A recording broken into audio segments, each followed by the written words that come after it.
Random लेनी है आपको बस ना, ठीक है, just let me know.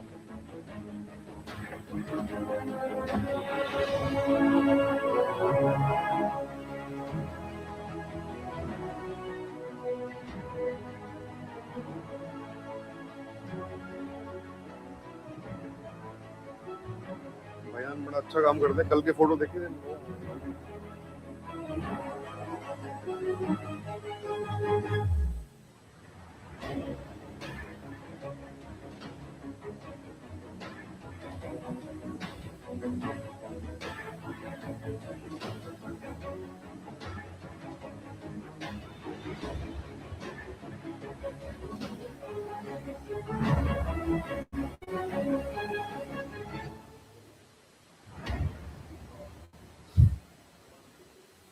What if education could be reimagined for every learner in every corner of the world? Showcase breakthrough edtech solutions and join visionaries.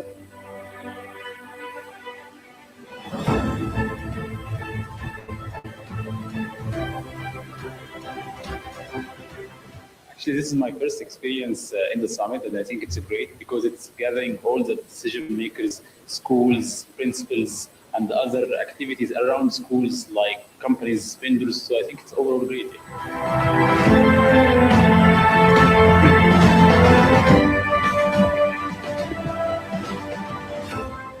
Sick. I really appreciate the invitation to be part of this event. It was great having people from around the world and the region who were participating in this. Not only were the roundtables and the talks very informative and helpful, but the exhibition booths as well, really giving a display of some of the new technologies and services that are rolling out for higher education. So I'm really glad that I was here.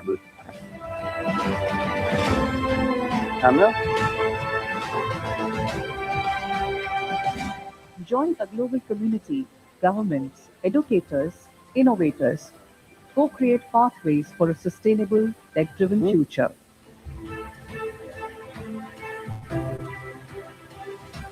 Experience was really good. We had a chance to expose our company in different countries. We get to meet delegates from different parts of the world, which was so useful. And also we got the information that's happening around the world, which was so useful for our company to going forward.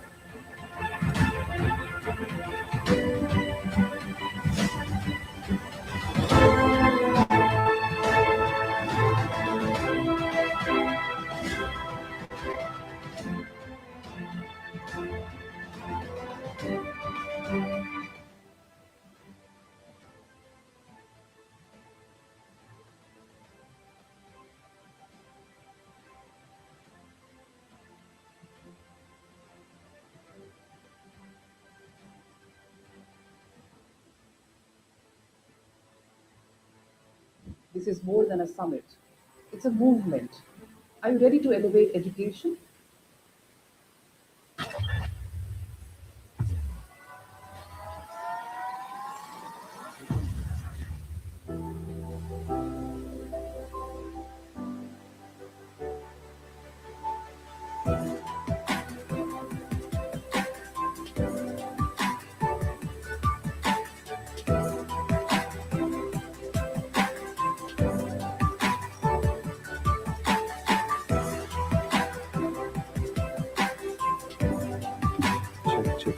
Check.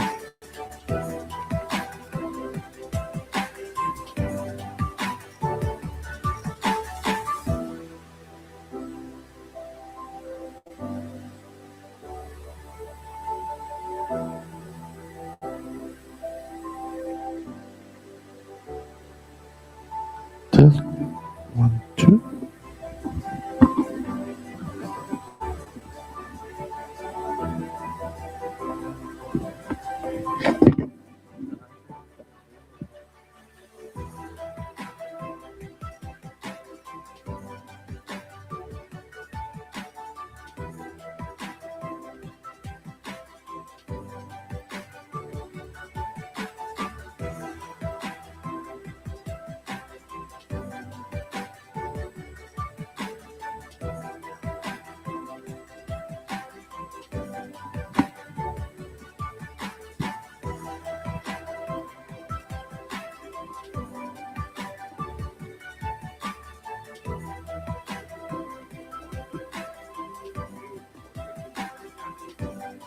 Mic check.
From 32,000 educator profiles across the globe, our research team meticulously shortlisted 3,000 exceptional leaders from 800 outstanding nominations across 49 countries. Every single one was remarkable. Tonight, we celebrate the very best top leaders and changemakers from over 30 countries. Ladies and gentlemen, welcome to the 35th ELETS World Education Summit Awards, where excellence meets global impact. Their stories will inspire. Their achievements will transform education worldwide.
Test 1, 2.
What if education could be reimagined for every learner in every corner of the world? Showcase breakthrough edtech solutions and join visionaries.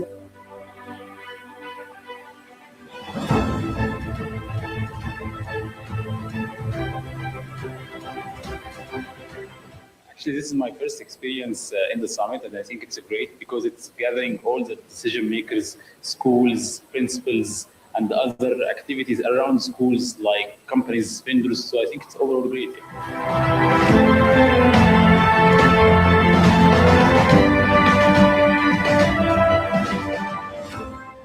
Fantastic. I really appreciate the invitation to be part of this event. It was great having people from around the world and the region who are participating in this.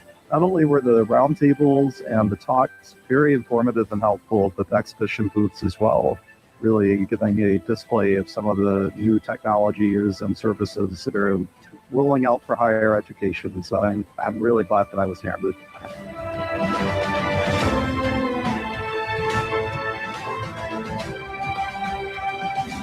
Join a global community, governments, educators, innovators, co-create pathways for a sustainable, tech-driven future.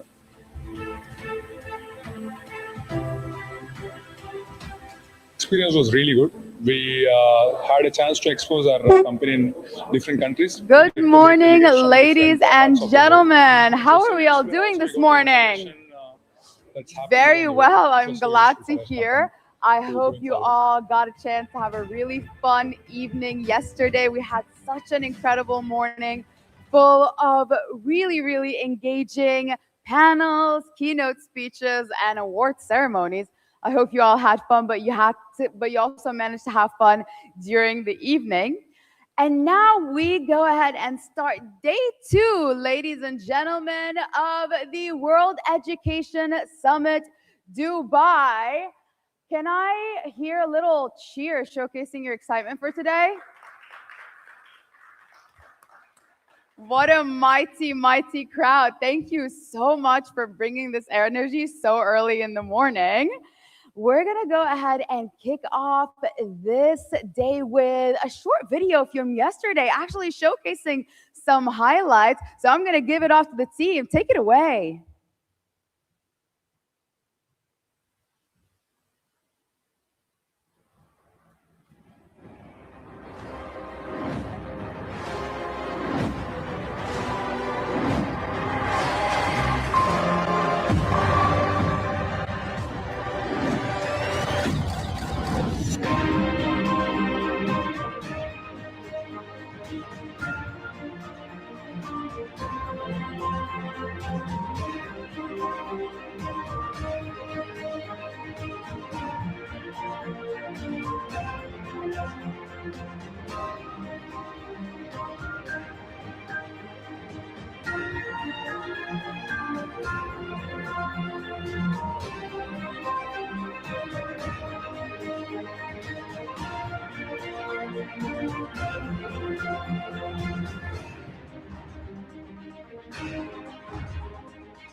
Wow, I am so proud of our team for being able to put that video together in such a short period of time. I hope you all got to just see an oversight of just how much we managed to accomplish yesterday. And now, ladies and gentlemen, without further ado, it is my absolute honor and delight to start off with our first panel discussion that's all about the funding frontier, reimagining models for growth and global impact. Joining us, we have a galaxy of brilliant minds. Allow me to introduce our first panelist and moderator, Professor Abhilasha Singh, the Dean and Professor in Human Resource Management and Organizational Behavior at the American University in the UAE. Perfect. Joining Professor Abhilasha, we have Professor Dr. Kaub Muhammad, the Vice Chancellor of the London American City College, UAE.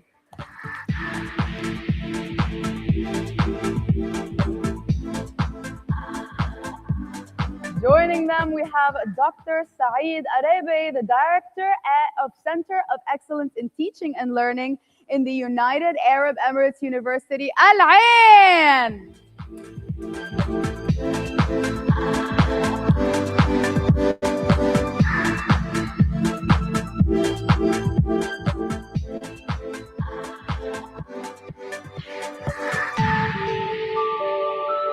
Joining them, we have Paul D. Bartlett, the Master Candidate in Business Consulting and Process Optimization Consultant at Harz University of Applied Science, Germany. Put your hands in a massive round of applause.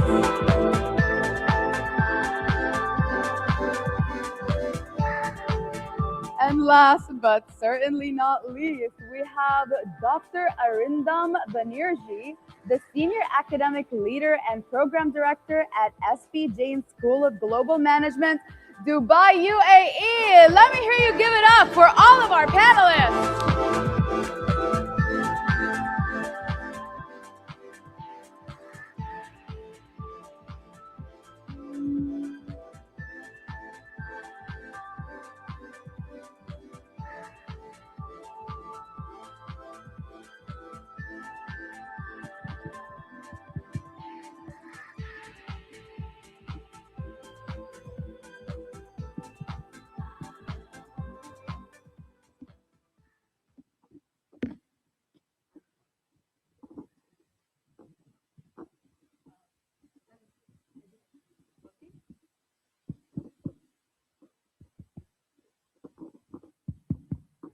Good morning. Hello.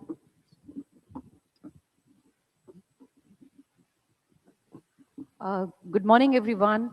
Salam alaikum. I hope everyone is good. The energy of the MC is so great that everyone's else energy is falling short now. Once again, a very good morning. I hope you had a good coffee in the morning. Great. I can see that the audience is not that much, but I'm sure that this is a niche audience who is interested in the topic. So thank you very much once again for joining us, and welcome to the day 2 of the 35th World Education Summit. Once again, sincere thanks to the organizer for having every year wonderful sessions, good keynote speakers, and bringing all the educationists at one platform. So thanks to them as well. Before I start, I just have one question for the audience. So how many of you feel that your institution is more financially constrained today than it was 5 years ago? That your institutions are more financially constrained today than, let's say, 2-3 years back? Do you think so? You agree? Oh, so definitely then it confirms that our conversation today is not only going to be very theoretical, but also it's urgent.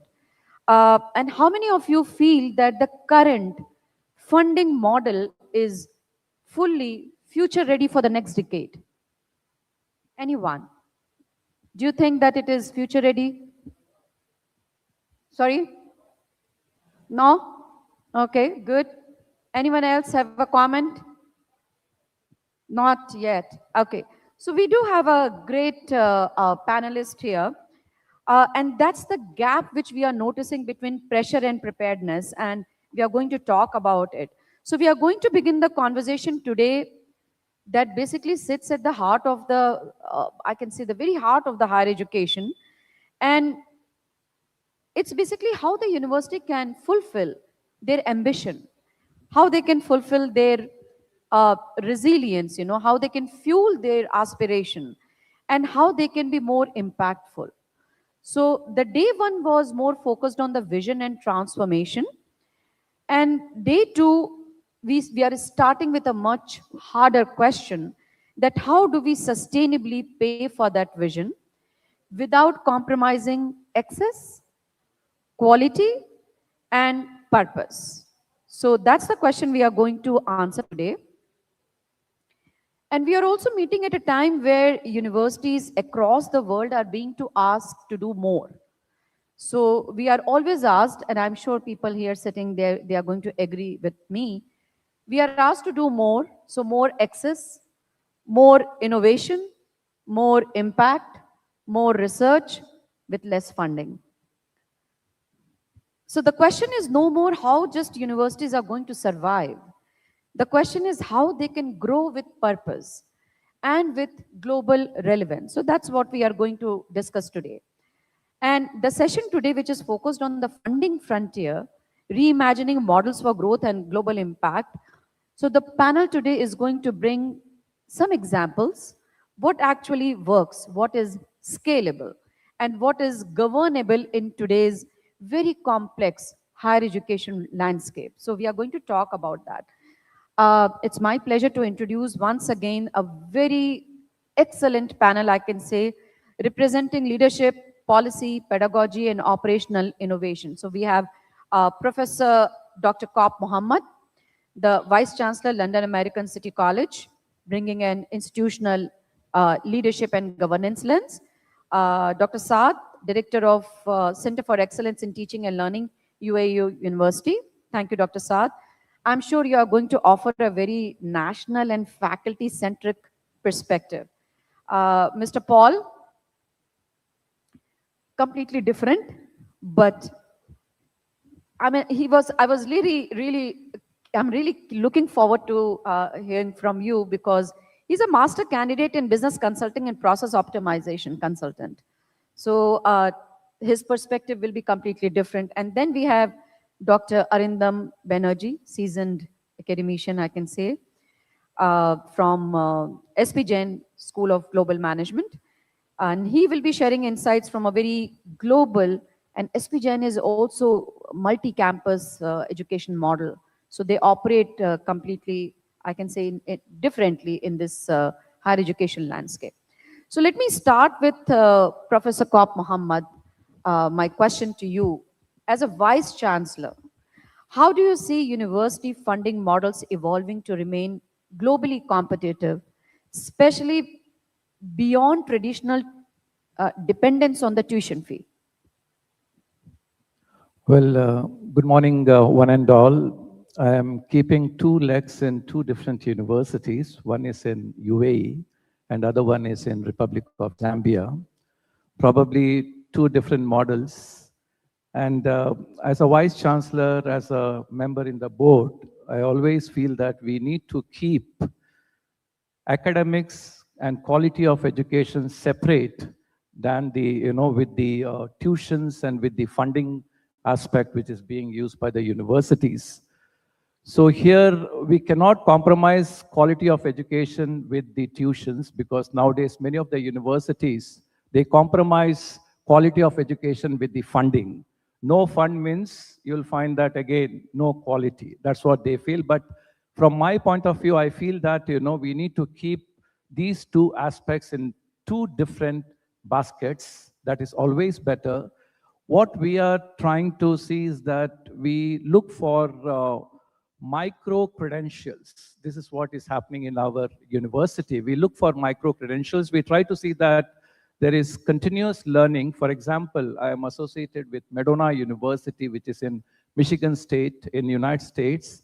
So here you'll find that they have a separate micro credentials being used, executive education, lifelong learning being used, and that generates approximately 30% of their revenue. So here what happens, they every year, like we have the intake in January, we have the intake in September.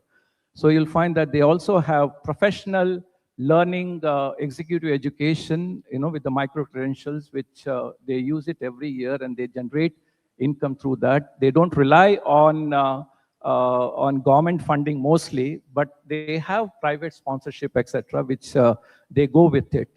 The other aspect which I would like to mention is that public-private, partnership. That's also very important. Public-private partnership, which is also which could also generate income. For example, again, let me take the example of Madonna University. We have been associated with that university for almost 20 years now. And public-private partnership also gives a lending hand from the industry. So every block which is created at Madonna University, you will find that the industry support them. So there is a lab which is being supported by Ford Motor Company. So Ford Motor Company has established a lab which has given support to the university, and they also use that lab for research and development purpose. So they are also generating income through public-private partnership. But I feel that apart from public-private partnership, we can also go in for university partnership. So university partnership, which can generate international students. At this current point of time, when I use my university as an example, we are partnered with Madonna University, which is based in Michigan State. We are running a cohort for bachelor's degree program, and that cohort is now 60th cohort, 60 cohorts of international students from the Gulf region in the bachelor's level, and 25th cohort is running at the master's level. So you'll find that some of these things like that, we have several examples which can be focused here, which will help to generate, not relying on government funding, not relying on tuitions, but we can have different ways of funding, and also we can go in for corporate social responsibility. I know a university here where they go in for corporate social responsibility, where they offer a twinning program. And what is this twinning program? They have, 3 years program, medical program here, and 3 years you do the medical program at the other university. So this is the way we are running. Of course, once we go forward, we may have more discussions, but we have lots of avenues instead of relying on funding patterns from the government or from the tuition. I think we need to rely on other funding patterns as well, but never ever dilute quality of education, because of this funding, quality of education is compromised, which should not happen in any university. We need to keep quality differently and funding differently. Thank you. Okay, thank you very much for your thoughts. So a couple of points which stands out is public-private partnership, micro-credential, more collaboration, which I have mentioned. So great, I mean, this shows that there should be a shift from dependency on tuition fee, and it should be more diversification of revenue. That's right. So, Very true. and I also feel where leadership, the governance of any institution it plays a major role. So that's also very important. And this now, because you have mentioned public-private partnership, now I do have a question for Dr. Saab. So from a public university, UAEU is one of the largest public university and oldest public university in the country. So from a public university and national perspective, how can institutions balance both, like public funding with private capital, with and philanthropy as well, like endowments, which comes from sometime from the alumni of the institution, without compromising academic integrity or access? First of all, good morning, everyone. So thank you so much for this important question. I think this is one of the trade-off we do have generally between the funding, donations, and integrity. So I think one of the most important aspects we need to care of, we need to build strong governance that can separate funding from the academy. In that case, we are sure that any, for example, external funders coming from private sectors or maybe donations will not influence our curriculum design or, as my colleague mentioned, the quality of education, or even the appointments, for example, faculty appointments or instructors appointments. So that's very important to have really strong governance. The other thing I think is very important, each university, either public or private, to set up a new committee. They may call it foresight committee, or they may call it funding verification committee. So that committee, they need to review carefully any funding agreements or any sponsorship agreements that doesn't really impact on the integrities or impact on any, for example, programs that the university they do have. The other issues where I believe the UAU basically they don't rely on one source of funding, which is very important. Generally, if you rely on one source of funding, that will create problems, because if that source of funding is not available anymore, that will impact in your integrity or impact in your programs. So I think that's very important. And finally, it's very important to have other sources of funding to allocate from the public, let's say 40 to 60%, to always support the stability of the university. So for example, at UAU, we always have funding for research, which is separate from funding for hiring, which is separate for student activities funding, for other feasibility funding. So they don't have, like, for example, one fund for many activities. So they segregate between that. So I think what I do mention that can help to really maintain and preserve the integrity. Yeah. Thank you, Dr. Saad. The point which you mentioned about having different fundings, funding committee, governance, those are valid points.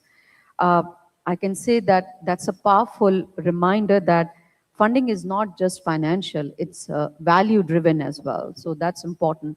And any governance of the higher education institution, the governance, and I keep repeating the word governance because I just feel that governance frameworks are the guardrails. So they are the one who protect the mission and who ensure and enable the growth of the institution. So thank you for those words. Let's now just move from funding inputs to funding outputs. And I think, Dr. Arindam, this question is for you because innovation, intellectual capital, these things are also very important. So globally, if we see mobile universities are increasingly monetizing the intellectual property. So IP is one. Executive education, we just heard about micro-credential, but executive education is also becoming very popular, especially in SP Jain. And the industry partnership, so SP Jain is again a role model, I can say, when it comes to ensuring a good industry partnership. So what models have you seen working effectively across regions? Good morning, everyone in this room, and good morning, Dr. Singh. Thank you so much. It's been an honor. I think the core topic of our discussion is about financial resilience of universities, and then we will move on to the specifics of the question. Let's take a step back and understand. We had one of the massive setbacks in global economy in 2020 when we had the COVID. And it shook every industry, including education industry. We have so many people in this room. Can you think of any educational institute of eminence which has closed down? But there has been industry leaders or companies which has closed down, which has operated for more than decades. So there is a slight difference between looking into the business model of an educational institute from a business model of a non-educational institute. That's very important for us to understand. Yesterday, somebody in this room was speaking that education is a business. Yes, we are in the business of education. And sadly, students have become commoditized. No doubt about it. We do agree to that. Today, we set up stalls to sell our programs, which means we are chasing students. But understand, does it apply for universities across the globe which has operated for more than 100 years? More than 200 years? What they have done historically right, that today students chase them and they do not chase students? What has they done right? We all talk about quality. Who doesn't want to maintain quality? Does quality come at a price? My German friend, we were talking about, what's the biggest brand in Germany? It's made in Germany. There is no brand in Germany. Every brand is made in Germany, it's a brand. So now let's take a step forward. I'll come to SPJN and other very specifics at a little bit later. Let's understand. Financial resilience is about being prepared financially for the unforeseen of tomorrow. It applies to us in our own self, it applies to an organization, which means creating a model which is self-sustainable. The question remains is how do you create a self-sustainable model? There are particularly two ways to do it, very simple. Reduce the concentration risk.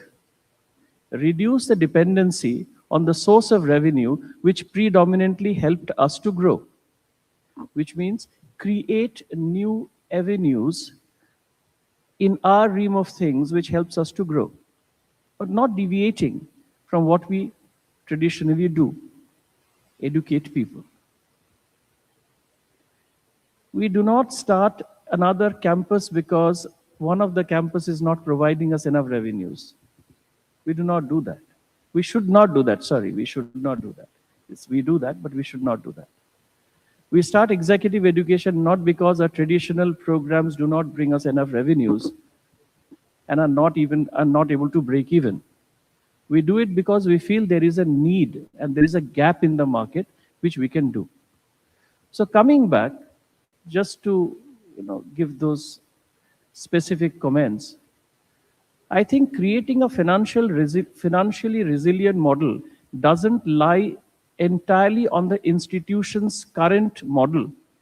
It deals with what they have created. Now, I started with saying that, look what the institutions of the West and Europe has done right.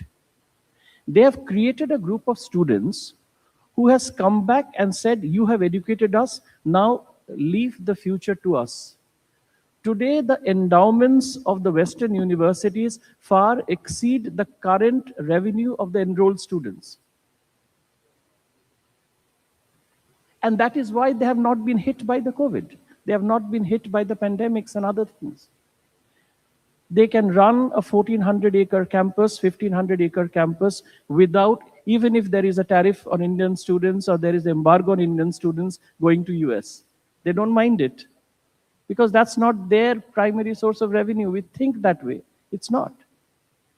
So there should be a way by which we should start thinking and educating our alumni to understand that their degree, what they have earned, can only become better tomorrow when we become better tomorrow. So they have an ownership to begin with. This is very important, which is not happening in many places. And that is the reason why we are chasing students to join programs. Now, coming to the specifics of Dr. who asked me the question about us. Our philosophy was very simple. In 20 years, we have now 6 campuses in 6 different locations. And the idea was very simple. If business can go global, why can't education be also global? So we started in 2004 in Dubai, then 2006 in Singapore, 2010-11 in Australia, 2 more in India, then 2017 in London, and 2022 we bought a university in the US in San Jose. But what was the purpose? The purpose was basically, one was definitely to diversify and come away from the concentration risk. Because geopolitical situations are never stable.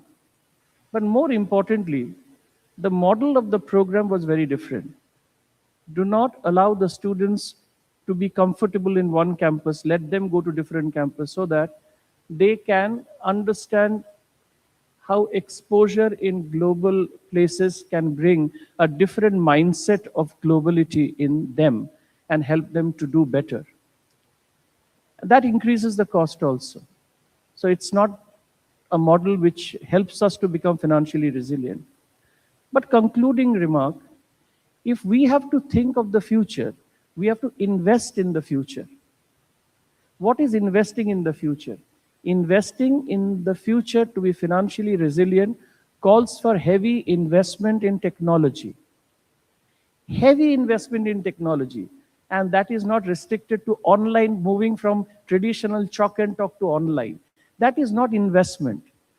Investment is how we are able to harness technology as an adapter to create more of a lean system and helping students be better prepared for the industry.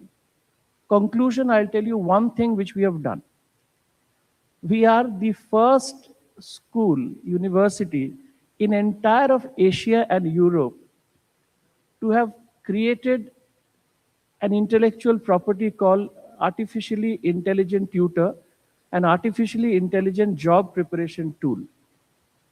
So earlier, counselors used to come, tell students about how to prepare for the job market. What they do today, they don't. We have a hyper-personalized system, not personalized, hyper-personalized. On week 1, students come, and students upload their aspirations and CVs. And for the entire year, that particular job preparation tool trains the student to prepare for his aspirational goals based on his personal requirements. And this continues for every subject, monitored, and the goals are basically measured, outcomes are measured, and they are then reiterated into the system. So before the student actually moves out for his project or for his job interview, the student is much prepared, better prepared for those questions and himself with the aid of something which is very simple, and that is an online artificially intelligent enabled system. We have cut down on the cost of human interface. We have cut down on the waste of time where people spend so much of time. We have not compromised on something which is the quality of the deliverable. And today the students are benefited. So I think investing in technology will be the key enabler to be financially resilient. Madam, thank you. Thank you, Dr. Arindam. I mean, the points which you have shared on financial resilience, especially, you know, like creating new avenues, that was very interesting point. And the concept of giving back to the institution, to your alma mater, which is like a lot of endowments in the West comes from alumni. And yes, that's a very important point, and we are not able to leverage on that here. Another point which you raised is so important about global citizen. So when you have this multiple campuses everywhere, yes, the students get a different exposure. And definitely yesterday there was a question on global citizen, and that makes them truly global citizens. So that is also very important. And I'm sure many of us have learned about AI tutor as well. So in future, we will probably come, we will visit SPGen to understand. And if you don't have patented that, maybe you can start thinking about that. So thank you very much for that. But also remember that, you know, Dr. Arindam has also touched on innovation platforms practically. So not just we should, as institution, we are not just teaching institutions, but also, I mean, where knowledge is, you know, it moves seamlessly into market and society, but we are also research institutions, and we are responsible for creating innovation platform for students. So thank you very much for that. So let's go and little bit now discuss about something. When we talk about innovation, it demands, again, efficiency, optimization, smart systems, especially, you know, when the time is so uncertain. So coming back to Paul Yu, from a consulting and process optimization lens, how can universities build financial resilience in the era of disruption, inflation? I can also add geopolitical uncertainty. Thank you very much for the question, and good morning to everybody. So far, I can only agree with my honorable co-panelists with their assessments, the focus on quality. So I think first I should put on the hat of a consultant, an advisory role, and then I can give some insights as a student, as I am still enrolled as a master's student. So as you said, universities are businesses or are becoming businesses, which could be a shame or could not be a shame, but definitely they can learn from businesses and how businesses are run. And when it comes to resilience, the risk management is probably a very useful tool to prepare for the future and become resilient. So if we think about, or in our research, we found 3 main risks that universities are facing currently when it comes to finances, especially in this region, the GCC region. Those are geopolitical, and the second is social, and the third is operational or technical. So the geopolitical risk means that universities or higher education institutions are inherently vulnerable to geopolitical movements and tensions due to the funding and policies and governance. And the second biggest is probably it's called technological debt. It's also called the invisible albatross, which means that there's a lot of archaic and old technology, which requires a lot of capital for upkeep and maintenance, which really, really eats into budgets for technical innovation, technical implementation. So that is a very big second risk. And the third biggest risk is the social risks. So it's the idea that the customer, the student, who is in the end the customer, has of the product. So the perceived return on invest for the student, so the financial investment, time investment, effort. A trend in young people is that they see less and less and less return on their investment in universities. And that is a somewhat hidden risk that is absolutely not to underestimate. As you said, the quality is very important. And yesterday, the topic of employability, and as you also mentioned, preparing for the job, has become increasingly important, especially with the employment crisis that young people face globally. So these are three main risks that universities, from an advisory perspective, should not lose from their side. And because all three of these truly impact the funding and the finances. And as has been mentioned several times, the diversification of funds, not just endowments and alumni, not just government funding and not just tuitions, but to have a good balance and to be sure that risks that affect any of these are controlled. In Germany, a lesson we could take, especially from the COVID crisis, is that you have two different types of universities. Those that are very reliant or over-reliant on government funding, and those that you mentioned that are more modern and diverse in their approach. And it was very visible, especially during the COVID crisis and the reduction in funding for the universities, that these universities that focused too much struggled. They were very conservative in their investments, in their innovation, and try to keep old systems up. And with that, just ate into their budgets and their finances and are now lagging behind.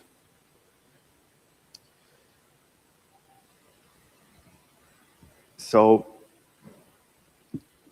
the GCC region, when it comes to resilience, is already one of the best or the best region globally, because efficiency and resilience are inherently antagonistic. If you make efficiency your main goal, just in time and just efficient, you start cutting away the buffer you have, your safety, and your ability to take a hit like COVID or the chaos now with AI. And instead, you need to be brave and bold with your investments and with further income strategies, as has been mentioned. And the GCC region is actually, I would say, in our research, the very best region when it comes to that. Yeah, an example of resilience. Yeah. Exactly. Thank you, Paul. And I like the term which you use, which is tech debt. So tech debt is something probably we need to explore a little bit more. Thank you for sharing those 3 points: the social risk, the technological risk, and the geopolitical risk. So those points are very important. I think, any institution, if they understand the cost structure, probably they will be better positioned to innovate and they will be more financially resilient. So that's what we are. Now, let's move quickly and just take a 30-second round from each one of you. My question is that what is one global best practice in university finance or governance that institutions in this region should seriously consider adopting? Dr. Arindam, 30 seconds. That was a quick one. And the time starts now. That was a quick one. Any good model, any global best practice? I am a finance professor and I am a consultant in finance. I think it all boils down in taking accountability. So create center of accountability, and anyone who is entrusted with spending an amount has to be accountable that this amount is spent to create value additive future ROI. not financial ROI only, value additive future ROI. Yeah, that's very important statement, and that's what I said, that it's not only financially, it should be value driven. Dr. Saad, what is your take on it? 30 seconds only. Yeah, I think I would think about creating a center of innovation where it try to commercialize any innovative ideas that students they have. So in that case, they add value to the community and they produce some products that can solve some challenged problems, and also it will have a funding source to the university. By, of course, defining clear policies to maintain the academic integrity and the other things maintained and So preserved. what you want to say is the role of governance again? Yeah. Okay, perfect. Yes, Professor. Well, I feel that we should go in for a project-based financing. That is what I feel is, because project-based means you can just, have finance from different, different areas. For example, you can have finance from alumni, you can have finance from, other industry, organization, industrial organization.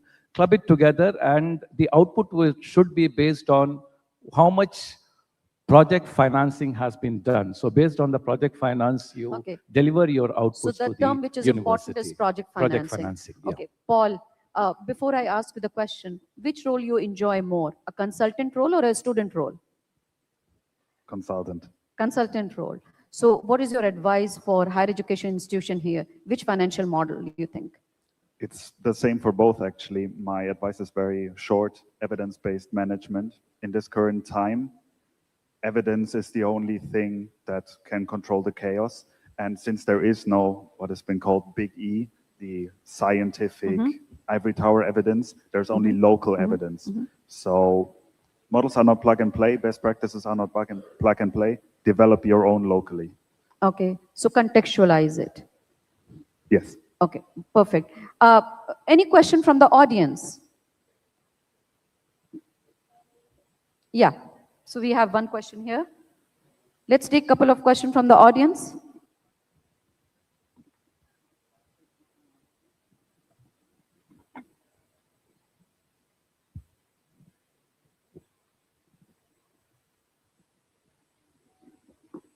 Let us keep the question brief, Yes, and we will brief. keep our response also Yes. crisp and clear. Good morning. Thank you for this discussion. Here I have more of a comment or maybe a question. I think that now, based on the discussion, that we need to rethink about the model of the university. Not anymore taking a degree like BS, MS, or MA, whatever, and PhD, and talking about micro-credentials. Maybe we can make the whole BS as number of micro-credentials, but without forgetting the general education courses, because we still want to graduate educated graduates. The second most important thing that I want to talk about is the universities now, they are becoming business. Okay, make it business, get money out from it, but not consider the student as a client. From an educator, I'm education, a graduate. Since I studied from year 1 till my last year of PhD, we used to say that the student is never a client. We are not in a restaurant. We are not in a marketplace at all. Why? For one main reason. When I go into a restaurant and I sit, I get ready-made service. But the student still need to work as much as me to earn, not to get his degree. And that's why we cannot consider him as a client. And we started to hear in our classes, listen, doctor, I'm an associate professor, so I still teach. Listen, and I didn't pay that much money to get a B or B+. I paid it to get an A and A+. And this is the mindset, yes. I completely agree Thank with you. you. Both the points were valid points about micro-credential, especially United Arab Emirates is leading yes, or towards that. professional certificates, but not to forget the Gen Ed courses. Yes, we do have one question at the back, and that will be the last question. And also the point of not only for micro-credential, but considering the students as customers, I also don't agree with that. I think that's a valid point, because always we say that students are clients, students are customers. I think that perception, we need to change it. They are the learners. They are the learners. They learn and earn their degree. That is what is very important. So what we require is that even the student perception has to be changed. You are Even absolutely the society's perception has to be changed. Even the perception of the universities which is offering degree has to be changed. Thank you.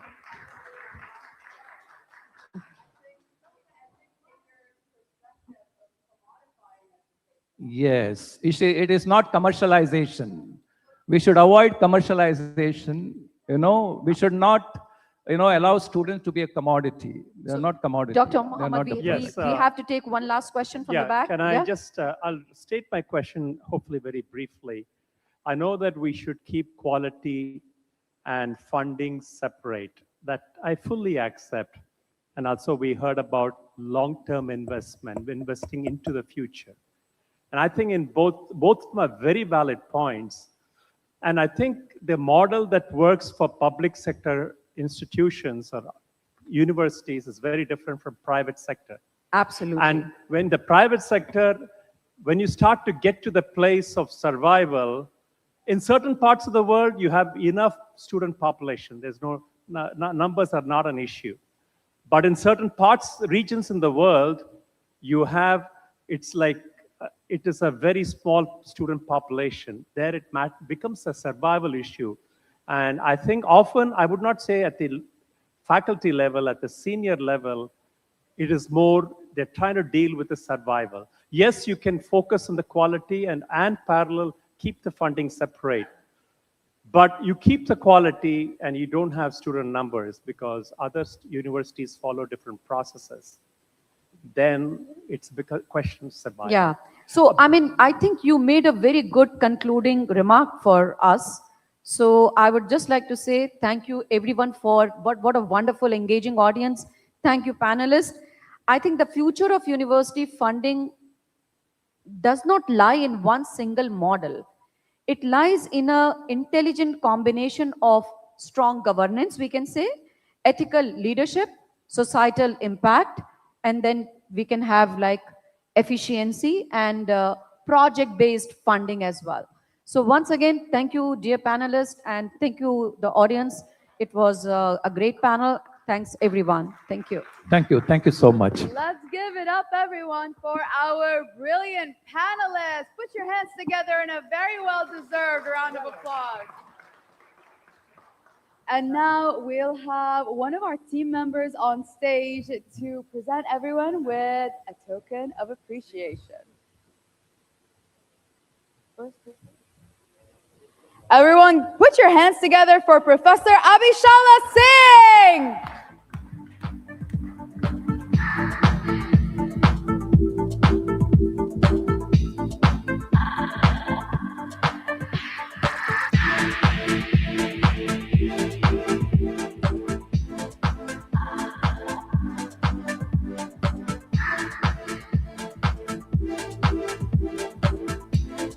Up next, put your hands together in a massive round of applause for Dr. Kaub Mohammed.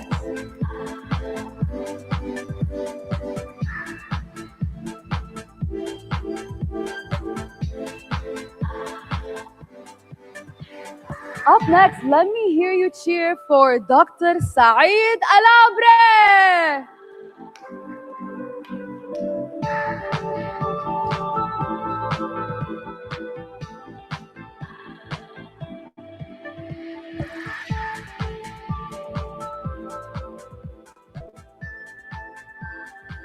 And now, let me hear you make some noise for Paul D. Bartels.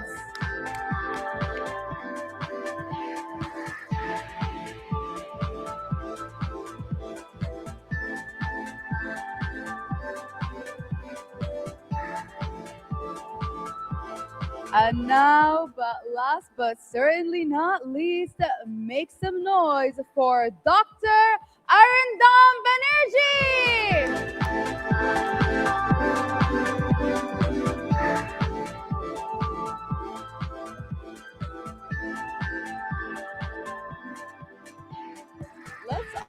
please come to the front together with our awards to take a picture together.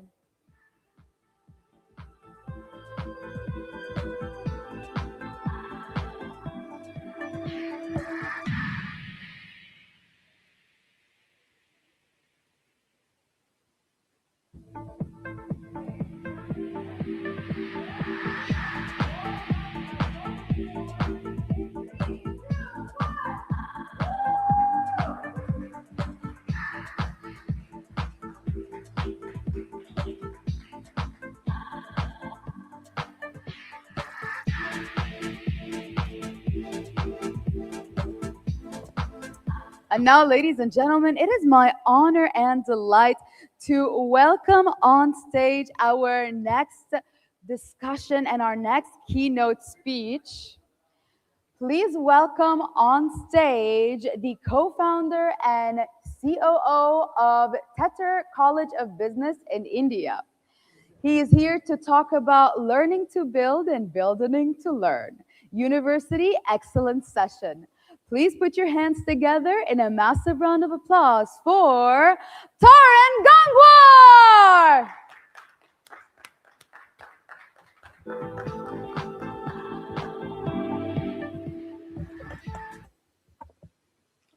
Hi, is it audible? Okay, perfect. Great. Hi, a very warm good morning to all of you.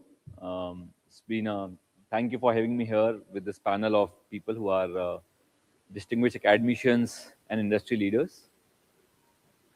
You know, over the last 2 days and in general, if we look at the discord in the education community, if we look at the conversation that's happening in this room here itself, in this conference, but even otherwise, we hear so much talk about AI in education.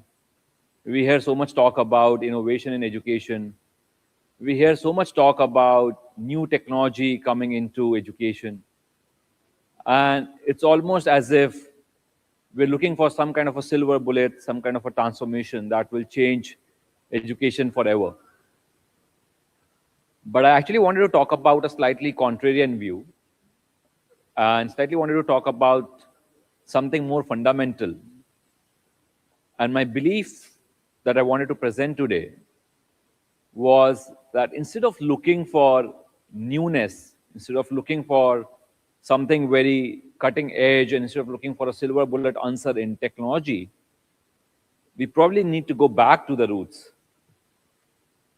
There are things that we have known now for hundreds of years in terms of education research, in terms of pedagogical research, in terms of curriculum research on what works. And I don't think we're trying to find answer of what's a better way to teach or what are the things that we should be teaching. I think deep down as academic leaders, as educators, we are all very well aware of what the student population needs. We all have been talking about and hearing about 21st century skills, about employment ready skills for a very, very long time. I think the question is more about how do we actually implement that at scale? How do we actually implement that at a large scale in our educational institutions, in our policies, in our curriculum, in our pedagogy, in our teaching frameworks? The three very fundamental pillars that I think we have now known for hundreds of years that have always worked. The first one is experiential learning. Right? It was in 1905, it's almost 121 years from now, that John Dewey had written the first paper on experiential learning and had spoken about how learning is actually when you reflect back on an experience and not by listening to somebody speak or not by writing something on a piece of paper. In the ancient tradition system as well, if you look at the Indian Gurukuls, there was a very strong system of experiential learning. Nobody was giving you a manual on archery. Nobody was giving you a manual on horse riding. Nobody was giving you a manual on any of the things that you needed to do. You were literally learning those skills by doing. It was very experiential, very hands-on. The second very key tenet of learning was who is the person, who is the individual who is delivering this learning? Is it being delivered by somebody who's actually practicing those skills on day-to-day basis? Is it being delivered by somebody who's also a practitioner of that art? Or is it being delivered by somebody who is a mere subject matter expert? And again, if you go back to ancient schools, be it Greece, be it Gurukuls, you will see that the person teaching horse riding or archery or any of those skills or even administration was not just somebody who had written a thesis on it or a book on it or just had given a discourse on it, but was somebody who was actually practicing it on a day-to-day basis in their real life. They were all practitioners of the skill that they were teaching. But somehow over time, we seem to have moved away from it. Today, marketing is being taught by a subject matter expert who may not even be practicing it in day-to-day life and who may not have run a single campaign on TikTok or Meta or Google, but is teaching digital marketing and still using Porter's 5 forces, which are like super obsolete in the current age and time. The third aspect of this learning, if you again go back to the Gurukuls and to the Greek schools, you'll realize was the community learning. That learning was not an individual exercise at all. You would do it with the community that you connected with. You would do it with a set of learners that you would connected with. And my argument and my contrarian view that I want to present is that instead of looking for a silver bullet solution in tech or in AI or in tech-led innovation, if we could implement these 3 pillars in a deep integrated way in our educational institutions, we would see far better results, we would see far better impact, we would see far better outcomes for our students than any piece of technology that any AI, that any new age solution will provide. And we can definitely use tech to implement these things, but tech is merely the how, it is not the what. And I'm an alumni from Indian Institute of Technology. So trust me, I'm all for tech. I spent 5 years of my life doing my undergrad and masters in tech from IIT Bombay. But it saddens me to see when people look at tech as the ultimate solution or as the ultimate silver bullet which will solve everything. Unless we know what we are trying to implement, technology will not be able to give us the answer. It is a mere how, it is a mere tool. And I think the what of it lies in these 3 fundamental pillars of experiential learning, of learning from practitioners, and learning in a community environment. And what I essentially want to do today is share with you 3 stories that we have seen at TETR that are very strong evidence that this works. So before I do that, I quickly want to talk a little bit about what's the model that we're trying to kind of build at TETR. And let me just quickly talk about that a little bit. So essentially what TETR does is, at the heart of it, there is a very strong belief that people should learn by doing, that people should learn from industry experts, from practitioners, and people should learn as a global community of learners. So what we essentially do is we bring in students from all over the world. Our first cohort had students from 45 countries. Our second cohort had students from 62 countries. People coming from all over the world travel to a new country every 4 months for every semester. And in every semester, they are learning business not by sitting in a classroom, not by looking at a slide, not by giving an assignment or a quiz or an exam, but by actually being compelled to build a business in that country in the time that they're there. So right from landing into a city to moving out of that city in 5 months, they are required to set up a business from scratch as a team of 5 to 6 people, make revenue, generate profits, and their evaluation at the end of that term is not on exams, not on quizzes, not on some assignments. It is actually on how much revenue have they generated, how much profit have they made, and what are their customers talking about them. All matrices that you and I would be concerned about in our day-to-day life. They travel to 7 different countries over these 4 years. They start their journey very much in this city, right here in Dubai. They move from here to India in their second term. From there, they go on to Singapore, to Accra, to US, to Buenos Aires, and they end their journey in Madrid in Europe. And in each of these countries, they're required to build a business. So when they come to Dubai, They're required to set up an e-commerce business within 4 months. They find a vendor in China, they set up a website on Shopify, they start running ads on US and Europe and wherever they could find their customers and try to make some money in those 4 months. We give them a target of 10,000 US dollars, around 40,000 dirhams. 50% of the teams fail miserably to hit that target.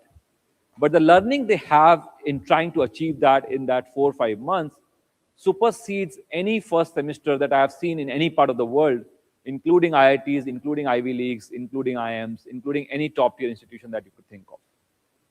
From there, they move on to India, where we literally force them to build a consumer brand.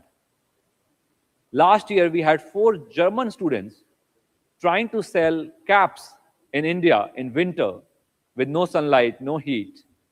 And they ended up making 1.2 million INR in those 4 months, coming to a country that they'd never set foot in before.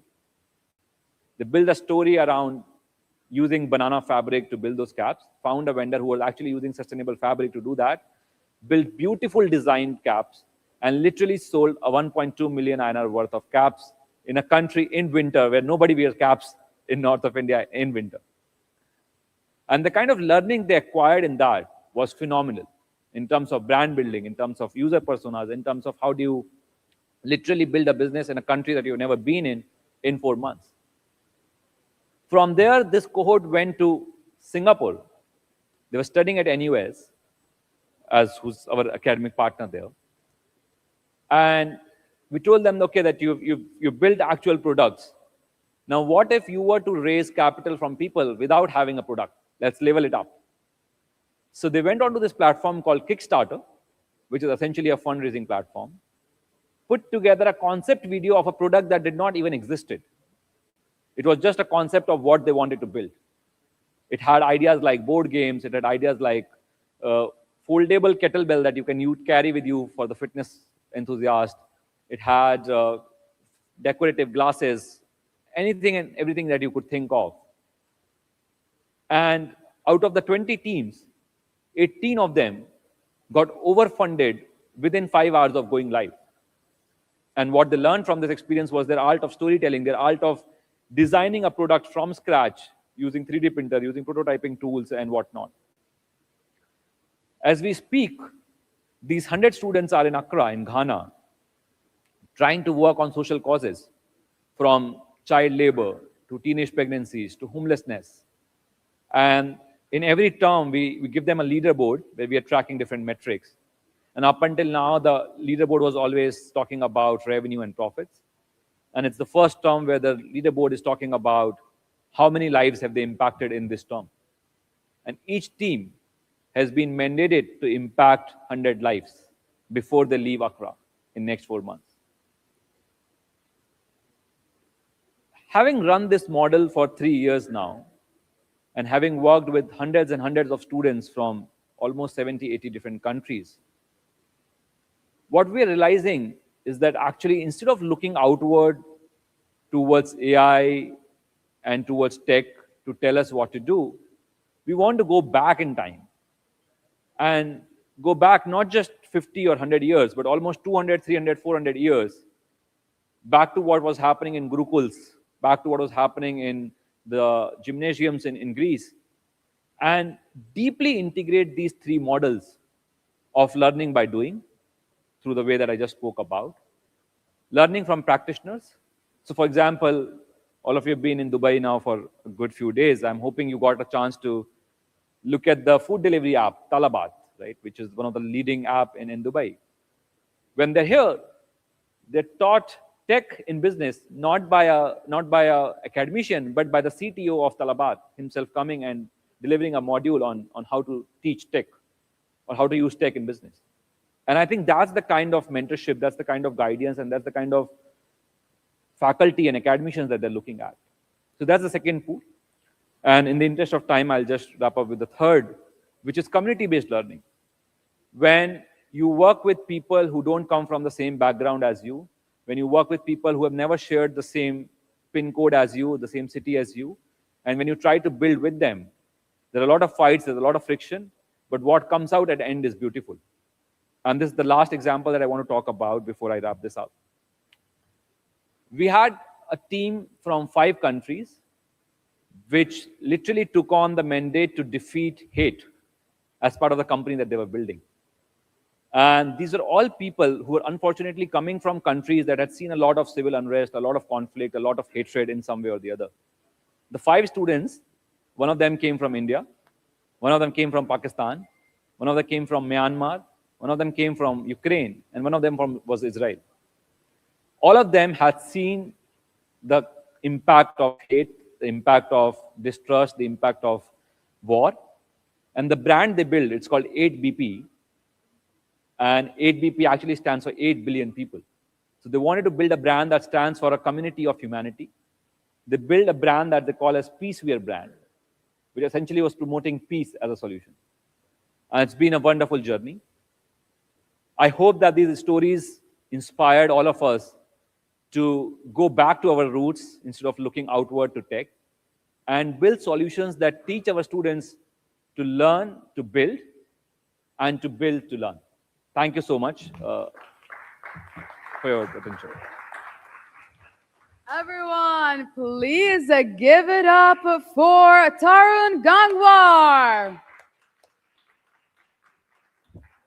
We will now be presenting a token of appreciation on stage with one of our team members.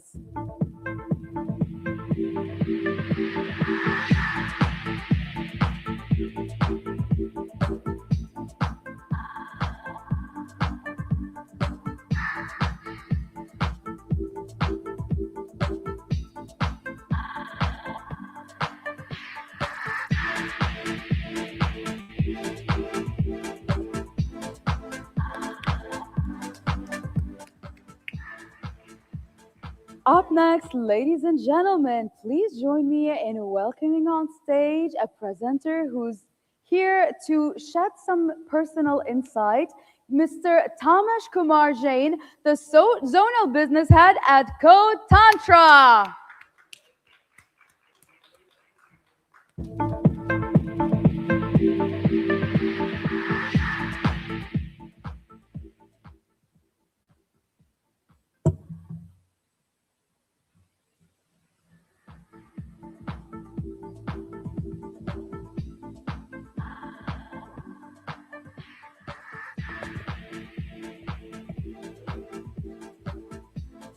Hello everyone, I am Tomesh Jain. I'll wait for this to change.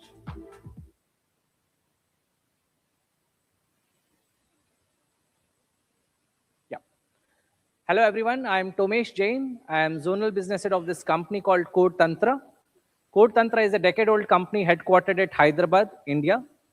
So our product journey started in the year 2011 when we started building the product around using a lot of technology to make lives of academicians very easy.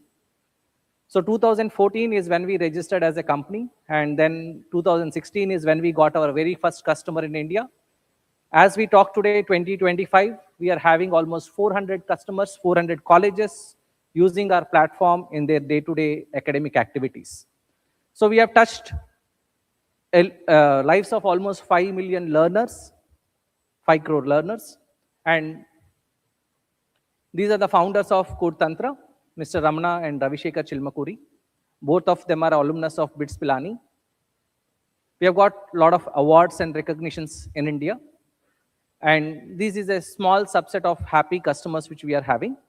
And I will try to move a little away from the presentation and try to show live of what we are trying to do, what is the technology we are building, and so on. So these are the various products which we are having. So I'll just try to show these products. The revolutionary coding platform which we have created, where the students can learn programming and they can build beautiful products very easily. And we are also having an academic ERP and online learning management solution, which is again powered with AI. And then we are having online proctored examinations where you can conduct remote proctored examinations for the students using AI. And then we are having AI-based question paper management system. You can create your own question papers using AI.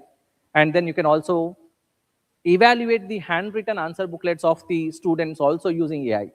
So this all is a very big problem in India because the volume is high, the number of students is more, and the number of faculty who are available is very less. So these all scalable solutions are very much required for the different ecosystems. So what I'll try to do is I'll try to show the coding platform. So here I have. So I am very thankful to Mr. Arindam Banerjee of SP Jain, who was talking about a AI tutor, which they have implemented in the system to ensure that the students can learn and a hyper-personalized learning is happening. So today, we all know that the students don't talk to teachers that easily because they feel they'll be judged if they ask some silly questions. So there is very, very important need for having someone like a big brother who will just only answer my questions and rather than judging me. So what we did is we created this tool called as Sense AI. The AI tutor which CodeTantra has is Sense AI, where when the students are given some tasks to write, on the right-hand side, the students probably would write some code. As you can see, I'm not figuring out how to write a for loop. I've taken a very simple example so that people from various backgrounds will be able to understand easily. So now I am not able to write the for loop properly. I click on submit, I get compilation errors, and here you are able to see. So the moment I say, please help me fix this error, it does not give me the solution right away. It takes the student into a dialogue mode. It refers to the learning content which is already given to them, and then try to make them learn again, it emphasizes on learning again, and then ensure that the students are trying to solve the problem. Particularly in coding, so there are multiple ways in which I can write the code. Some of them are efficient, some of them are inefficient, and so on. So I have another example where the student has written a code which is not very correct. For example, I wanted the student to print from 10 to 20, and here the student has looped from 0 to 20, and he has said if the value of I is greater than 9, then print it. So this is giving me the correct output, but it is not the right way of doing it. So in these cases, you can see the test cases pass, but AI also gives the code feedback where it tries to say, instead of looping from 0 to 20 and having another filtering mechanism by using an if statement, you can directly loop it from 10 to 20. This is how AI gives suggestions when the students are writing code. Then when the student writes a very perfect code like this, you can see I equal to 10, I less than or equal to 20, I plus plus, and print I, which is the most effective way of writing this particular part of the code. So then it gives 100 out of 100. So along with this, it also knows the entire career path. Like an AI tutor, it will try to understand this is the next part of the Sense AI, where it will try to understand the aspiration of the student, where he want to go, and over the courses as he's writing a lot of code, it tries to guide them in the right path. The next solution which we will be building is the job market tool, where we want the students to prepare for various products, various jobs and markets. So along with this, we are also, along with empowering the students, we also wanted to empower the faculty. That is where we created our based question paper creation. As you can see here, so when a faculty comes to create question papers on CodeTantra, so there are various ways in which I can create question papers. So I have something called as import syllabus, where I can import the syllabus of the course. It understands the entire units and the topics which are present in it.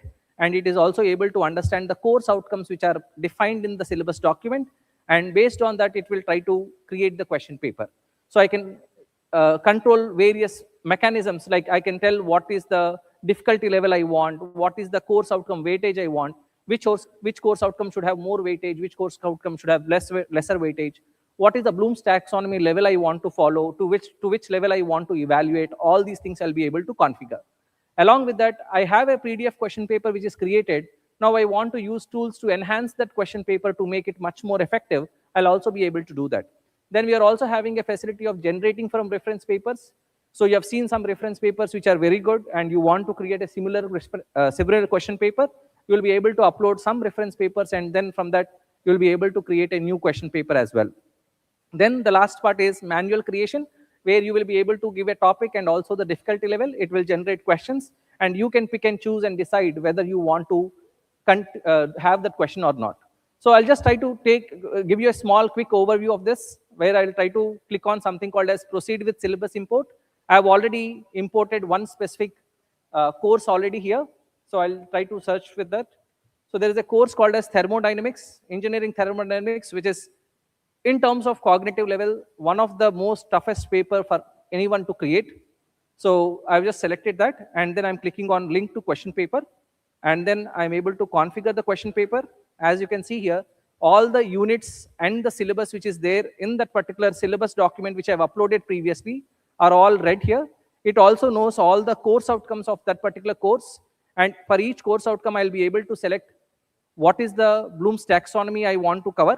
For example, for course outcome 1, I want to evaluate till evaluate level, and then the expected percentage of the course outcome in the question paper, the weightage of the course outcome 1 in the paper is 20%. I can configure them. And then I can also click on configure question paper, where I can create multiple templates of question paper, how many sections, how many questions I want. So these are the predefined templates. So I can select any of these template, and then I'll be able to say generate question paper. So when I do this, it's a matter of 2 to 3 minutes within which it will try to do the generation of the question paper. And it not only generates the questions, it also gives marks. It also ensures that the scheme of evaluation, the rubrics of evaluation are also set. It is very good at generating case studies as well. So we have done, I did not start with case study because usually a case study has higher cognitive load, and it almost takes 5 to 6 minutes to even generate the question paper. So which usually we professors probably will take a month. So it does that path. And along with the creation of question paper, we are also having a facility where we can evaluate the handwritten answer booklets as well. So I'll just try to show that part. In the meanwhile, it tries to create the question paper. So in India, as you know, okay, the traditional pen and paper exams happen where the students are given a question paper in a printed format, and the students write the answers in an answer booklet. And these answer booklets are usually evaluated by professors by pen again. So we have this digitization process where instead of having the answer booklet in the paper form, we try to scan it so that it becomes a PDF. So this is the on-screen digital evaluation interface we have, where on the left-hand side, I'm able to see the answer booklet of a student, and on the right-hand side, I'm able to see a scoring panel. So here, I want to add some important, or here what we have done is we have added a lot of AI features into it. For example, as a professor, I want to evaluate the question number 8 of the student. So here you can see on the scoring panel, I'm able to see question number 8 here. And I'm also able to see that there are 26 pages in this answer booklet. If I really want to evaluate the question number 8, the first task I have is to find where the student has written question number 8. Probably he might have not attempted it as well. There's no rule that he has to attempt all the questions, right? He does not know a question, he probably will not write it. So now first thing what we do is when I click on question number 8 as a faculty, it automatically scrolls me to that location where the student has written question number 8. Because AI has gone through the answer booklet even before I've come here. It knows in which segment of the paper what answer has been done. And then we tried it with various options where the student does not write a question number at all. He writes just the answer, not writing the question number at all. It is still able to identify it. Sometimes the students write a different question number in hurry. So he writes question number 9, but the content of the answer is question number 8. It is still able to figure out and do a mapping because it knows the question paper and its context. So this is the first part. Then you can see here, question number 8 is a 3 marks question. This is the question text. Explain a specific algorithm to find the shortest path and apply that on a graph. This 3 marks, it is also defining the rubrics that description of the algorithm should be 1.5 marks and the evaluation or the application of the algorithm is under 1.5. And then based on what the student has written, AI also gives a suggestion that I think the student should be given 1.5 out of 3. And it is also displaying the confidence that I'm 90% confident about this particular evaluation. And it also gives a justification why this particular student should be given 1.3, 1.5, so that this is given to the student as well. In fact, it also gives feedback on what the student has done good, what he could have done better. All those fundamental mistakes he would have done, all these are also highlighted. So this kind of information, a human cannot do it because writing a lot of text for every question will be very difficult for a human to do, where technology will be able to do it better. Along with that, it is also able to give the stepwise score. For the first step, I want to give 0. For the second step, I want to give 1.5 and so on. And then you can see here, as a faculty, when I'm seeing this AI evaluation, I can also say accept AI score if I align with it. If I differ, I can say use it as a draft and further increase and decrease the marks. Or I will be able to ignore the suggestion of AI and then do my own evaluation the way I want it. So this is how we are trying to ensure that the faculty are helped when they are doing evaluation and to ensure that the consistency of evaluation is maintained. I wanted to show one very important case here. For example, you see the very beginning of the page, we were having this question number 12 written by the student. Are you able to see this? The student wrote question number 12. He wrote PQR 20 by 15, 15 by 30, and 30 by 50, something. But he again stroke off. Probably he wanted to write it at a later stage, or probably he felt that he's not confident in that answer. So let's say as a faculty, as an institute, I gave instructions to my evaluators that even if the student has written something, you should be giving marks. Or if you see, if I try to scroll down this here, in the section C, the question number 12, you can see this is the question, consider three matrices PQR, and then in the rubrics, correctly identifying the dimensions of matrices P, Q, and R is of 1 mark. Even though the student has striked off, it is still, you are able to see, AI says I want to give 1.5, 1 out of 5. The student correctly identified and wrote down the dimensions of the matrices. However, they did not perform any calculations for the cost of differentiation and so on, and it is able to give marks. And how I configure this, how I tell AI to do this part is using something called as evaluator personas. So we can create AI evaluator personas where I will be able to say what is the evaluation style. Is it very rigid? Is it balanced? Is it generous? Should I award partial marks? Should I not award partial marks? What are the focus areas? This is a maths paper, focus on calculations. This is an English paper, focus on grammar and spelling mistakes. So like that, I can give focus areas, and I can also give some special instructions. So you can see here, there is a special instruction which is given to the AI. If the part of the, and this one,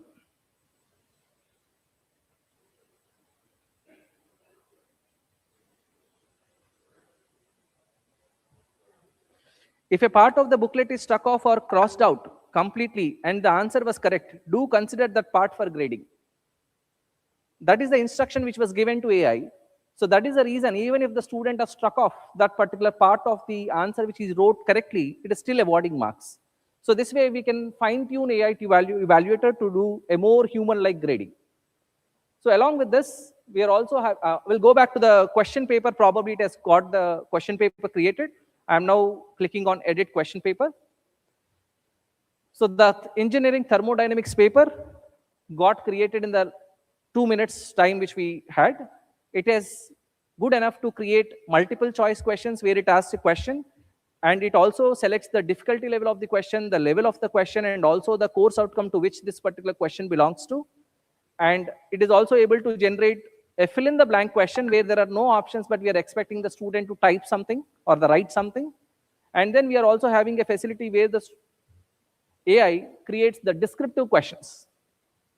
For example, you can see this is a mathematical equation which it has created. And when I click on it, I'll be able to see the preview as well. So this is the preview of that question. So based on the syllabus which I've imported, it has created this question and all this part. So now we have text level tools where I can say reword this question. I can say make this question concise. I can say elaborate this question. I can say translate to a different language if I want a multi-language question paper to be created. Then I did not like this particular topic. I can click on a question level tool and I'll say I'll be able to adjust the kill map, change it to a different syllabus, change it to a different level, Bloom's taxonomy level, change it, make it more trickier. I can also rephrase the question.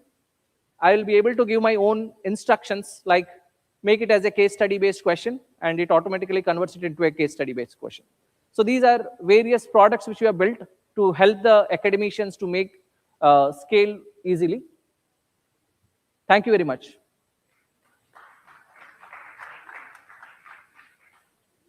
We are also having a stall here.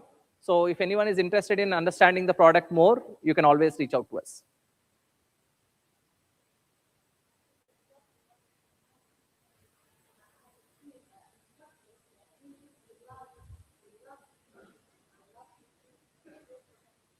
Correct.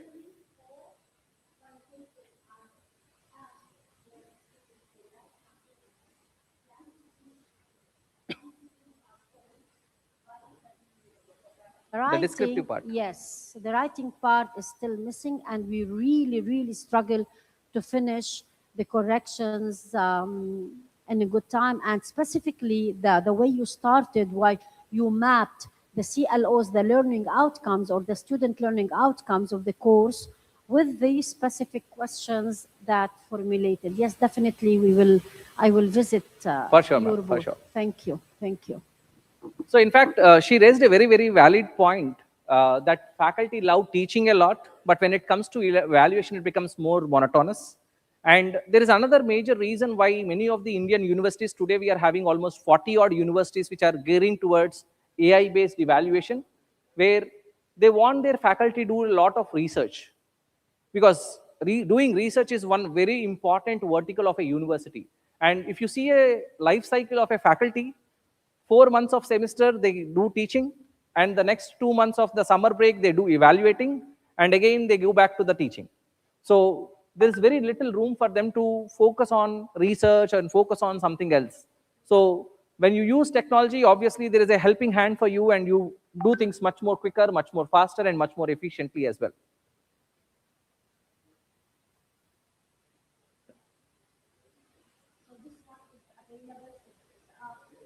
It is out. I'm showing the live platform. I just want, I asked if it is out or it's still under trial. Thank you. So even we have something called as tab-based exams. Many universities are replacing the pen and paper, traditional pen and paper exams, and they are replacing it with a tab. As soon as the student gets into a university, he is given a tab, and the tab has CodeTantra AI application, which is installed, and that AI application is able to understand the entire lectures which are happening and try to guide them. And I can roll out assessments on the platform so that they can write the assessments. They can use the scribe to answer the descriptive answers, and it will automatically do the evaluation. If they have written it on paper, they can take the photo of the paper and it will evaluate and so on. Yes. Is there anything related to writing essays, for example? Does it work with essays? Yes, Then, yes. For example, when I ask the student to write a reflection essay about certain thing, Correct. Does it really help? Exactly. So we have the concept of reflection as well, where the faculty has delivered a lecture for 40 minutes, and let's say he tells all the students to write what they understood or what a specific question is, and you feed that question and also feed the rubrics, then it will be able to do the evaluation of that as well. Thank you. Please put your hands together in a massive round of applause for our presenter, Mr. Tamish Kumar. And now we have Iqbal, a member of our team, who will be presenting him with a token of appreciation.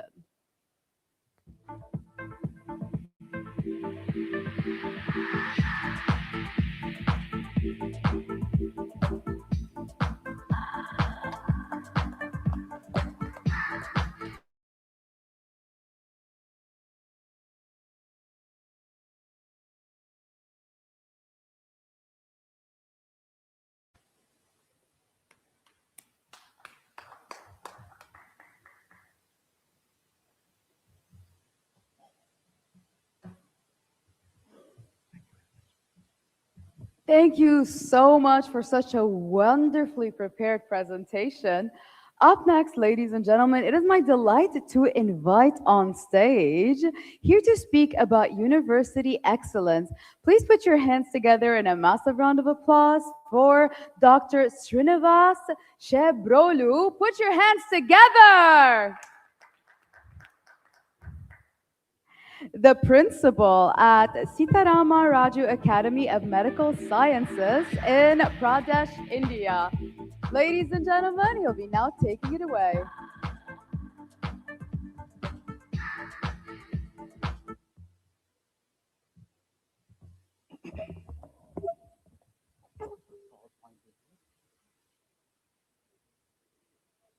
Good morning to all of you.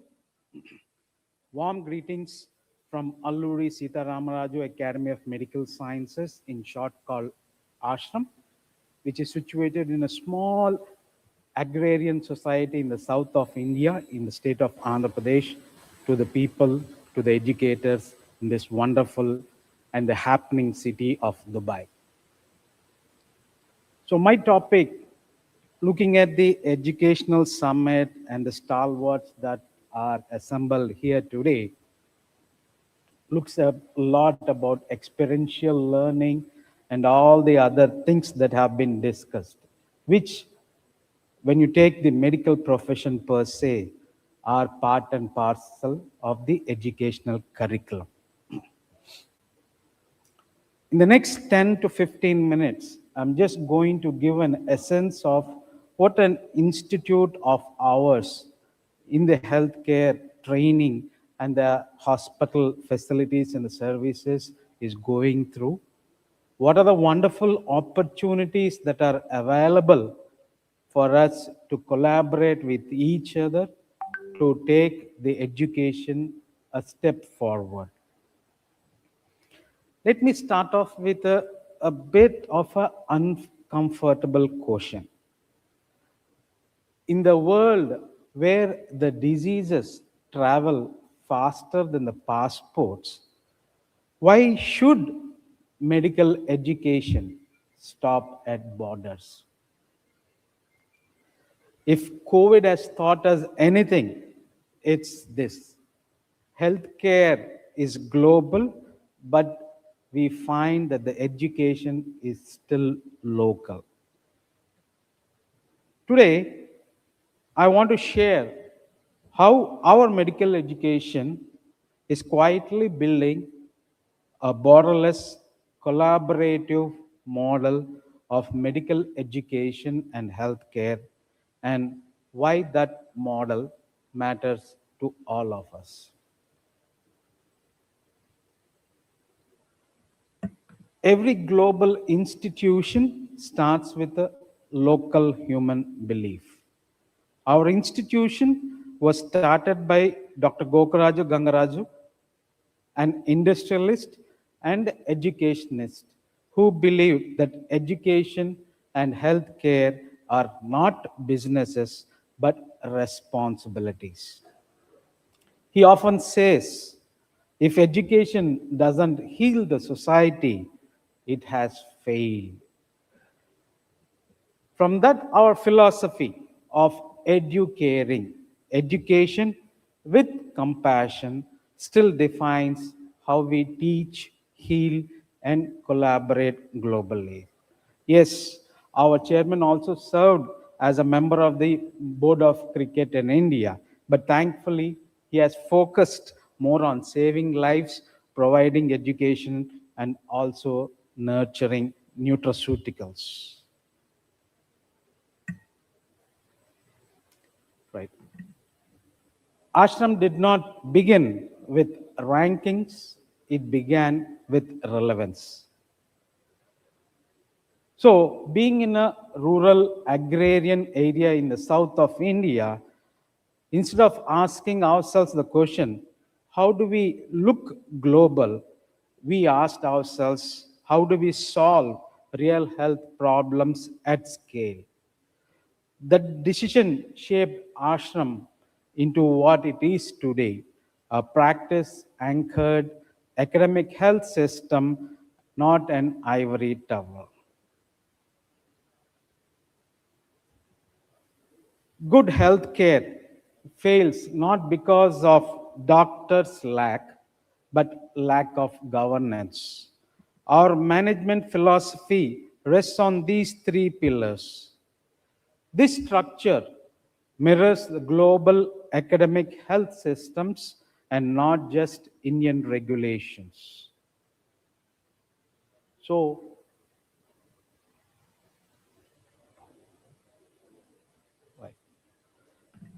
we didn't attach a hospital to the college. We actually integrated them together. At Ashram, education, healthcare, research, and community engagement functions as one ecosystem. This means students learn in real clinical environments, research addresses real population needs, and the community becomes a live classroom. For global partners, this creates a high-fidelity training and research platform, not simulations, but reality. Accreditations don't make you great, but they tell the world you are ready. With NAC, NABH, and NABL accreditations, Ashram meets benchmark quality systems. In short, we are saying to the world, we are partnership ready. The future of medicine will be interdisciplinary, else it will fail. Together with the working summit and the working group and the working knowledge of United Nations, which talk about sustainable development goals and also mainlining the different complementary systems of medicine that are available, we plan and propose to take all this spectrum of healthcare services. Besides being allopathy, we also want to integrate, and we are in the process of integrating Ayush treatment systems into our healthcare facility so that we can give a global and outreach encompassing the traditional with the modern systems.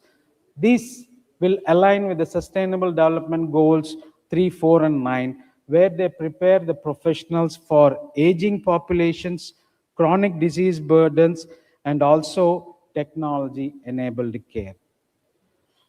The unifying forces that we have at Ashram, this is where we stop presenting and we start inviting. These centers, the vertical pillars, allow us to collaborate on co-funded research centers, visiting professorships, joint innovation labs, and Industry 5.0 creation. We don't want MOUs that sleep in drawers. We want partnerships that produce outcomes.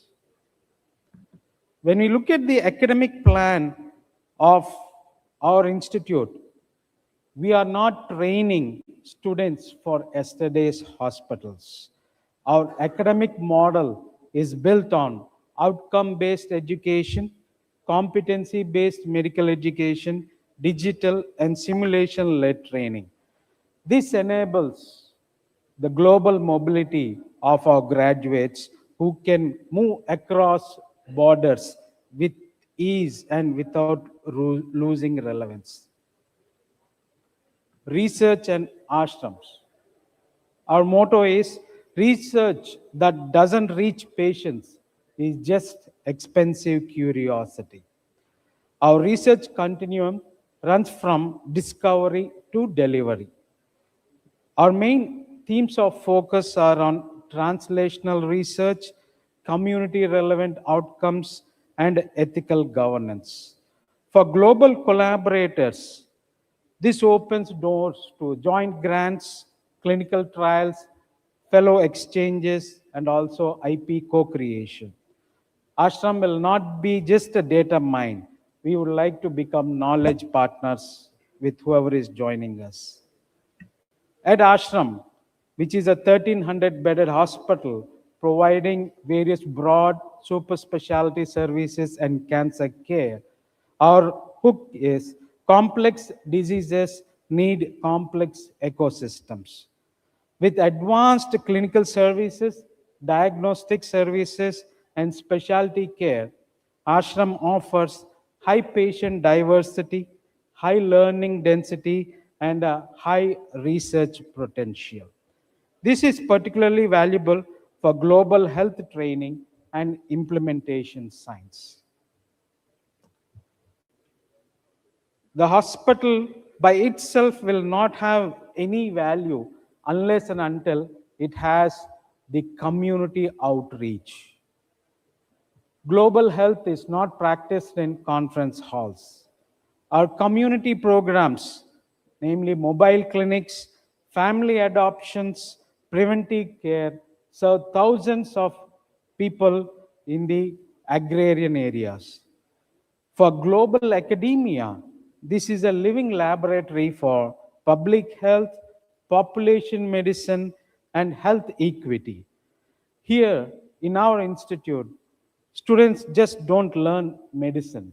They learn about humanity and humility. A hospital that heals people but harms the planet is incomplete. At Ashram, we have integrated clean energy, water recycling, and ESG-aligned care delivery. Sustainability is not a side project. It is embedded in how we operate and grow. So in short, we are here today to discuss and to collaborate with various institutions for global clinical rotations, for faculty development and leadership programs, joint care centers of excellence, for sponsored chairs, for global research consortiums, and health tech and AI collaborations. We are ready to co-build, not just co-brand ourselves. Right. Diseases don't need visas. Patients don't care about rankings. And the future won't wait for slow institutions. So the real question is, can medical education become as global as the challenges it faces? At Ashram, we believe the answer is yes, but only if we all build it together. From Eluru to Dubai, from local impact to global relevance. The Ashram way is open, the invitation is real. I thank the organizers for giving me this wonderful opportunity to have this sort of interaction and to be exposed to the educationists from all over the world. Thank you very much.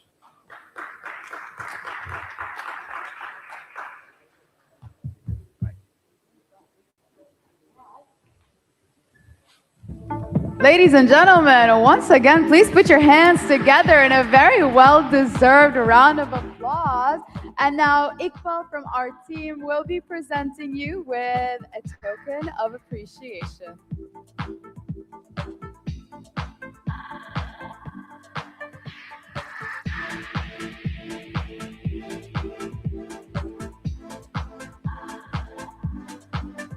Ladies and gentlemen, give it up for our brilliant speaker.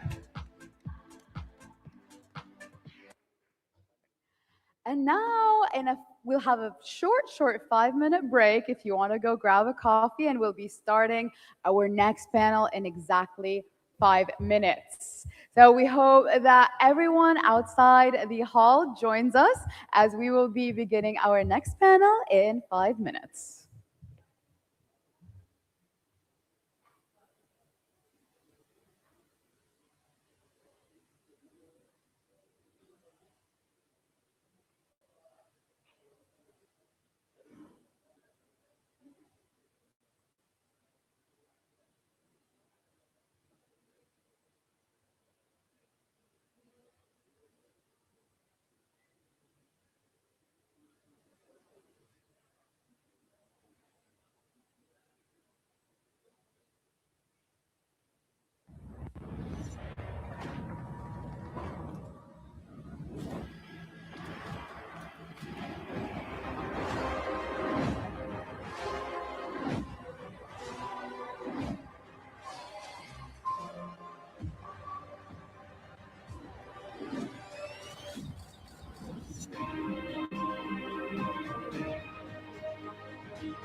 From 32,000 educator profiles across the globe, our research team meticulously shortlisted 3,000 exceptional leaders from 800 outstanding nominations across 49 countries. Every single one was remarkable. Tonight, we celebrate the very best, top leaders and change makers from over 30 countries. Ladies and gentlemen, welcome to the 35th ELETS World Education Summit Awards, where excellence meets global impact. Their stories will inspire. Their achievements will transform education worldwide.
All right, we all had some coffee. Are we feeling a little bit more awake? That's okay, it'll hit you in a few minutes. Okay, so now, ladies and gentlemen, let's go ahead and start our upcoming panel discussion all about future-ready graduates, aligning higher education with the AI economy. Our panelists, first and foremost, please welcome on stage Mr. Krishna Kumar, Senior Director of Student Recruitment at Amity University, Dubai.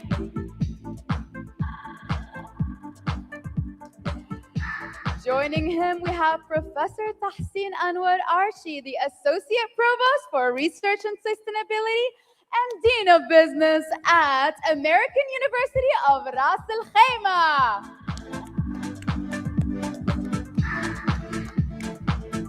Joining them, please make sure you make some noise for Professor Santosh Kumar Ray, Director of Institutional Research and Quality Assurance at Liwa University, Abu Dhabi.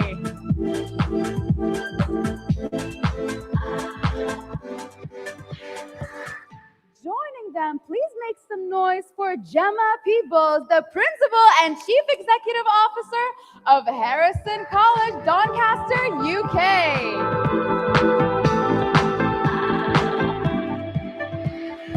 And of course, please put your hands together for Dr. K.S.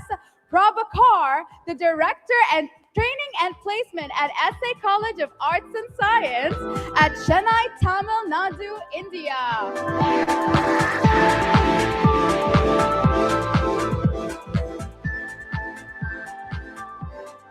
And of course, please make sure you cheer for Reham Saeed, the founder of Seniors Global Education.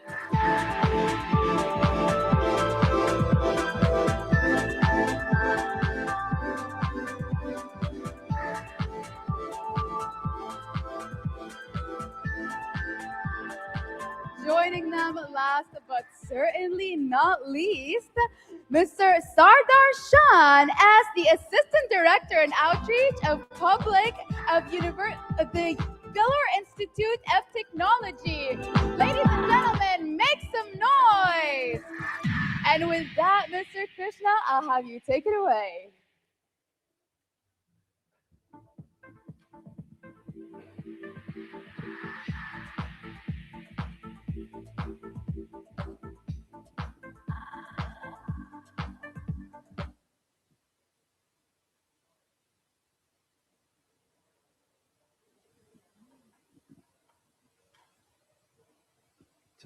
Check. Yeah. Hi, good morning. Good morning to all. I think I know we are going to start in a few minutes, so just wanted to put a simple question in your mind and then start this panel discussion.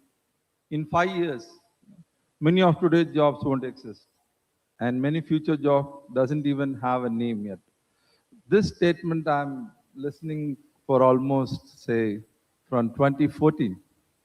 But still, we are surviving. Still, we have already endorsed so many new titles, new roles, new currencies, new whatever you call it. So I think this is more to do with, or to hear from the experts who are sitting right next to me, and to understand more on how AI is going to be no longer a future trend. It's going already shaping how we are learning and how as an educationist we are adopting it. So hello, I'm Krishna Kumar. I'm the Senior Director for Student Recruitment in Amity University. And I've been in this industry for almost more than 2 decades now. And I would love to hear this as a participant as well as a moderator. I'm going to give this mic to each and every guest here so that they will introduce themselves, and then I'll come back to my script. There's the introduction. All right. Thank you very much. My name is Professor Tahseen Arshi. I'm the Associate Provost for Research and Sustainability and the Dean of School of Business at the American University of Ras Al Khaimah. Hello, I am Professor Santosh Ray from Liwa University. I am Director of Institutional Research and Quality Assurance. Liwa University is a growing private university in Abu Dhabi. Good morning, everybody. I'm Gemma Peebles, representing the UK today, and I'm the CEO and founder of Harrison College, a post-16 provision based in the north of England, working with young people to get them work ready. Good morning, all. I'm Dr. K.S. Prabhakar. I'm representing SA institutions, Chennai, Tamil Nadu, India. I'm in this institution for 16 years. I'm taking care of training and placements. Thank you so much. Thank you. I'm Reham Saeed, Seniors Global Founder and Director, and a mother for 3 kids. Thank you. Good morning, everybody. My name is Sudarshan, and I the Assistant Director of Outreach and Public Relations at Vellore Institute of Technology, India. Thank you. Thank you so much. I think we have 40 minutes, and I would definitely want to use this as productive as possible. And we would definitely have the sequence where we'll go one by one, and please feel free to share your opinion. And if you want to jump in, please feel free. Okay, let me start with sir. Okay, now we are talking about redefining graduates' outcome in an AI-driven workforce. What new competencies should universities prioritize in an AI-centric world? Thank you very much for this question. It's a very interesting, challenging question as well, because if I had to give you a very standard and cliched answer, that would be the more automation AI brings, the more human intervention we need, whether it's validation, whether it's judgment, whether it's creativity, critical thinking, and so on and so forth. But just to provide a context to this question, let's understand what AI has done around us. What is the environment we are living in? So just three quick points. AI has democratized knowledge, as well as it has democratized almost intelligence as well. That's one. Second, AI has given us unprecedented power in terms of predicting demand, in terms of automation and scaling entrepreneurship at speed.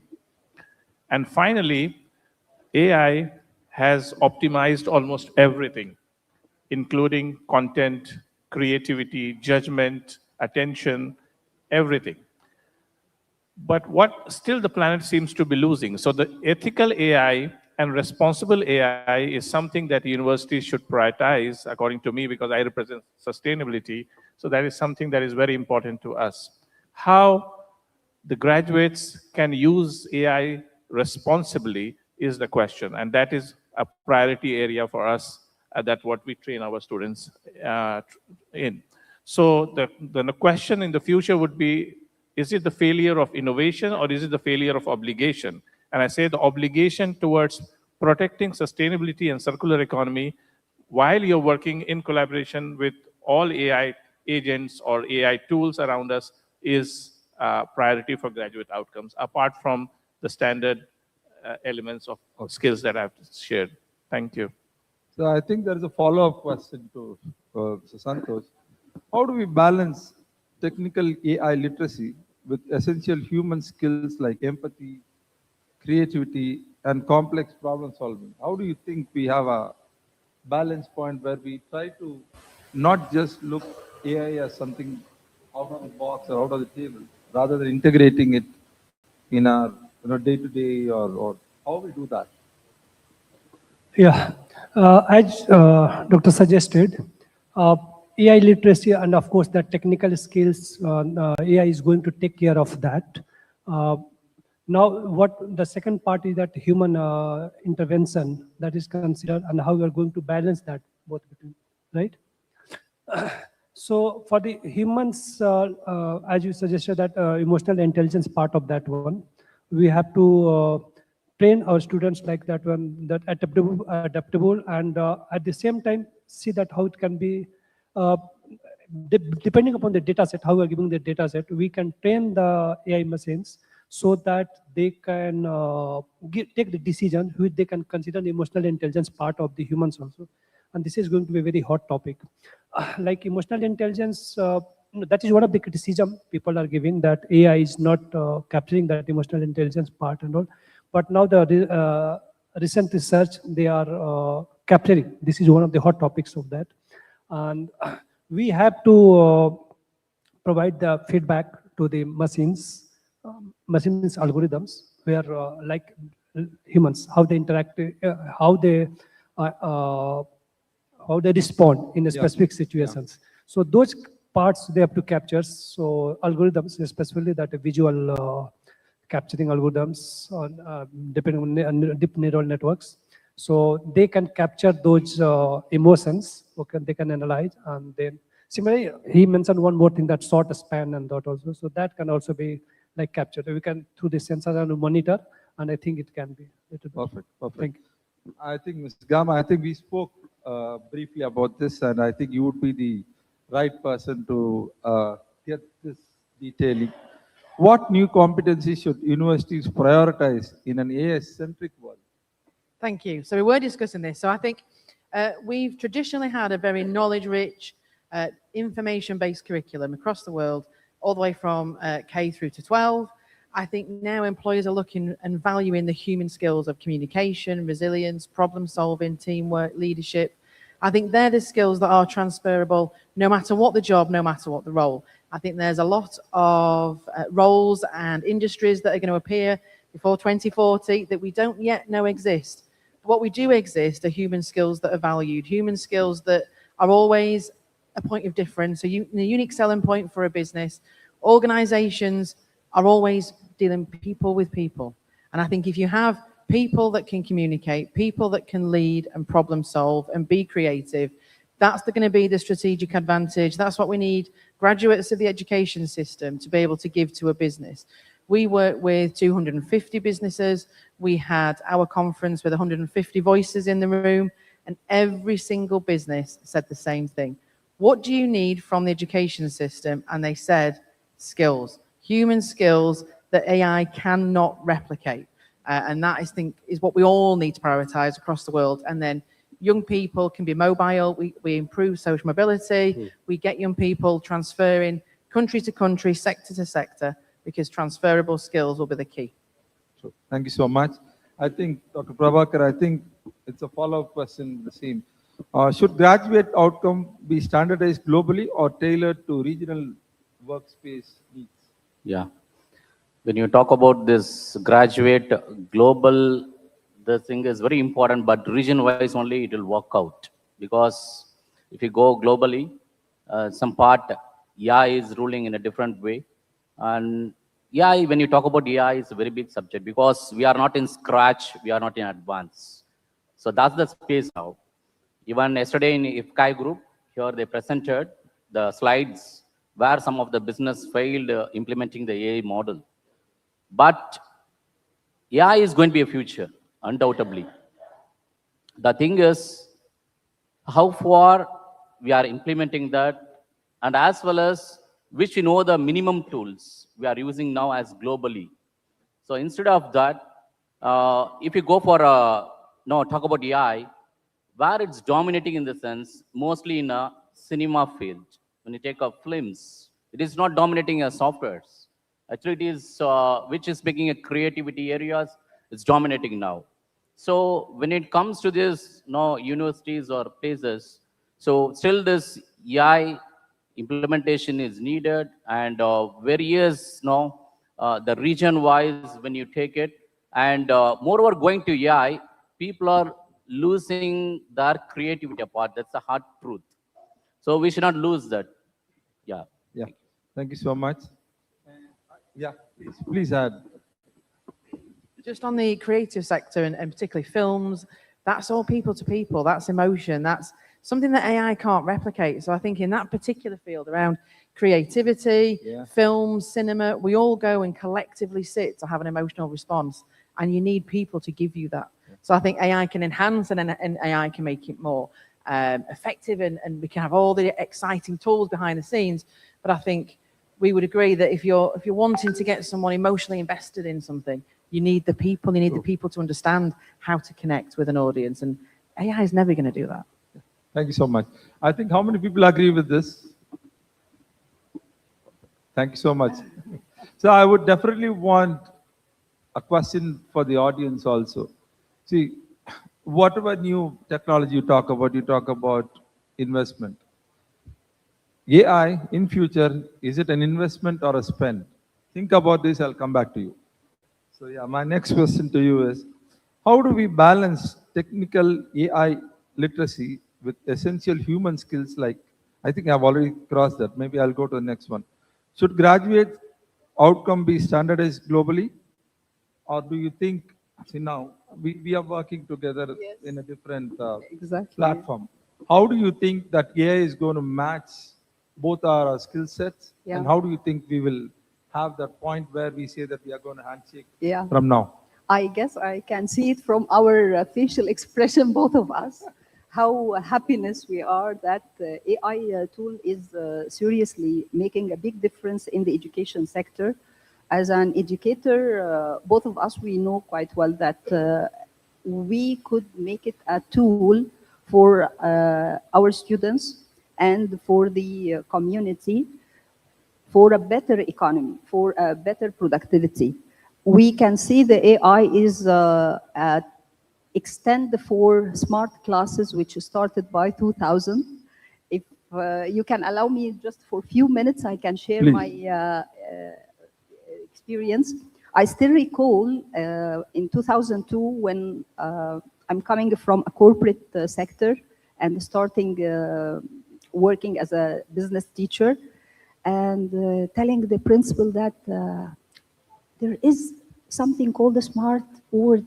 We can put the lesson in a flash, and and I'm explaining for her how fast the class and interactive it will be for the students, and how it will save time and.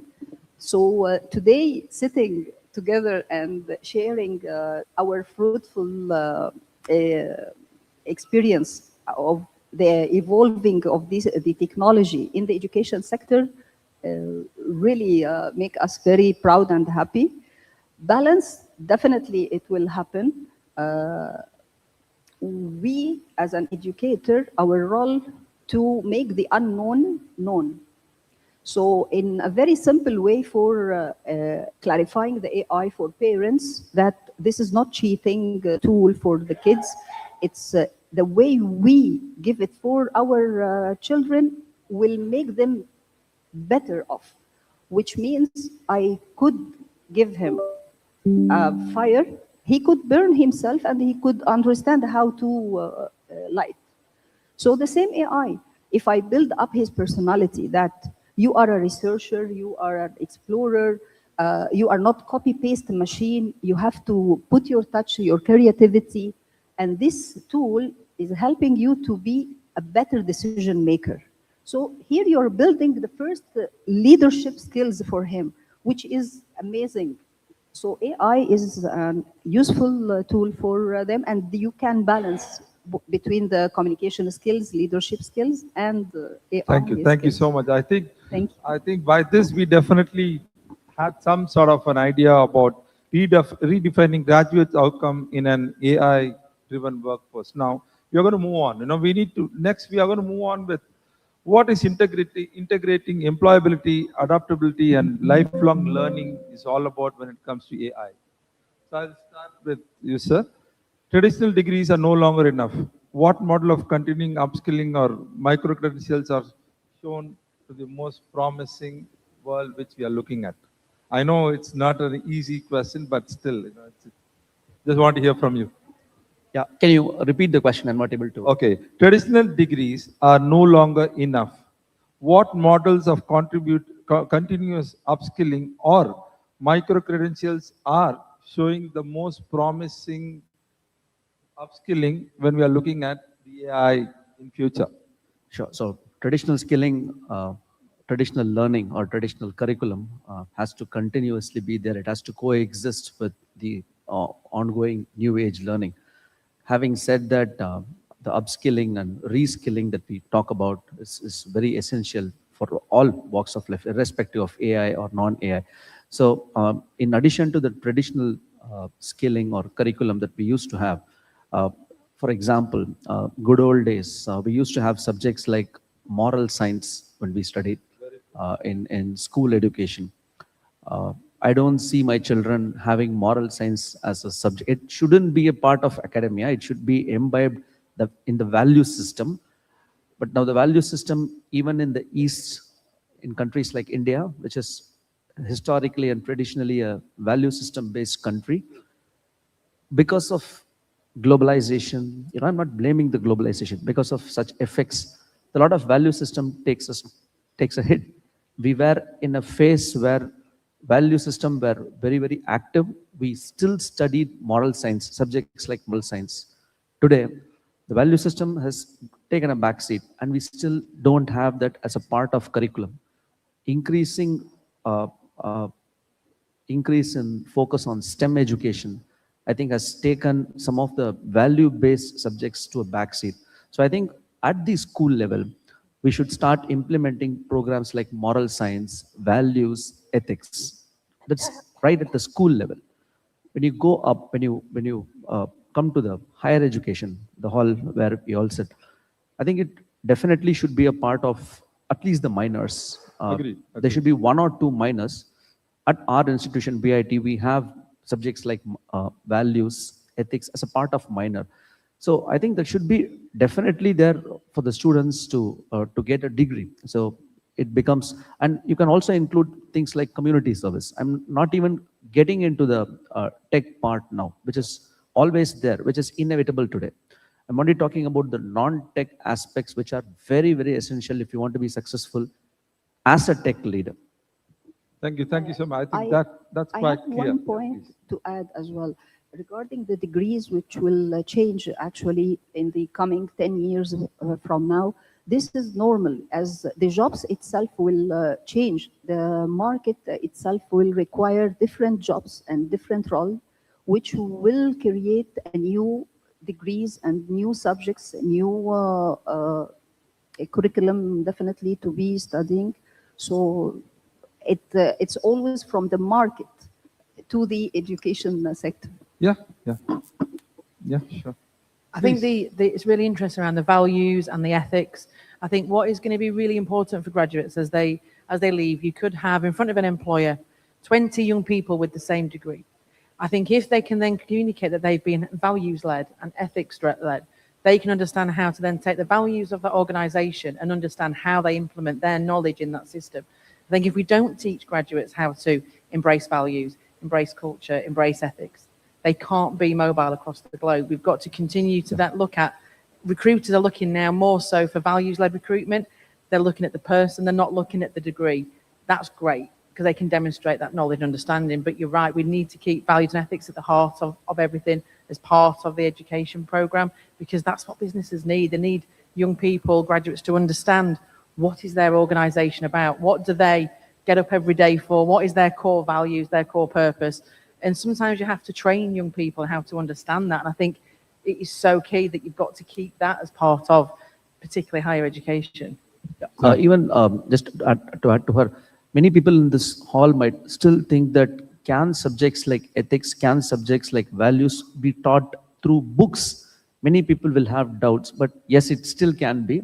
It cannot be one point of view, but I think it still can be taught. Yeah. So let me jump to the next question. And this time I wanted to hear a different version of the same question. So what are the biggest barriers preventing universities and industries for collaborating deeply? Right. Sorry, I had something to say about the skills, but we'll go to this question, no worries. The biggest challenge is the maturity level and the speed at which both the industries are moving, right? So whether the industry is ready to collaborate with the academia is the question, and whether the speed that with the industry is moving, whether the academia is moving, and the answer is obviously not. The industry is moving at a greater pace than the education sector, because the education sector is constrained by a cycle of curriculum enhancements and changes and approvals, whereas the industry is not constrained by any such means. So industry is driven by commercialization targets. It is optimization of the resources and so on and so forth. So they are focused on optimizing and maximizing their potential productivity. Now, how does education fit into this scheme of things is the question. We tried few things. We always invite, say, the industry to the universities. We organize like CXO conferences. We want to hear from the industry. And what does the industry always say? That your graduates are not ready. This is the common, the skills are missing, right? So the meta skills, that is what is very important to them. That means the skill behind the skill of adaptability.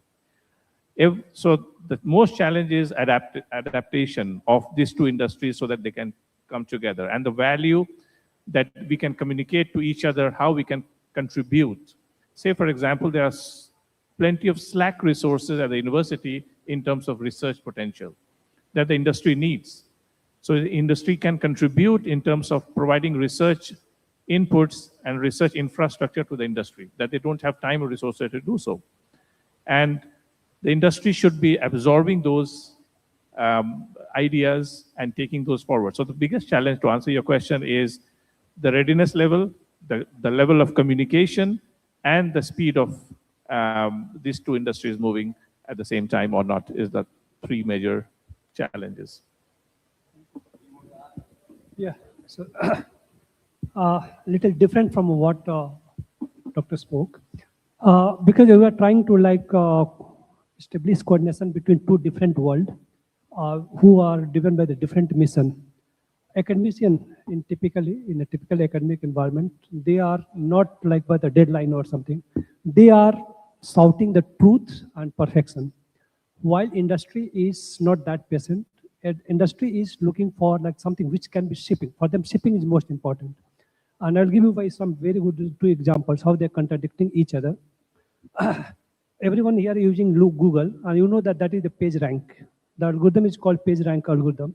Page rank algorithm is a very simple algorithm, and that is, according to academician, that is not much worth. No complexity, no perfection, but it still works, and the whole world saw that product. It is not giving the optimal result. Google is not optimal, but it is a product, and industry wants that. While academician, they mock it. Second example is here, neural networks. Everybody now, almost 50% of people, they talk, they take AI expert. But these neural networks and all, now they are hot cake for the industry and all. But these neural networks were discussed in 60s and 70s, and everything what you know today, academicians knew it. So it is not that industry is ahead. Academicians are usually, universities are well ahead, at least 20 to 25 years ahead of the industry. Only thing is, academicians or university people, they think about perfection. They want that algorithm which has no limit. That is correct. They think about that one. My point here is I understand there is a gap, but the industry is expecting job ready, career ready for AI from the universities. So how do we see a line where we know for a fact that there is a compromise from both the sides, and how and when and who is going to do the compromise first? Yeah, I think let Gamma, you want to take? Yeah. Who compromises first? Ooh. I never compromise. Our college never compromises, but what we do is make partnership mutual. Okay. So we work very much on mutual understanding. As educators, I employ a commercial team to understand what are commercial pressures, what is industry looking for, what are industry motivators in terms of KPIs, in terms of output, and I think a big thing is to design curriculum together. Yeah. Industry and education need to come together and say, what does industry need in a particular sector, in a particular role? How do we create a curriculum that meets that need? So neither are compromising. What we are doing is having a conversation. We're sitting down and we're saying, how can we work together? How can we have mutual benefits so that industry can access all of the additional resource in research and development? Yeah. Because surely, if we can say to university, how can graduates support in terms of your development? The research can be done by the university. They can explore that, feed that to industry, and then you just say, right, okay, please create a curriculum that will lead to these things. That is a partnership. That's not compromise. So then we get the best of it, best of both worlds. Yeah. So for me, I never compromise. Good to know that. So Dr. Prabhakar, your view. Yeah, when it comes to universities, when you take a top universities globally, they don't have much challenges because they get collaborations with the industries very easily. But when it comes to India, so we do have different rankings and all. We can say NIRF ranking and NAC accreditations. So globally, we do have some changes there. And first the question of this is, AI or teachers, professors capable to teach the subject is the biggest question mark. They're obviously not trained in the platform properly. But globally, students are running behind all the fancy courses, AI, data science. If you keep some catchy words, they go behind that. So even the professors are not properly trained, then it is very tough to make this generation making industry ready. Because we are all handling the Gen Z generations. Yes. How tough to handle the kids, we know very well. And my request to the global universities as well as the industries is, so don't see this QS rankings or any kind of NAC or any other accreditations. Just collaborate, because we are facing a very tough times. As I said, the ethical values is going down. At this time, instead of looking the all rankings globally, we want to gather, we want to equip the students. So this is my point. Yeah. Thank you. I think this is more to do with how industry would want to have an outcome, and the best way is to train the trainer. If you invest in train the trainer, I think you have some answers for the question which most of them try to dodge. But I think if you put your head and money in training the trainer, I think that would definitely help in a cascading effect. Please. And here you have to have a very good negotiation skills with the universities to invest more in this. Because actually what's happening is that we are moving from classroom to cloud room, as I'm expecting. The industry is going very fast with the technology. The tech provider already in the industry going with a very fast speed. The AI and automation already is used now in the production. So the fast learner in this generation, either in high school or in universities, learning by themselves even faster than waiting for educator like before to teach them. So I guess that we have to give more awareness for universities and schools to add the AI literacy in their curriculum, in the universities' curriculum as well, and training. Here, as I read in UK, it's one of the top countries which giving a very high budget from the government for free training for educators and parents as well, in order to improve the understanding about how to use the automation and AI. Okay, thank you. Your thoughts, please. Taking a cue from Professor, I think it was a bold move day before yesterday that one of the leading institutions in India, BITS, they sent a strong press release that they are pulling out of THE rankings.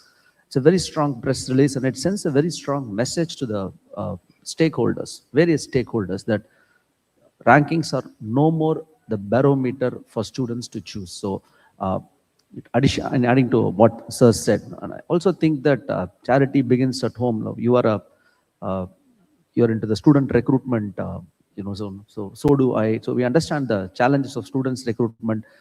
I also think that the universities should not only look at academics as the only parameter for recruiting students to the universities. I think we should include a little bit more when it comes to academics. Yes, there are progressive universities both outside India and within India these days that not necessarily look only academics as an entry point for recruitment. Weightage should be given to academics, no doubt about that. At the end of the day, it's academics. But a lot of non-academic factors also needs to be given, if not equal weightage, at least a substantial amount of weightage. And that could be anything that could be decided by the universities themselves. This automatically, changes the perception, automatically, sets the mind to a different level so that people don't get into that rote learning where they prepare for exams. I was speaking to the other forum yesterday that I don't think some of the countries where the education system is very, very high in India, we prepare students not for the life, but we prepare for the exams. And if that changes, a lot of things would change. So I think we are running. Okay, let me put one last question, and it is a very tricky question for me. And the floor is open for anyone who can pick it up. Are traditional degree structures becoming obsolete in the AI era? Who wants to take this? See, we all know this answer well, that traditional degrees does go, and so the entire globe is running behind the skills. But degree is mandatory. Without that, it is not getting into the industry easily. Moving into the skill, and most of the students, when see, they are avoiding the mathematics nowadays because they started to use AI in all the aspects. So when the thinking goes off, you want to, my one point is they want to focus on maths, because we know all that quantum computing, right? That path is booming in this globally, and that maths is playing a vital role. So my one point is, see, along with this AI, and students should learn always the mathematics too. Just to add, so as you rightly said, the traditional degrees would exist always because you need a core foundation knowledge, and then you need to top it up with relevant skills, right?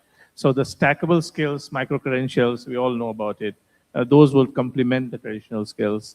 And today, adaptability is the key to success. I would say that adaptability is the new job security. The meta skill that students would learn how to adapt in an ever-changing environment with major challenges, especially in sustainability, the green skills, those kind of things will always remain relevant, and those graduates will be successful who will be able to adapt in the changing global scenarios. This time I'm fully agreeing with him. Traditional learning, definitely they are going to be. That is meant to be. You are not changing the principle of engineering every day, so that is going to happen. That will always remain. And the whole concept of introducing micro-credential is that you cannot change the curriculum each and every day, because that requires some approval, kind of the approval. And the whole concept of micro-credential is that you keep changing whatever the need of the industry or society, you keep changing and you add that. So traditional education is going to be here. A very, very quick answer. Are traditional degrees still appropriate? No. Do they need to change? Yes. And the reason I know is because businesses, particularly in the UK, I can't speak globally, but from the Chamber of Commerce work, we do 26 local skills improvement plans. We speak to thousands of employers. Are degrees always what an recruiter looks for? No. It needs to be a blended model, bringing in skills. So if I can speak to HE out there, start to change your degrees and meet employer demand. Thank you. A quick message to ELITs as well as, I think we shouldn't be looking too far. Probably for the next 4 years, 3 years, 2030, when ELITs does a conference again, I think till then, I think this will coexist, both the traditional learning. So in 2030, when we come back, we will talk about it. So I think, thank you so much. I think a big round of applause for the, and I think we have one question from the floor. Can someone help with the mic so that we can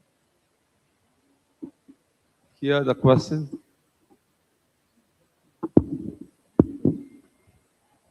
Okay, I think maybe we are going to be here. You can meet us and we can definitely help you out in answering your question.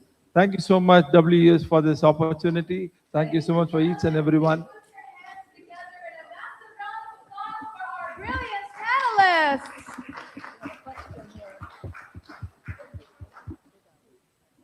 Hello. Can I ask the question? So it was indeed an insightful panel discussion. And yes, talking about bridging the gap between academia, industry, when there is AI revolution. My question is that should we, like I just want to ask the panel, should we include in our academia curriculum which is related to responsible AI, explainable AI? What are your views on it? Who would want to take that? I can speak about this particularly as I'm connecting already the students with the industry for internship opportunities and how to polish their skills to be ready for the job.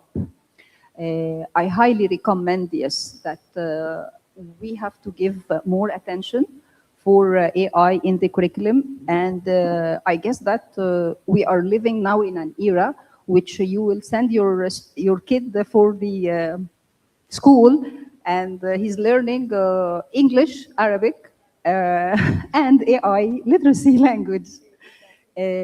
Plus the parents should have this free training because they should be aware about what their kids is getting, and they should not be a big gap between the parents and the teachers and the student in the AI subjects.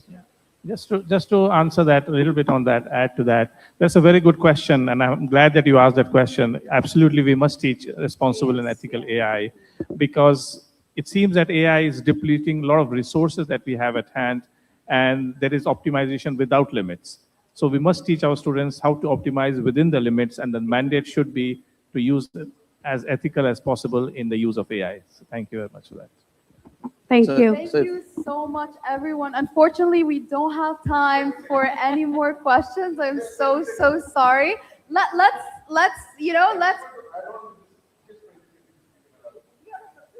absolutely very successful. It's very impressive. Okay, I'm gonna count 20 seconds. Okay, 10. I've cut it down by half.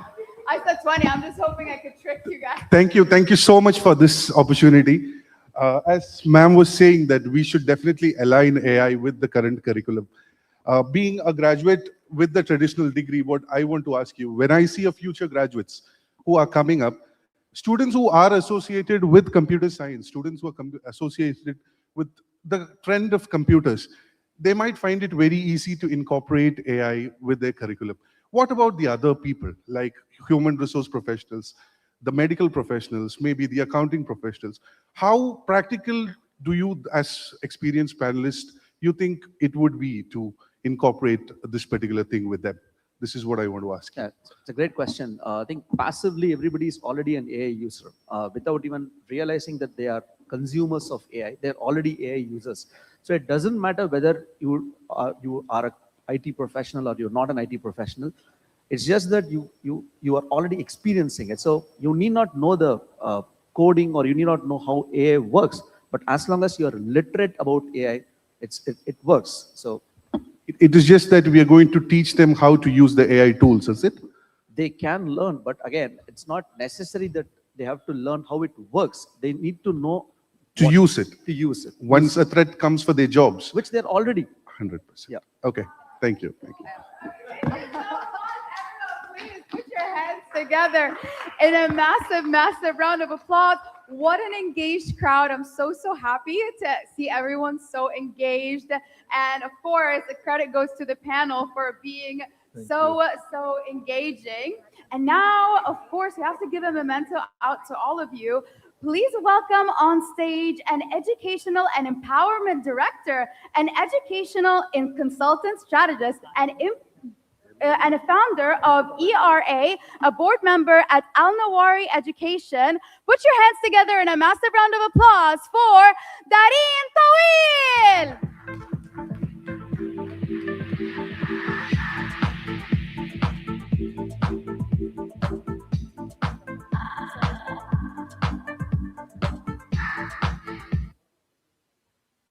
First and foremost, ladies and gentlemen, put your hands together in a massive round of applause for Mr. Krishna Kumar.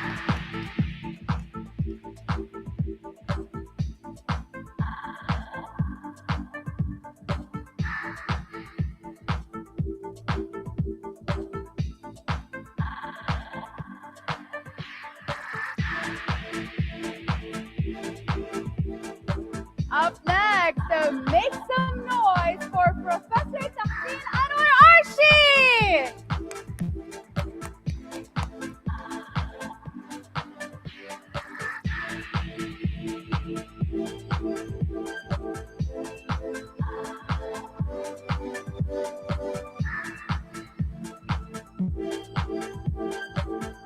Up next, we have Professor Santosh Kumar Ray.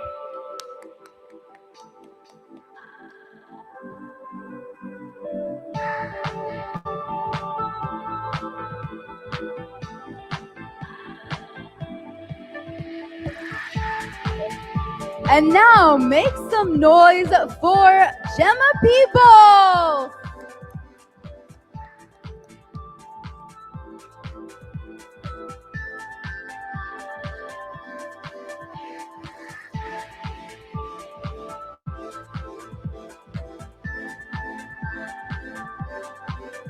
And now make some noise for Dr. K.S. Prabhakar.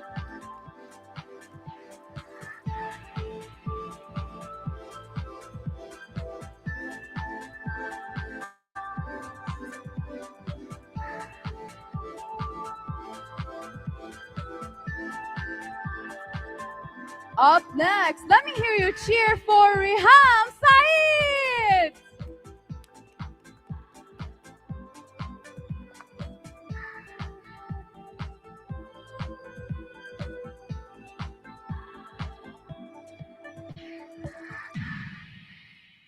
And last but certainly not least, make some noise for Sardarshan S.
Thank you so much to everyone on our panel for being incredibly engaging and sharing all of this different insight with us today.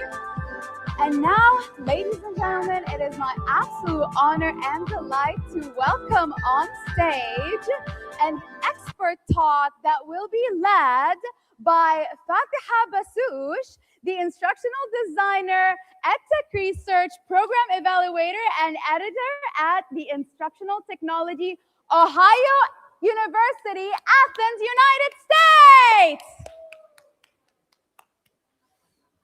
Take it away.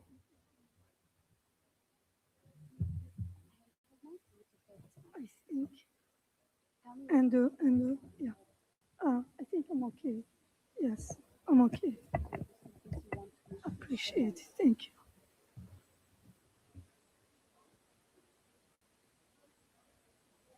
All right. So we have 10 minutes. So welcome everybody to my session. My name is Fatiha Basush, PhD candidate in instructional design and innovative learning, Ohio University, United States. I welcome you to my session. As you see the title, Rethinking Assessment in AI Era. Okay, so maybe I need to use this one. Okay, so measuring critical thinking in high-paced classroom emerging. Okay. Yeah, so can you hear me now? So yeah, as I said, the title, and as like the first panels talking about AI and the ethical side of the AI. So my part is more concerns about how we can assess nowadays. So rethinking assessment is very important nowadays in the AI age. Especially my concerns is more how to measure critical thinking in hybrid classrooms with emerging of the technology. Okay, next one. So let me tell you like a short story. So how like this idea came to my mind? Of course, everybody is talking about AI, but the story is like one of my colleagues told me like my students submitted a great essay. So I don't know if the students wrote all the essay or somebody else. So I think the moment captured where we are in education today. AI can now write, explain, right, summarize, and even argue. So I have like two questions here. Did students nowadays finish the assignment? We care about this. Or we need to care, did they actually think? That's very important. That's exactly what this session is about. So before we talk about solutions, let's first talk how like to understand why assessment needs rethinking in the first place. All right. So AI, as you know, I haven't just added a new tool. It has changed the roles of learning evidence. For example, nowadays we can see students can now generate a full essay and draft a second using AI. It looks like a polished, of course. You would say, is this like belongs to my students or to an AI tool? So we are moving fast from a world where output showed effort to one where output can hide efforts. So if AI is changing the learning landscape, what exactly are we trying to achieve in this session? So my concerns, as you see in this slide, we have two goals. Thank you. Why rethink assessment? Why AI changes the role? You see we have two pictures here. Students' thinking process. Usually we have a background, knowledge in our brain, all right? So we try like to use and think to solve a problem, a task, okay? Then there is a logic, of course. In order to solve any problem, you need to use a certain logic, okay? You interpret the problem, you try to understand what is like the central problem to solve that a problem that is raised in that case. So how about the output of AI? It's completely different. Look to the human brain and the AI. So we have the trained data that exists in AI. Then we can ask the AI to do the task, but based on what? It's not a logic reasoning. We don't have an AI logic reasoning. That's if we compare between a human and the machine, that's the difference. AI cannot do the hard work. AI cannot do something that concerns the logic reasoning. So it's algorithm processing, right? Thank you. So for that reason, I would say hybrid learning, I'm very concerned about a hybrid learning.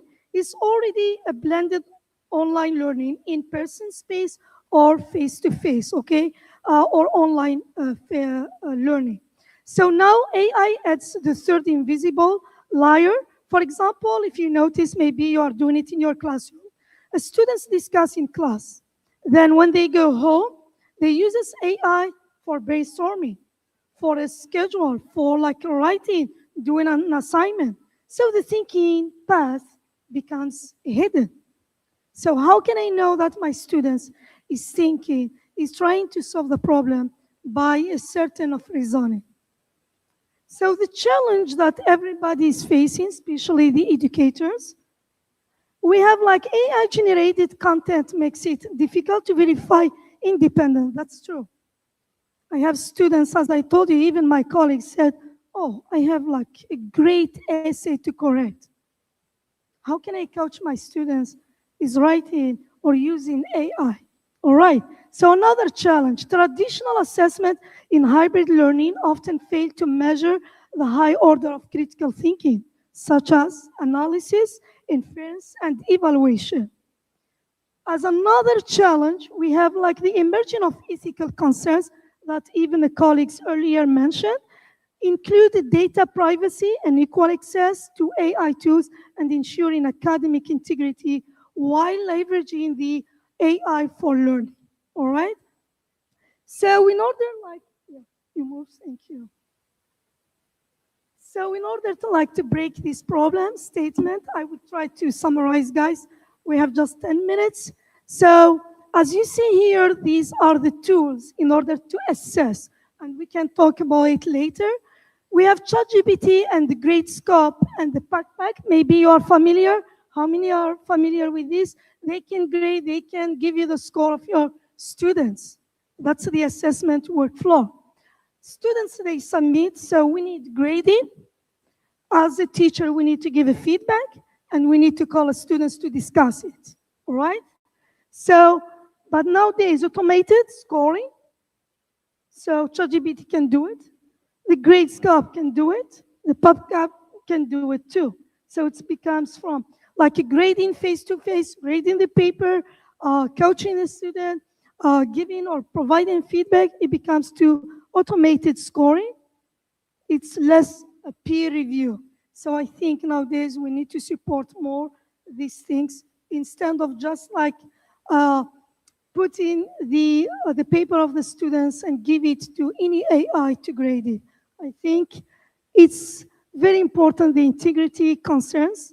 We need to recall basically assessment longer valid, and the misalignment between the AI and user learning goals is the big issue as well.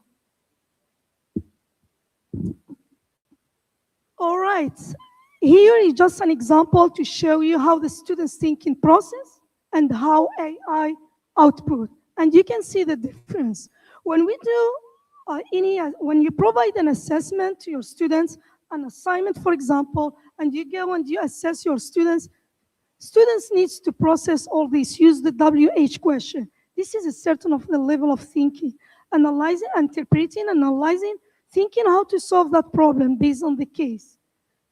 However, when we have the AI, we need to define the problem, of course, gather the data from the AI, analyze it. We need it's a human. AI cannot analyze.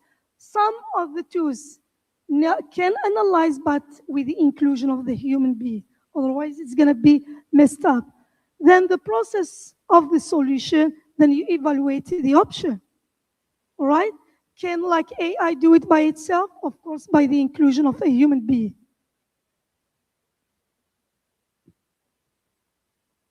So what AI changes in hybrid assessments?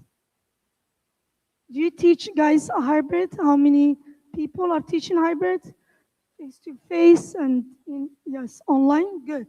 So AI alters information flow. Students use AI at multiple levels.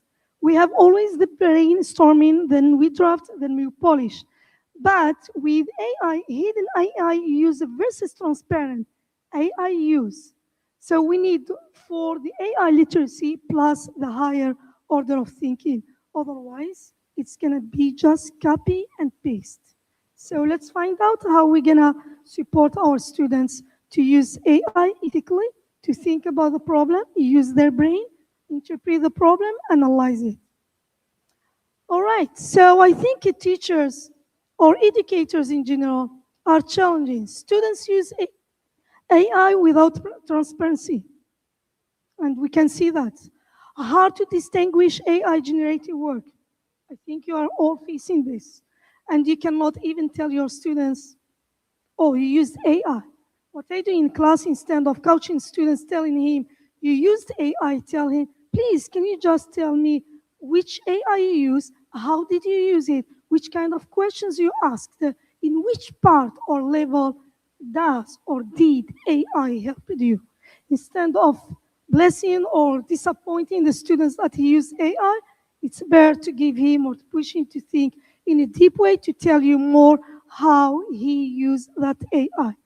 So we have also as a challenge inequities in access for some educators. And I think this process, when you see like you teach and the students is using AI, I watched even some videos, teachers like break down the tablets, the phone of the student because he was just angry. Students is not following him, but he was just focusing on the answers that AI, any tool of AI was providing those answers. So I would say, like instructors, fatigue is also a challenge. All right? Next one, thank you. So in order like to confirm all this, instead of making it as a story, there is, of course, framework. So what I found out, I'm more specialized in critical thinking and instructional design. For that reason, I found that like some of like the like UNESCO and EDICAS, they say ethical AI, transparency, safety, focus assessment. I like when I hear this, like people are focusing on this nowadays. So, and EDICAS from their side, they said authentic assessment equals top global priority. So you see how these like organizations are focusing on the assessment. It's no more nowadays to say which AI I'm going to use. It's a part of that, but it's very important to think how you're going to assess what you are teaching and your students has all the tools, all the answers. Oh, it's gone? Oh, there is no like heads up. No preventing. Can we just close? Can I have 1 minute plus? Okay. So there is like I use 3 frameworks. Maybe you are very familiar with David Merrill's instructional designer. There is the founder, the Americans founders of critical thinking. It's a very famous framework. In addition to that, I use the Bloom taxonomy to design. Importantly, I cannot share with you the design of the checklists and the rubrics that I designed for pre-service teachers and educators that they can use during like the evaluating the assessment of the students. So if you are interested, we can meet just after this presentation. I can share with you that rubrics and checklists that I designed in order to assess critical thinking in AI era. In addition to that, quickly, what else? Just if you can put like the last slide of the personal information. Thank you so much. I'm so sorry.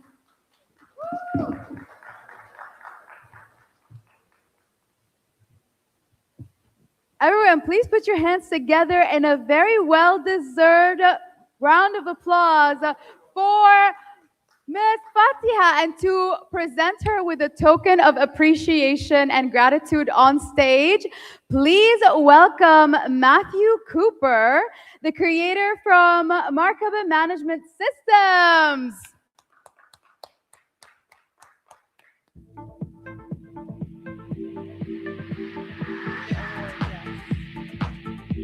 Ladies and gentlemen, once again, put your hands together in a massive round of applause for Fatiha Bazish.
And in the spirit of that, ladies and gentlemen, let's all welcome on stage someone who's here to give us some very interesting insight from Markaba Management Systems Australia, the creator himself, here to talk about integrating AI into the Markaba Management Systems, conscious leadership, and the future of vocational education.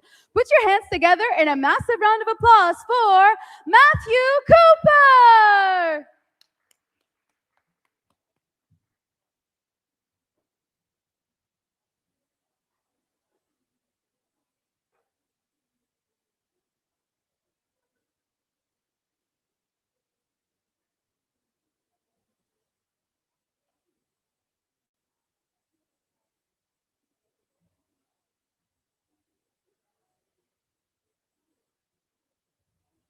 Hi, everyone. Are we on? Can you hear me okay? Yep, good. Thank you. I'm going to invite one of my colleagues up today just to keep me in check because it's been quite a hectic journey. So I don't want to get too far ahead of myself. So Cecile, if you could come up, please, that would be great.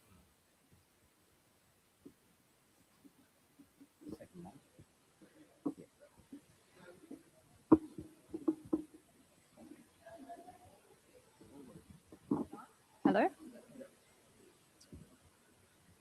Okay, firstly, everybody, I'd just like to talk about the Australian qualifications framework is the topic today. So it's higher education, which is called the AQF, the Australian Qualifications Framework. So that's dealing with the levels from Certificate 3 up to diploma level. So the Cert 3 is a trade level, so electrician, plumber, sparky, it's the doing level. Then as we go up to supervisory and management, then we go up to Cert 5, so analytical and cognitive thinking. So that's the framework that I was basically dealing with. What I found along the journey was that you're dealing with kids that are coming out of school, you're dealing with parents who are returning to work. There's a lot of contributing factors to what this framework does to get people working back into industry. So one of the critical challenges that I found was industry engagement and customer service. And when I talk about customer service, we're talking about stakeholder engagement, so genuine, real stakeholder engagement. So a lot of the conversations have been around institutions, funding models, leadership, ethical AI, and all of that is critical components. But what Macabre Management System, I would say was forced to build was the ability to be able to engage with multiple stakeholders at one time. So we've got compliance, we've got regulatory bodies, whether it's workplace health and safety, food safety regulations, the list just goes on and on and on of what components sit inside a specific qualification. So we know that they all have environmentally sustainable practices, WHS, customer service. So with that and dealing with industry, we needed a real-time solution. And with traditional business models, they don't work. They could not work quick enough. And when we talk about the compliance level, everything was gate kept by compliance. So when it came to designing and developing industry-related programs, everything had to be cleared by compliance, but compliance was not actually assisting. It was more gatekeeping in case we had an audit. So in case we have an audit, we'll tick all these audit boxes. So there was a lot of blockages. So through the Macabre Management System, what we looked at was, as you can see there, that triangle. I would say, well, who, like in this room, who would you say if the organization was the triangle going up, who's at the top? Leadership? If it was to be one person's role, who would it be? CEO. Okay, so the CEO's at the top, right? Who would be under the CEO? Finance? Under that? Operations? Yep. So with that model, I was looking at that and I was saying, well, what is that hierarchy model? It's more of a reporting. Well, I think we inverted it. I mean, Yeah. That's what you're trying to say, is that we've got, there's, as Matt was saying, there's a huge disconnect with working with industry. So as we looked at, you've got your traditional systems, they've talked about the journey of the student, but the problem is students come through, they come out and they're ill-equipped to be in the workforce because things are changing so quickly. Technology changes quickly, media changes quickly, marketing. So what we're looking at is working with the industries themselves. You've got a wealth of people who need to build up their careers. You have employers who need to work with training organizations that can help them train on the job. All right, not lose time off the floor for their workforce, but also help with staff retention and keep people in the workforce. The whole idea is also connecting with economies. You want to be able to help the economies by keeping people in jobs, helping them advance into their careers. So working from your ground up in your supply chain on the factory floor, helping them to move into a supervisor role, using a certificate grade system where you can build them and work with them to help them get up to a manager level. Yeah. So that's that whole thing that Matt was saying, is that you've got a large workforce that needs to work for the people who are working for you, right? And this is the systems that we created, was looking at how organizations can manage and how HR organizations, when they're managing their workforce and the people, when they're doing their training and development, and how they can bring that into a system that's transparent. They can see the journey that they're going through. So we were looking at learning management systems and how we integrated that with our technology using AI, right? And then Yeah, it was more about are we reporting all the time or are we supporting? So the way I looked at it was if we took the CEO and we put the CEO at the bottom, is the CEO at the top or at the CEO at the bottom? So the truth is when it comes to leadership, they're at the bottom. Any good CEO is supporting from the base up. So that's why we had that Macabre symbol. It was report and support. So you actually need both. So what we created was an overarching platform. So we used Notion. And I don't know if anyone here is aware of Notion. It's a project management tool. So there was another panel here before that were talking about funding models, efficiency. So I came from a background in manufacturing, and it was a high quality production line, QC checks, efficiency, output.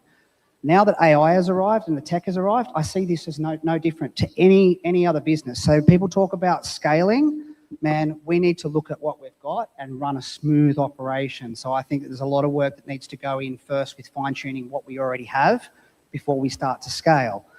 So with the Macabre model, I use the platform Notion. We can deal with multiple stakeholders at multiple times.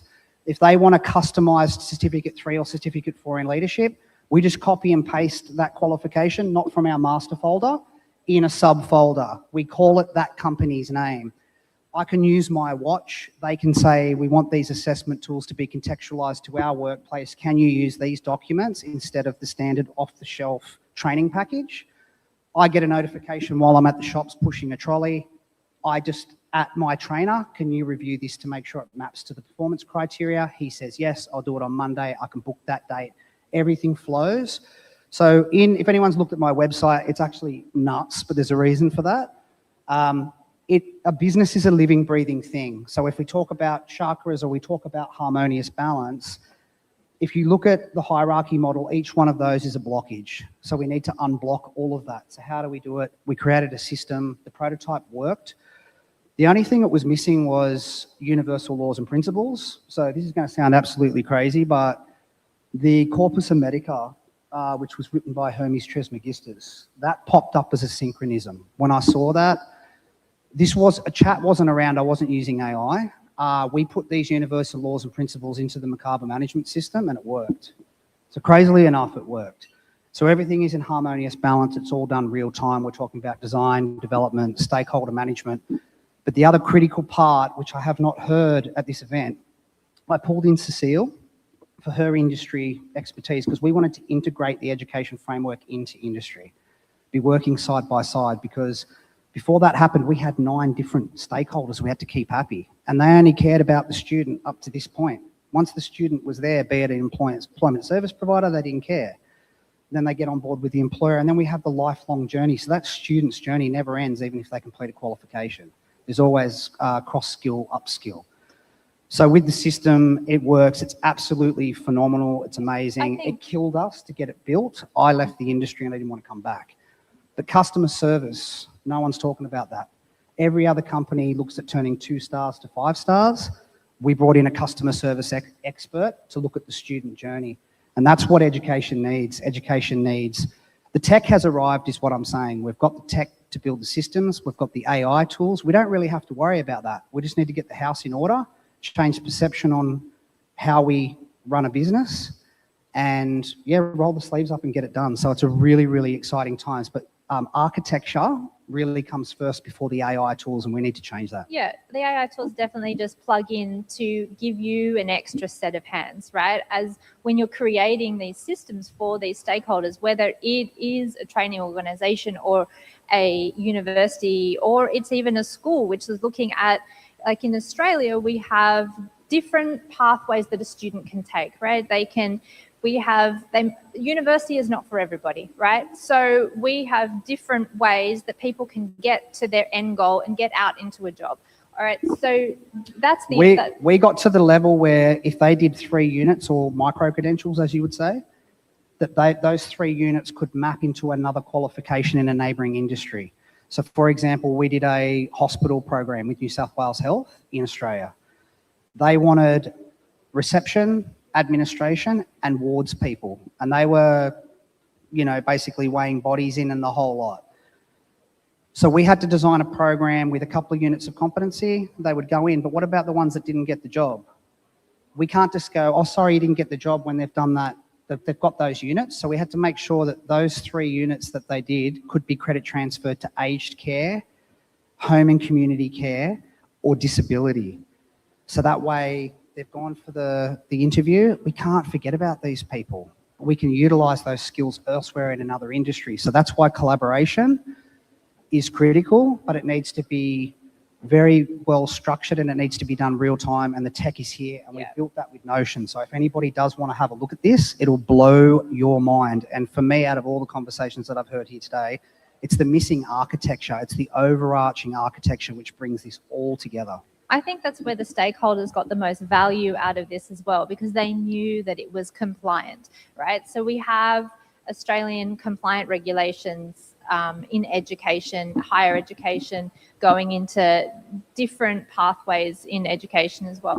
So, and then we're able to map that so that it fits in with their organizational structure and what they want to achieve. So it's, you're not looking at something of this round peg, square hole, or vice versa, right? You're looking at something that's going to work for people that have already got people, or they're looking for fresh graduates, right? They're looking for people to come in. They give you the brief and they tell you, this is the training course that we need. This is what we need to create, because this is the plugs in our workforce holes that we have, right? This is what we need to be able to move forward to like meet the ROI demand that we have right now for this particular industry. Yeah, the AI tools to do the reporting, and the human aspect does the supporting. So again, which one is it? It's both. It's everything. It has to work harmoniously. So using the Merkaba framework into the Notion build with AI tools. And the learning management systems. The learning management system plugs in, so our student management system goes into a direct link. You just go to resource links, SMS is there, LMS is there, CRM is there.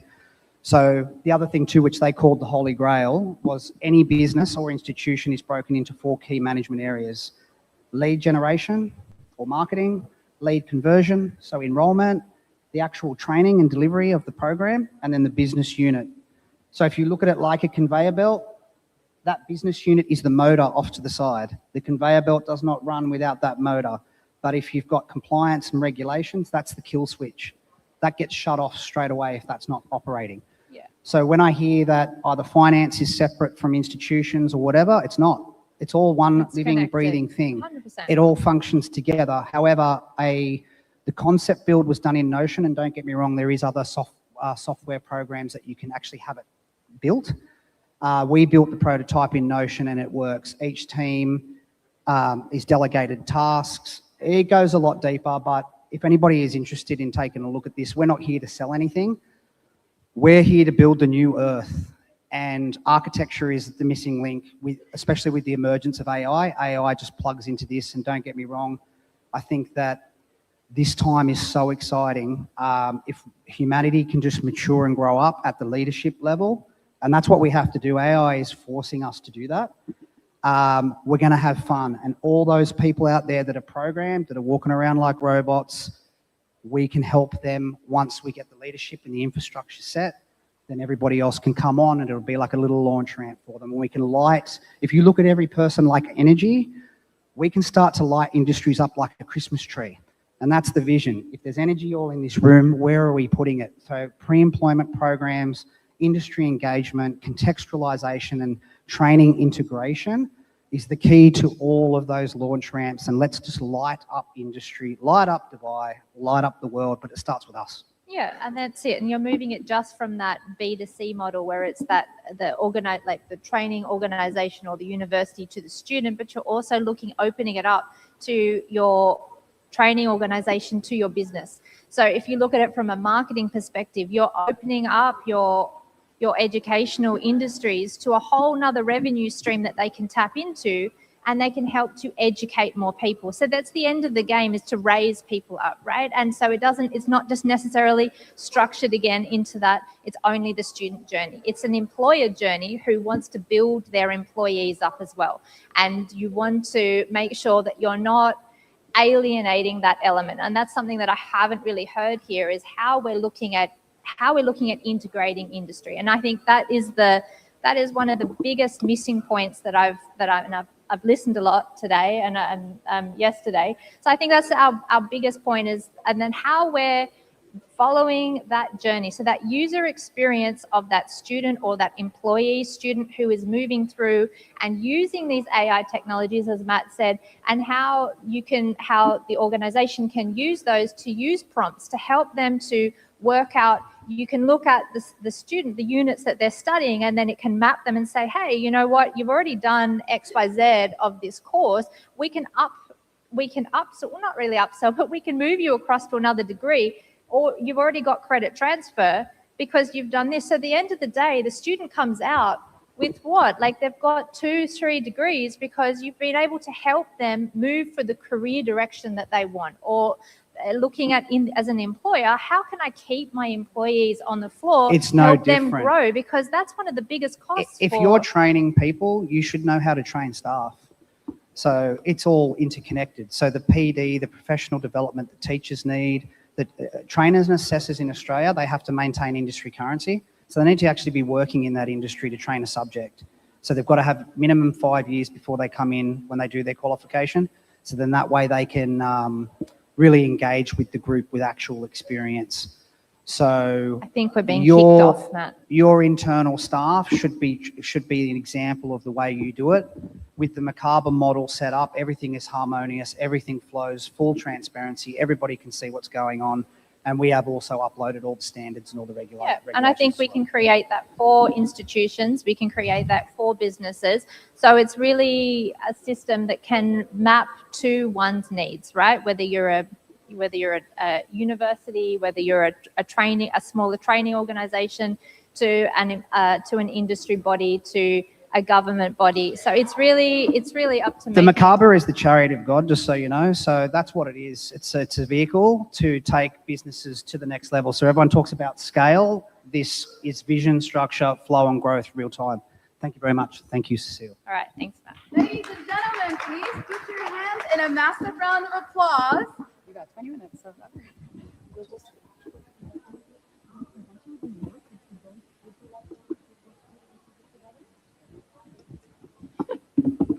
And now, ladies and gentlemen, to present our award to Mr. Matthew Cooper and his, of course, colleague, please welcome on stage a person who is a consultant in strategy, transformation, and performance, a director of information technology, as well as the director of office and planning and quality at King Fahd University of Petroleum and Minerals in Dhahran, KSA. Please put your hands together in a massive round of applause for Dr. Sadiq Amset.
Thank you so much, Dr. Sadiq, for providing this moment of honoring to Matthew Cooper and, of course, the Markaba Management System.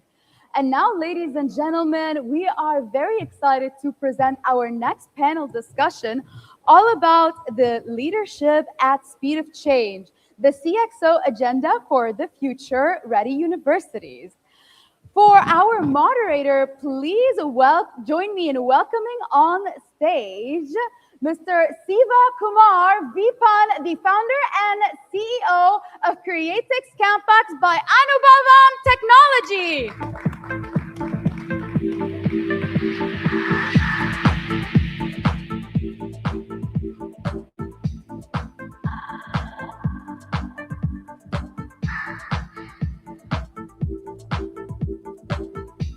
Mr. Siva Kumar will be our moderator for today, for this panel, which is incredibly exciting. Joining him, please join me in welcoming on stage Professor Amar Zaid, the Dean of Thumbi College of Management in AI and Healthcare.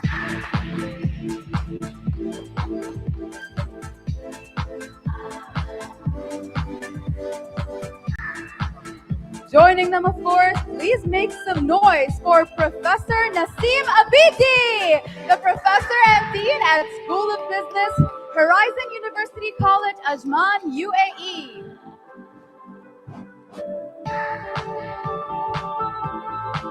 Joining them on stage, please make some noise for Mohammad Hani, the CEO of Visomi Group.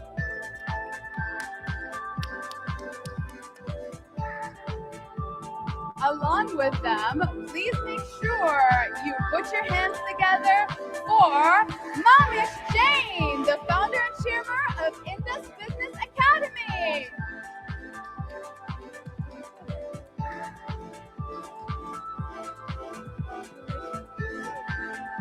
And last but certainly not least, welcome on stage Dario Silvesti, the president and CEO of Asumi College of Sciences.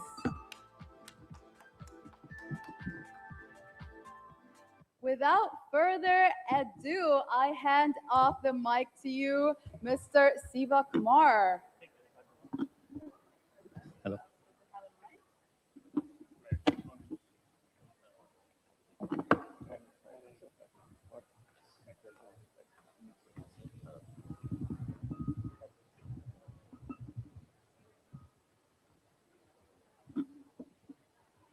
Good afternoon. So the topic is leadership at the speed of change, the CXO agenda for the future ready universities. Right. So good afternoon. Thanks for joining. I think there is it's going to be a good discussion. I promise you. I think we have eminent professors, leaders from the industry.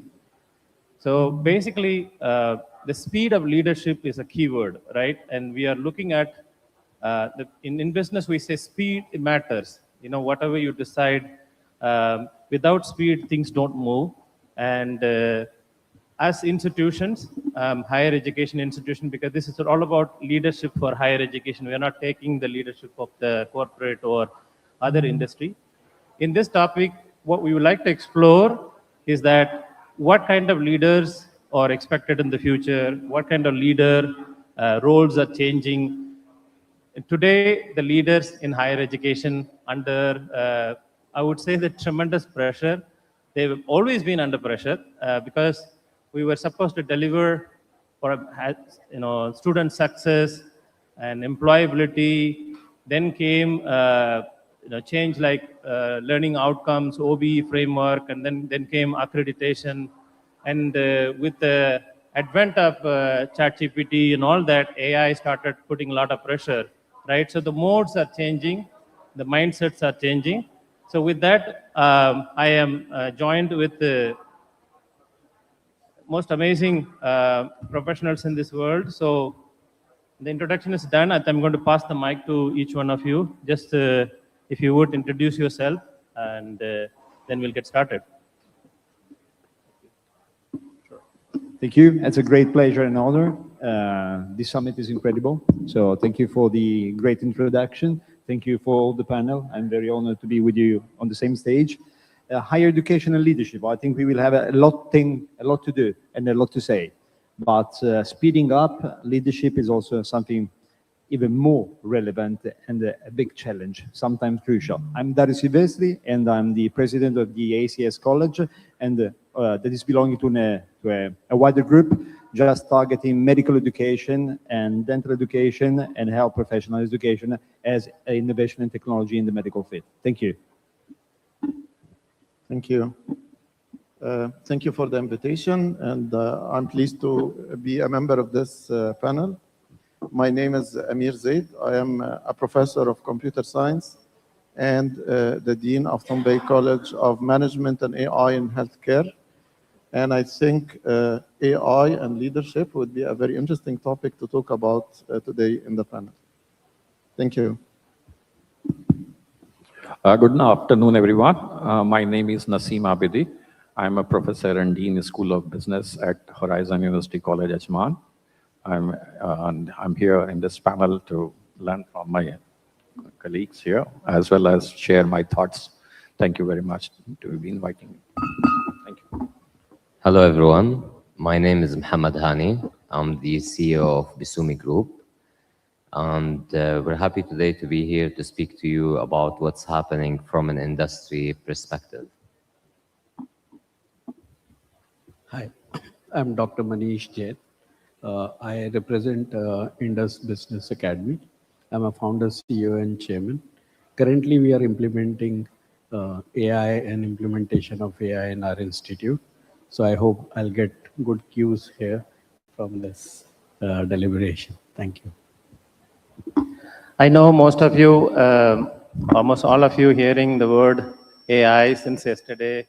I hope you're not tired of it. And you can hate AI, but you cannot live without AI, right? So let's focus on the leadership. As you all aware that leadership in higher education is changing, and so did with other industries.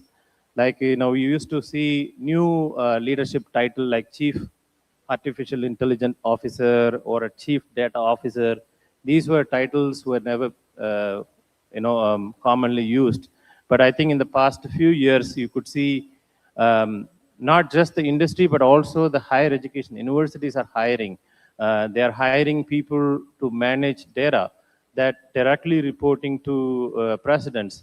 Universities in New York, universities hiring, let's say, roles for just managing academics using AI and things like this. A lot of articles are coming, a lot of job descriptions are changing.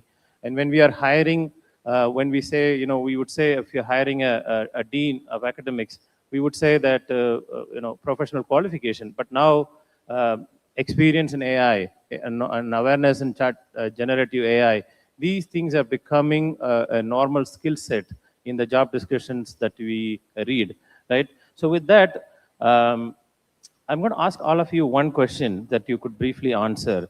That AI is, everybody talking about it's the next big invention right after we have seen in electricity, because everything is changing along with AI. It's not something like a simple innovation, but it is a massive innovation. It's a breakthrough innovation. So from healthcare to any industry, pharmaceutical, everywhere this is being applied. Is this putting pressure on higher education leader? Because yesterday we also talked about the visions of each countries are very ambitious. And we also talk about this is not a talent issue of leaders. It's not a funding issue of the leaders. It's even not a strategy or ambition issue. It's more structure, where you feel that leaders need to gear up or get ready for this big change. That will be, I'll start with you, Prof. Coming from an AI background, people think I'm biased 100% to deploying AI tomorrow. But I always keep saying that deploying AI has to be done when we make sure that the organization or the university is ready to implement AI. So AI without governance, AI without proper training for faculty members, AI without proper policies, AI without taking into consideration ethical considerations for assessments and developing study material will not be useful. So the starting point for a leader in any academic organization is to run an AI readiness review. And then we start by governance and we start incrementally applying AI in different use cases. This is my recipe as a technology person and as a dean of an AI college. Thank you. Yeah, I have completed 3 decades in higher education. And now I see the change, the pace of change which is happening now is much faster than the pace which was earlier. Maybe I'm talking about 5 years back. So now within 5 years, I think you can say the post-COVID, things have gone a drastic change. And that change is AI we are talking about. But I will come back to my own discipline where I look at academic administrations and all. There, the fundamental change which has come up and that we have to understand so that we can do necessary changes accordingly is that no more teaching. No more teaching in higher education. Teaching is dead now. Nobody should talk about teaching. Now it is about learning. It's about skills. It's about competencies. It's no more teaching. So the one which we used to say about principles, philosophy, and concepts, memorization, and delivering and talking about this concept, that concept, no more, because it's available. It's available on the tips. So tell me how these can be used to solve the problems. So there we need the skills. We don't need the preaching and telling you about this and that and history and long back. So there's no more teaching. We have to understand in higher education, we have to look into impact, developing skills and competencies to make sure that our graduates at the end, when they get the degree, they are employable and they are successful and they are for lifelong learning concepts, because the learning is for long, not for memory. Memory, I may forget certain concepts, but once I have learned certain skills, it will be for a long time. So that's why the focus goes on learning. There, the AI helps in. The AI comes into helping in your learning skills. One of them will be the AI skills, means technological skills. But then there are other skills which is required, which is a functional skills, like professors talking about medical universities. So maybe the medical people have to go for medical skills. Maybe I am from a business school, I'll talk about business skills. So those skills we have to identify, and we have to develop skills among our students rather than teaching. No more teaching. So our leadership job is now focused on learning. In that one, AI will be helping. We can take the help of AI, yes, because all those information which you want to collect will be available. Okay, let's go beyond this one. How you'll be solving the problem based on the inputs which you have collected from AI.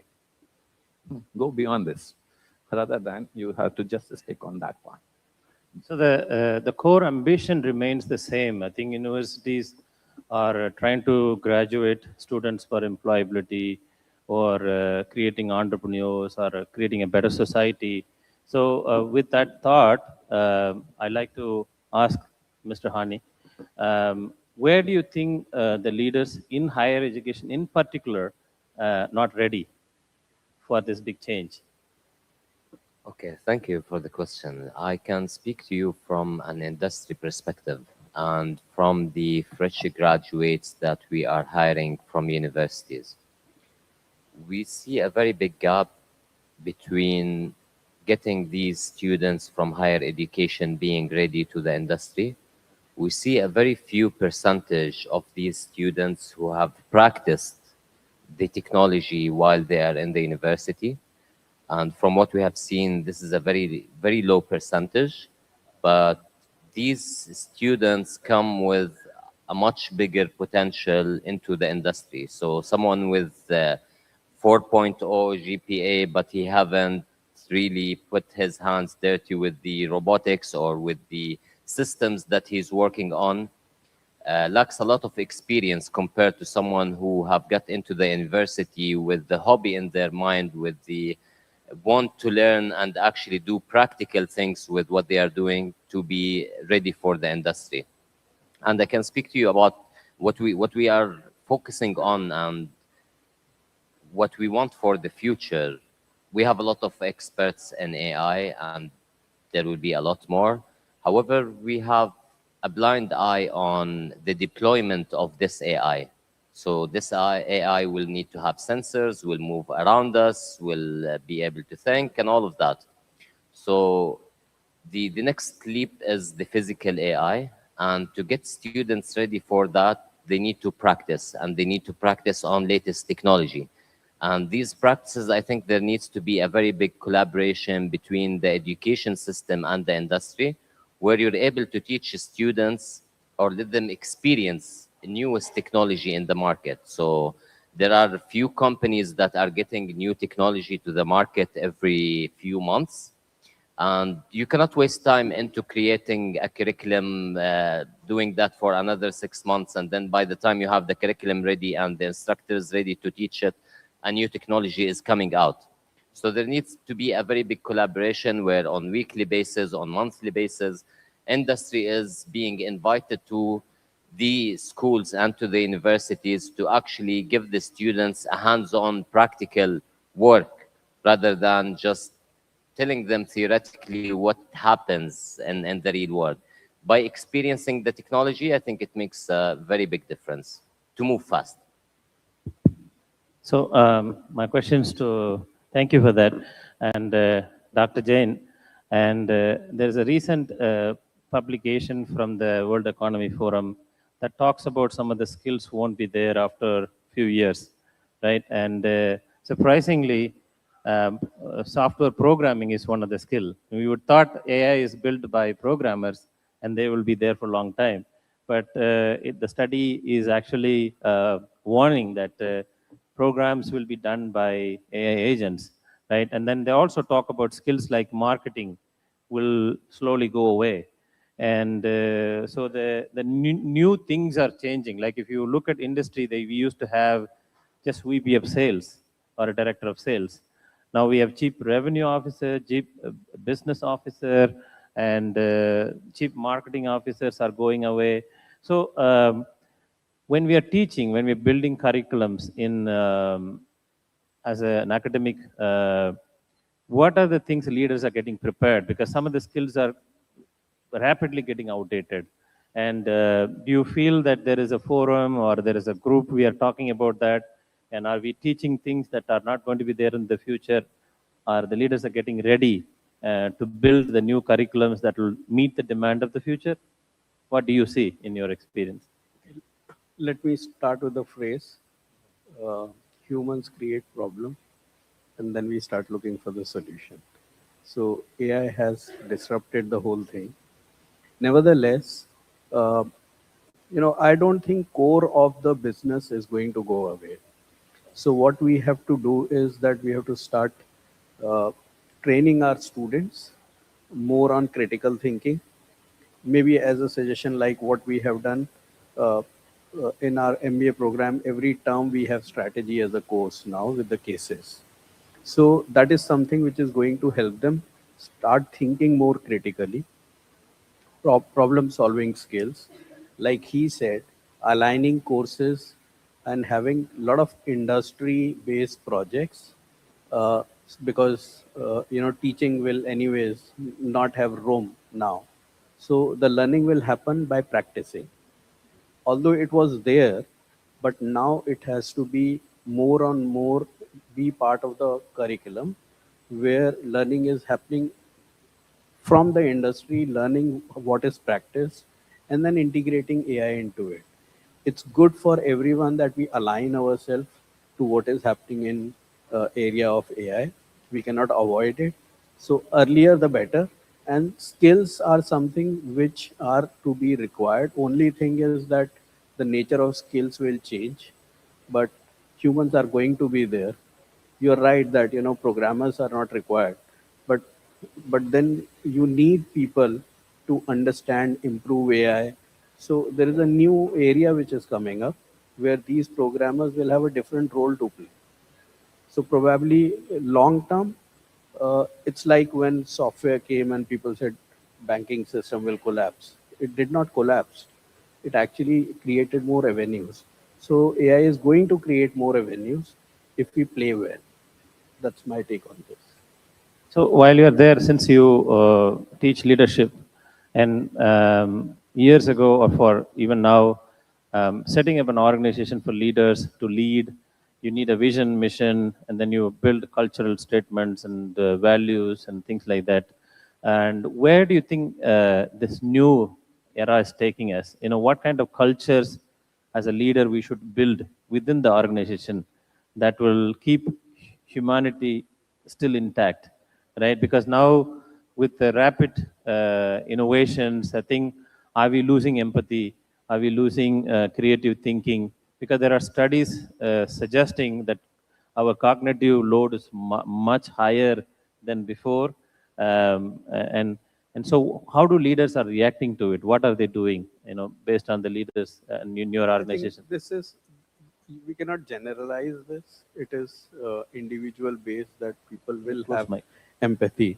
And so we cannot generalize it. And if a leader is good, he will adapt to the technologies. He will start training his existing people to adapt to technologies and make them still work and remain in the company. Somewhere here, there, obviously some pilferage will happen. People who are not open to adapt. But yes, you can't help it. Prof, would you like to follow up on that question? If you don't. So can you repeat the question, please? So earlier it is easy to run institutions with a set of structure. That's, you know, you have vision, mission, strategic plan, cultures. So we had a template and follow, and we push team to get things done with their KPIs and things like that. With this drastic change, things are moving fast. Are we losing empathy? Are we losing creative thinking? Are we losing critical thinking and all that? As a matter of fact, I don't think we are losing anything. I think of AI as calculators for innovation. I think they help people to be more innovative. And this applies to structures, this applies to leadership, this applies to anything. Same exactly to what happened when they invented calculators in the 70s, 60s. Some people predicted that engineers will lose ability to do math. This did not happen. They became better. Same when they invented spreadsheets, said accountants will go out of work. They would become better if they use spreadsheets. This is the same. It's exactly the same. It's a tool in the hands of leaders. Whether they apply them to improve or not, this is their own decision. So end of day, a good leader in the era of AI is someone who can adapt to the new technology, can embrace AI, and use it in a productive way. So it will provide for him virtual teams. This is a luxury. If you know how to deploy them, if you are AI fluent as a leader, you will know how to deploy technology. If you just use the technology for sake of using the technology, you will not go anywhere. So my follow-up question is that with this structure of running organization as leaders, do we need to adapt and change our, you know, cultural statements or policies, and that will go along with the change? As leaders, what do they do? You have to find a way to infuse in your DNA of the organization AI. You cannot really ignore it. So whatever organization you are running, whether it is academic or not, you have to introduce AI incrementally to it. You cannot really hide. Would this affect your structure? It will, right? Definitely it will, but it should improve in the long run. It should not be like a goal to use AI without having the proper use cases to use AI. So, and I touched on the skills. I think you can take this question. When we hire a new leader, and we will look for leadership skills with so many years, and what kind of language they speak, what they taught, and what, you know, whether they're from academics or they're from admission. So there are core skills with education has been changing and it will continue to change. And I'm not just talking about AI, but you know, if the whole studying for the students are not anymore linear, right? Now you see people are traveling from one country to another country to study, or they take a break, or they suddenly switch from one institution to another institution, and they study part-time, they do continuing educations and things like that. So this is not a easy way of running an organization, right? So along with that AI, how, what kind of internal pressures that leaders are going through, and if you were to turn this mic off and you assume there's nobody's here, what will be your answer? So in academic systems, at a leadership level, because our aim is to make something which is a framework, policy, implementation, we have to ensure that this entire organization takes into a holistic way. So what we did is recently we developed AI framework for our institution. In that AI framework, we have a section which is addressing to the faculty members and what kind of a training and other needs which is required for them. And we started several rounds of training for them. And the idea was every faculty member has to be equipped with the training that they have to use AI tools while they are delivering their lectures and making them the learning things rather than more the teaching things. So that is one section. Then we add also a student section. So how the student should be trained. It should not be that they have to choose whatever they want to do. Students are leading the AI innovation now, apparently. So that's why we wanted them to be that we also have to be part of them and we have to train them, use it. This is a technology which is available to you, use it. But you have to go beyond this one where the artificial intelligence provides maybe certain things from here and there. Then you use this as a context that these informations are available to you. Then how you can solve my problem? That means customization, my issue or my organization issue or my problem, how you'll be solving this one in a context, and how you see these things for future, that means the trend, which way it will go, so what path I have to take up. So where the leaders are putting up their strategic plan and all. So this is another section which we did for the students. Then we did another one for the staff. And all this policy framework which we prepare, that is also having budget, training, as well as what are the AI tools will be required to implement in the entire process. So look at a holistic picture, because leaders are supposed to look at the complete holistic picture and see how we are going to be in future. So if we are not making ourselves ready for that one as an organization, it's not about individual. It's about the framework, policy, direction, and those vision, mission, etc. you were mentioning that we can keep into the strategic plan.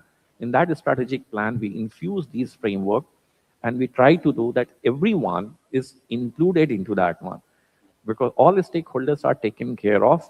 AI is one of the nice tools. Why we should not take the advantage of that one, be it with the student or with the faculty or with the staff or with the process, so that ease out everything and let us think how to make the entire experience as a better experience. When the students are coming, they are focusing on developing their skills rather than wasting their time into minor issues here and there.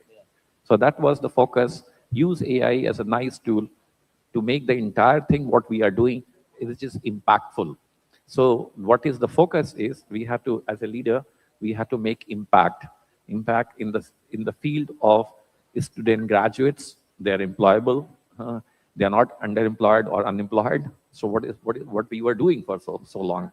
So we have to make them that way. They can go and develop their own business. They can be successful. They can make impact in society. We can do some research which is useful for the society, for the business, for the community. So that kind of an impact has to be kept in mind. And then we have to work around it, rather than we have to work around work part. And so that narrow perspective has to be taken out. A larger picture of that one is to be kept in mind as a leader, to work around using the AI wherever it is possible.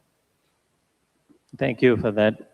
Dr. Dario, would you like to continue answering that question? Sure. Thank you. very interesting. I had the chance to listen really paying much attention. So the deployment of artificial intelligence in an organization through bringing importance to the ethics, to the governance, to the policing, very important. Very important. I do understand that from your perspective, that is quite, an AI innovator and leader. It's easy to be misled that everything is easy, because it's not. So injecting the DNA in with the careful and with the right progression is very important. This is very important, and I was assisting to the others from a more entrepreneurial and investor side. It was very interesting to assist and listen to your vision of the deployment, physical deployment on the industrial level.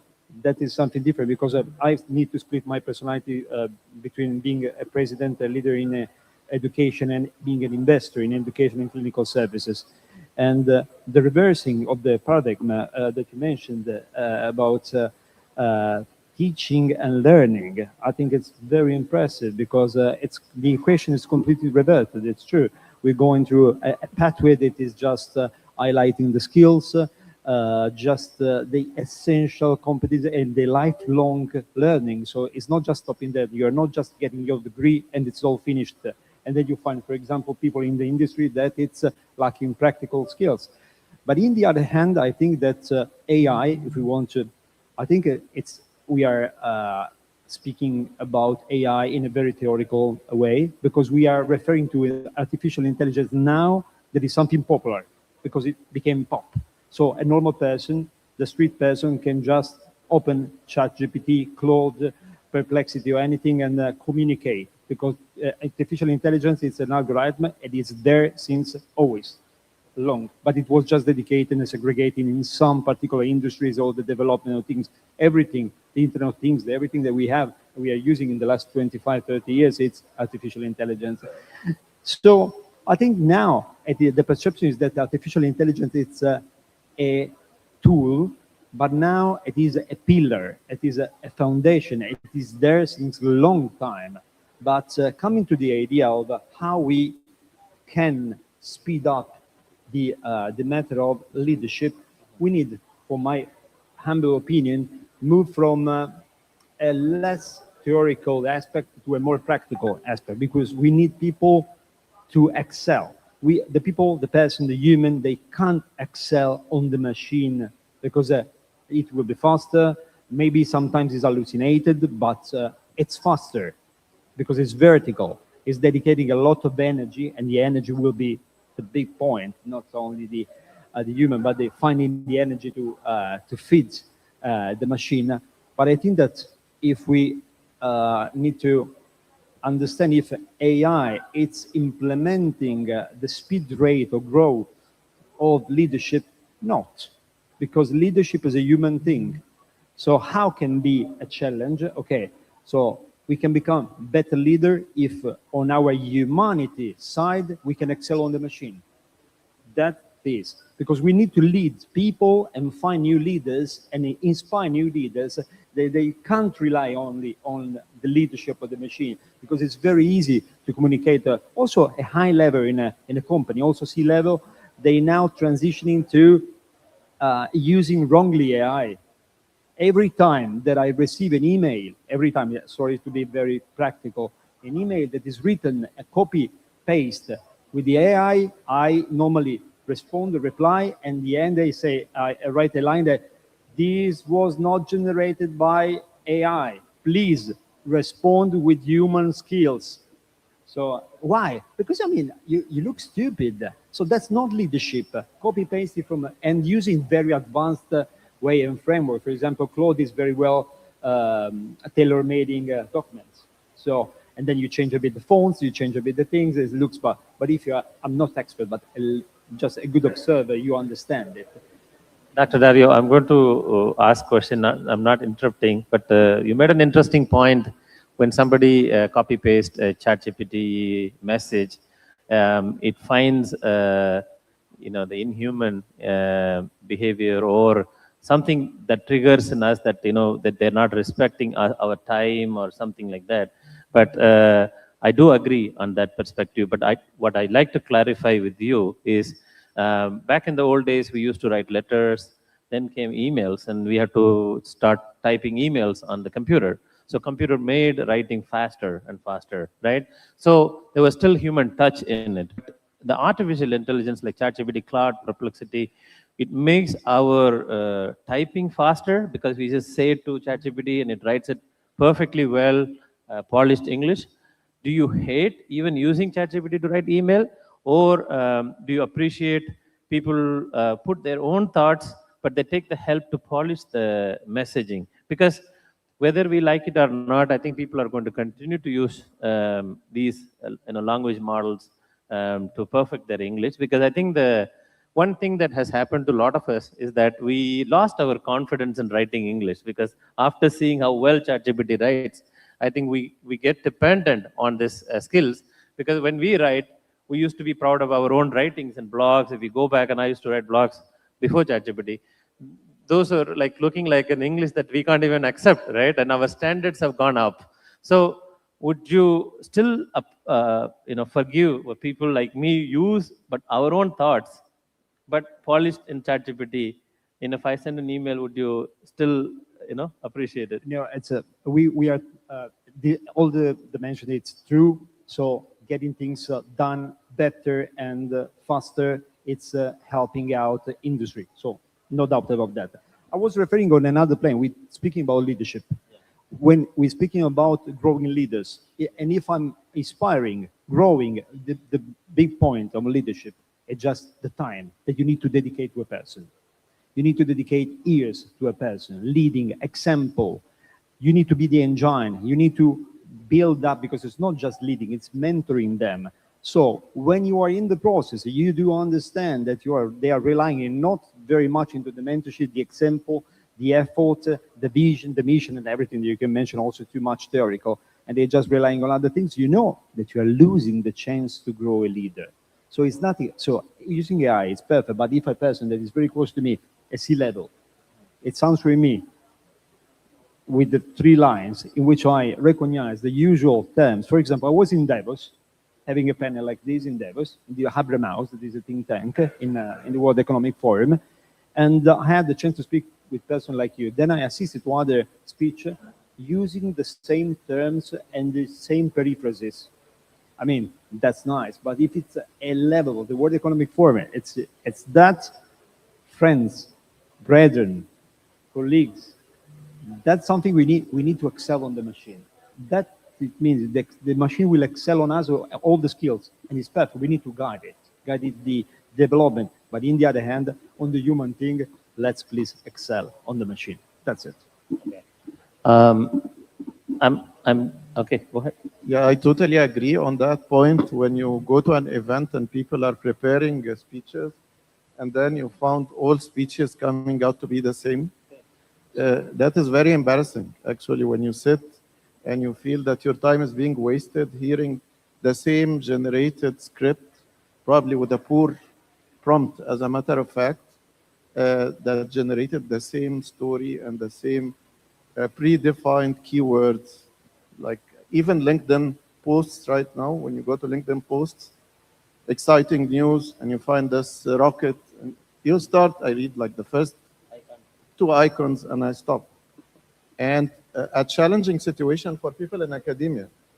My son was taking programming last semester in a university, and the assignments were very difficult. I've been teaching programming forever. So here is a challenge in academia. People, faculty members in some cases over-assess, make the assignments over-difficult because they assume students are using AI. And then the assignments turn out to be not assessing the real learning outcomes of the course. This is beyond elementary programming. This is a real challenge in academia. People assume that students are using AI and they overuse difficulty in assessment. This is a real... I think the misuse will always be for every technology, and these things will be happening every time. Any technology, if there is a use, there's a misuse. And if academia and people are using for the same speech or they are using in research now, a lot more things are happening, unethical things in the research field, when the people have great citations and wonderful, and once you talk to them and you don't find that people can't comprehend the things, what they have done. So those things are happening. It will get sorted out in some time, because we will also learn. We'll not invite those people, we'll not do that one, we will not read the LinkedIn post and all that. So we'll correct ourselves. The larger issue is much more bigger. If you are in the leadership position in academia or in any field means any business, corporate, or social NGO, so whatever. So if you are in a leadership position, your responsibility is something different. You have to look at the future, where we are heading, what impact we are making, and what kind of policies we are making, what kind of resources we are using. So it should be more on that part rather than it will be on minor issues of people are misusing. Of course, we have to plug in something to correct our policies, rules, regulations, so that we can have. For example, when we develop AI policy, we of course develop our techno-ethical issues, because ethical issues are always there for a long time. But this one, which is related to technology, that has to be evolving. And it's still, we have framed something, but still we are not very confident that what changes will happen in this one, because so many other new things will be coming up, and then the new rules and regulations around that one to be made. So as a leader, we have to look a little larger, little bigger, a little futuristic, and we have to then look at how we are going to take our organization in that direction, making more impact on that part. Maybe from the leadership point of view, I'll recommend that we have to look at algorithmic leadership, where these AI stuff should have to be in the leader's mind. Yeah. And another thing is, instead of artificial intelligence, I will look at real intelligence in my leader. So that real intelligence being using the artificial intelligence and getting me into the future, which is much brighter and better, much more impactful, whatever we do. Just to piggyback, and I think I want all of you to pitch in and answer this. I think we'll also be running out of time shortly. Just 1 minute for everyone to wrap it up. I know it's a very dangerous time, 1:30, everybody's feeling hungry. What kind of new skills leaders should adapt? I think one line from each one of you. That'll start with Dr. Dario, and then we'll go. To be very brief, I don't think they need new, but I think a leader, normally we say vision, mission, blah, blah, blah. I will say they need to be persistent. They need to have, they need to be patient, very important, and they need to be unstoppable, because failing is a cycle. It's a part of, it's a point of a cycle, and it's a point where you learn a lot. So normally we lose leader because they fail once or twice and they give up. So giving it up is not a chance, and believing in impossible, because impossible does not exist. I think leaders should be resilient and able to adapt. This is the two key words in the current. We learned that during COVID, and we've been evolving since then. I think I mentioned a few things, but then leader should be futuristic. Another thing is I should be looking at the leader that they also develop next generation of leaders. So they are not just that sticking to the leadership position. Nobody is going to be forever. So if they have the ability to develop another generation of leaders, so that should be a good one. Agility is another one. And real intelligence, I will not look at artificial intelligence. I look at as a tool, just like a calculator or software or something. So I had to go beyond that one. So my leader looks beyond that one, using that one. I'm not avoiding that one. That's why I mentioned about algorithmic leadership. I think one very important thing for leaders to watch out for is to do actual implementation, and the actual implementation that comes out with value. Yes, it's nice to plan, it's nice to research, it's nice to understand, it's nice to teach, but eventually we need implementation. There should be implementation. We can talk about 100 software in AI, but what actually is being actually used and giving value as a software of AI, that's a big challenge. So I would say focusing on actual implementation is extremely important, and not to be lost only in the hype that is there today. So I don't want to say we lost in the region the AI race, but in terms of software, somehow we lost it. Now there is a new leap of the physical AI. 2026, 2027 will watch a huge difference in humanoid robots and in robotics that are powered by AI. So your AI is no longer just behind your screen, it's walking around you, it's sensing, it's understanding. So we need to ensure that there is a future-ready generation who's actually have a hands-on experience.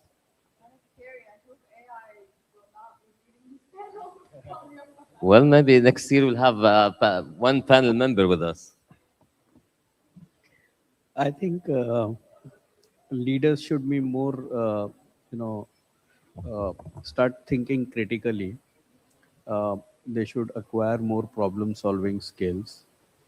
They should adapt themselves to align. More and more, when we see now, what will happen is that at top positions we will have multiple leadership. One leader will be of a younger age, probably, who can understand technology better, and another leader who has a clear vision, perspectives. So there has to be a handshake which has to happen within generations to reach the clearer, to achieve the vision and the mission, with wiser use of technology. I think that will happen more and more often, and we should be ready for that. Thank you. I think the core skills of the leaders, I think based on our, esteemed leaders here, we summarize, I think leaders should have a clear vision because AI actually builds clarity for you in many ways. I think the core cultures still remain. We have to be empathetic as a leader, bring human in the loop. I always think responsible AI and build AI with enhancing the ability of human life, not just replacing human. And I think continue to get clarity by, understanding AI exposes all the lack in policy, lack in structure, so enhance those things. But I think the core skills are the same as resilience, building leadership and lifelong learning, and be open to new changes. All of those things still remains the same. Thank you. I think sustainability also plays a very big role in this. So leaders should be sensitive to that also. Thank you. So I think we are... Thank you so much. Everyone, please put your hands together in a massive round of applause for all of our panelists. And one last thing that I'd like to share. So one thing about leadership is energy, right? I think there's a lady here with crowd, no crowd. And when there is energy, no energy, she's always full of energy. That's a sign of a good leadership. I think give her a big round of applause. Thank you very much. You're too kind. Thank you so much, Mr. Siva Kumar. And now, are you all ready to get your token of appreciation? Okay, please welcome on stage Anurag Gupta, Director at ELETS Techno Media, to present everyone with their awards. Put your hands together. First, of course, ladies and gentlemen, let me hear you cheer for the one and only Mr. Siva Kumar Veerappan, the founder and CEO of Creatix Campex by Anubhavam Technologies.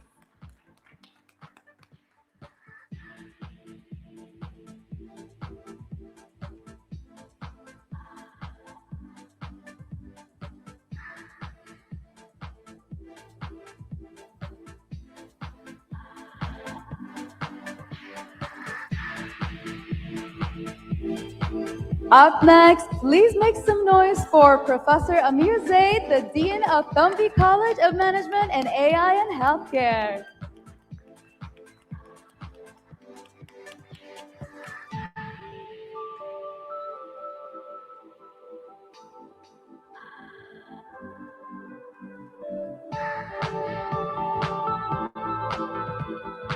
Let me hear you cheer for Professor Nazima Bidi, the Professor and Dean at School of Business at Horizon University College, Ajman, UAE.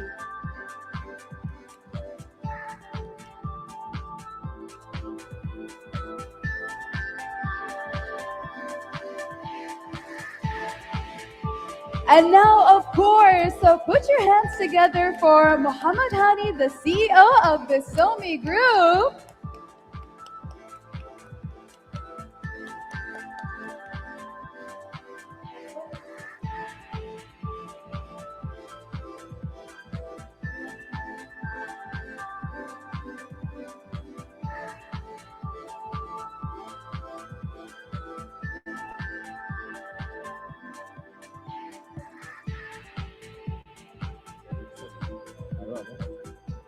To do something practical also about what we're saying, the guys are going to be distributing robotics kit for any institution who's interested to teach their students more on hardware. Wonderful, wonderful. Thank you so much. Up next, please put your hands together for Manesh Jain, the founder and chairman of Indus Business Academy.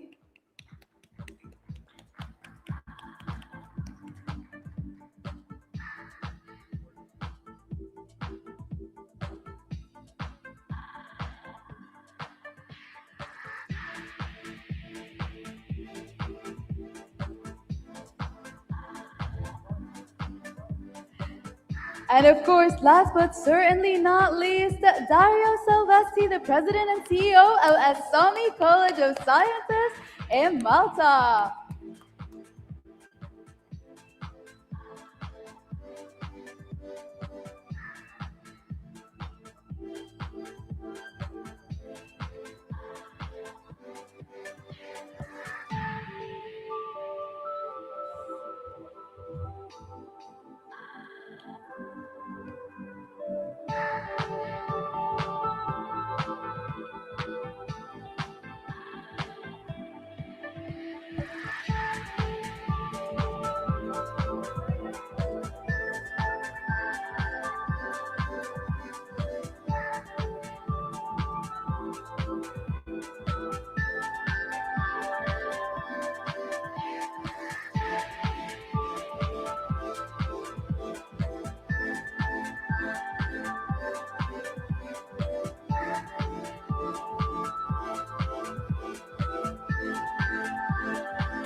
And now, ladies and gentlemen, please enjoy your lunch, your much anticipated lunch break.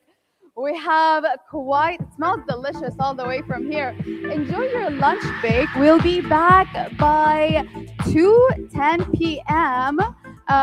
To start our next panel. Make sure that if you're not done, feel free to bring your plates right into the conference hall so you can finish up your lunch here.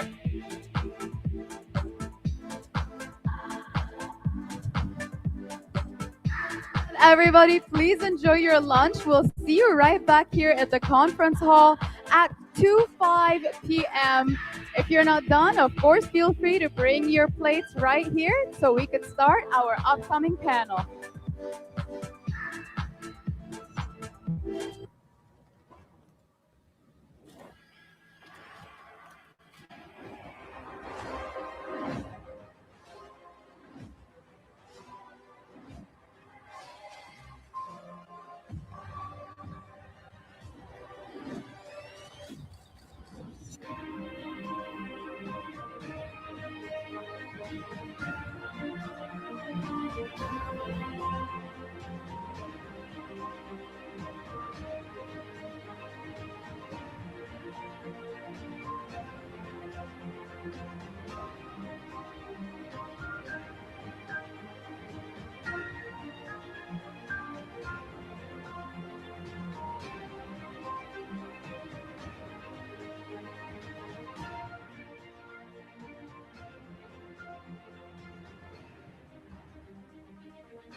From 32,000 educator profiles across the globe, our research team meticulously shortlisted 3,000 exceptional leaders. From 800 outstanding nominations across 49 countries, every single one was remarkable. Tonight, we celebrate the very best, top leaders and change makers from over 30 countries.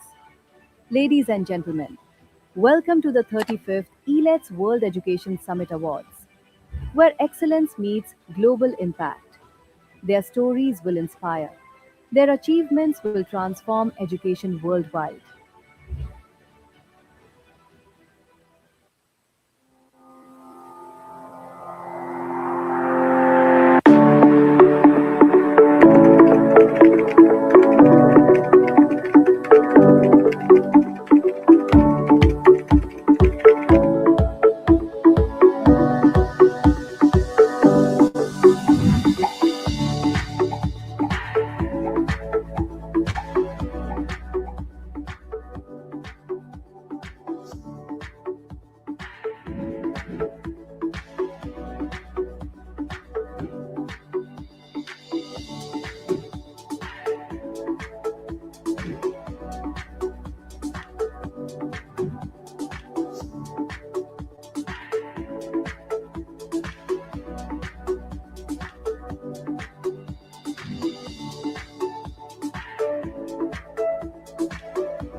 What if education could be reimagined for every learner in every corner of the world? Showcase breakthrough edtech solutions and join visionaries.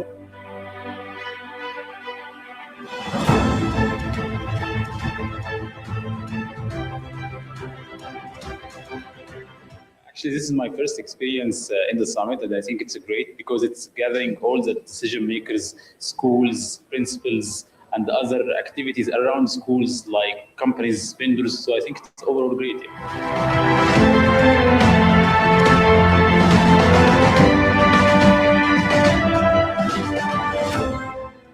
I really appreciate the invitation to be part of this event. It was great having people from around the world and the region who are participating in this. Not only were the roundtables and the talks very informative and helpful, but the exhibition booths as well, really giving a display of some of the new technologies and services that are rolling out for higher education. So I'm really glad that I was here.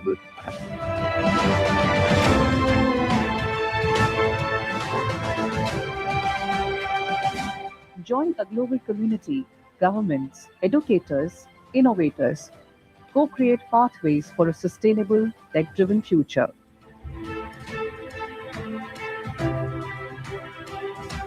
Experience was really good.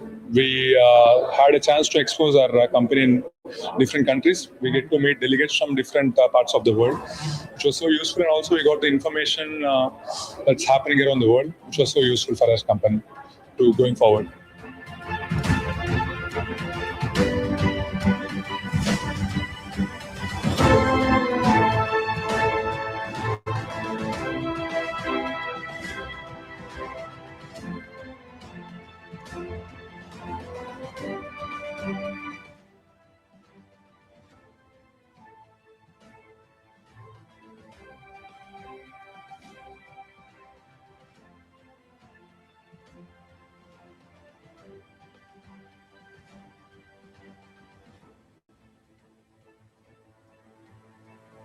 This is more than a summit. It's a movement.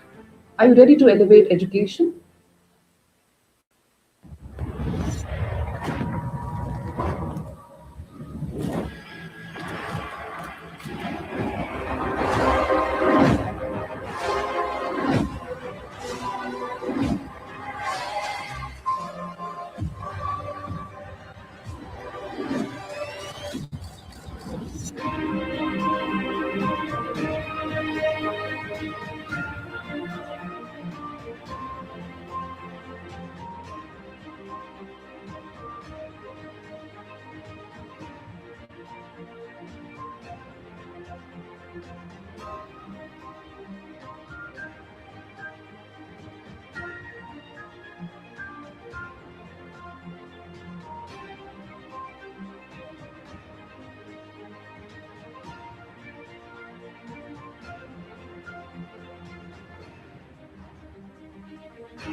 From 32,000 educator profiles across the globe, our research team meticulously shortlisted 3,000 exceptional leaders from 800 outstanding nominations across 49 countries. Every single one was remarkable. Tonight, we celebrate the very best, top leaders and changemakers from over 30 countries. Ladies and gentlemen, welcome to the 35th ELETS World Education Summit Awards, where excellence meets global impact. Their stories will inspire. Their achievements will transform education worldwide.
What if education could be reimagined for every learner in every corner of the world? Showcase breakthrough edtech solutions and join visionaries.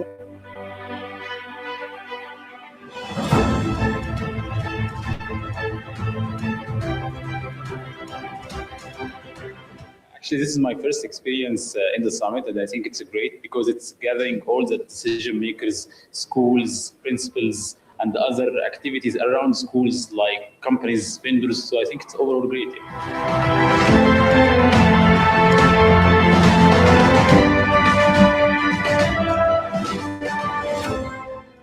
I really appreciate the invitation to be part of this event. It was great having people from around the world and the region who were participating in this. Not only were the roundtables and the talks very informative and helpful, but the exhibition booths as well, really giving a display of some of the new technologies and services that are rolling out for higher education. So I'm really glad that I was here.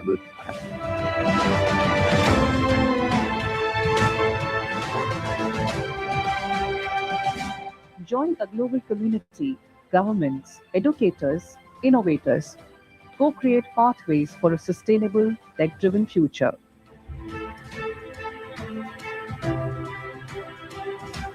Experience was really good. We had a chance to expose our company in different countries. We get to meet delegates from different parts of the world, which was so useful. And also we got the information that's happening around the world, which was so useful for our company to going forward.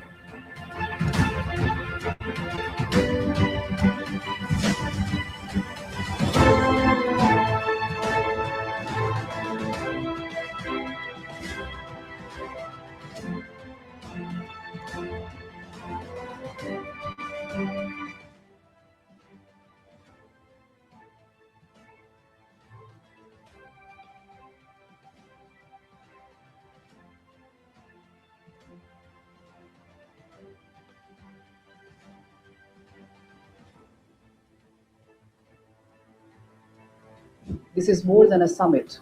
It's a movement. Are you ready to elevate education?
From 32,000 educator profiles Ladies and across the gentlemen, globe, I hope you've all been enjoying your lunch.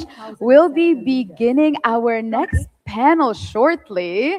If you haven't finished, please feel free to bring your plates inside the conference hall. You know, a discussion is always nice with some food. So bring in your desserts, and we will be beginning in about 5 minutes. So I hope you're all prepared and excited.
Ladies and gentlemen, welcome back from your lunch break. I hope you all had the opportunity not to just recharge yourself, but meet each other, network, get to connect. You never know. Conferences and summits like these are where some of the most innovative partnerships begin. And now to our upcoming, highly anticipated, and exciting panel, all about skills, not just degrees, how HR and academia can co create workforce readiness. Ladies and gentlemen, it is my absolute honor and delight to introduce the founder of HR Shapes, which will be our moderator. Please put your hands together in a massive round of applause for Mr. Ashish Gakre.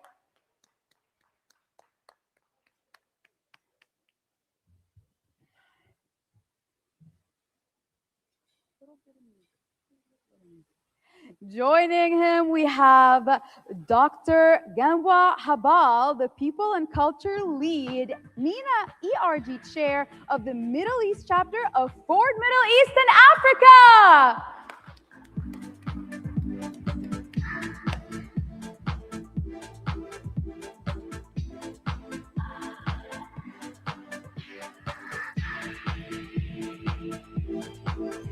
Joining them, please put your hands together in a massive round of applause for Vijaya Sen, the CHRO of Al Zahra Private Hospital, Dubai.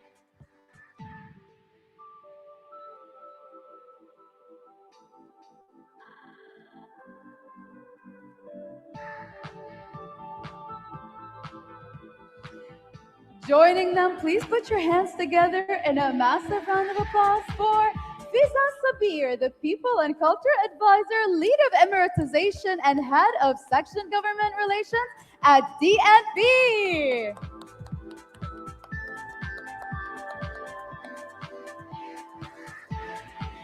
And last but not least, please put your hands together in a massive round of applause for Ritesh Arora, the Head of Human Capital Development at Bank Muscat. And with that, I hand off the mic to you, Mr. Ashish. Take it away.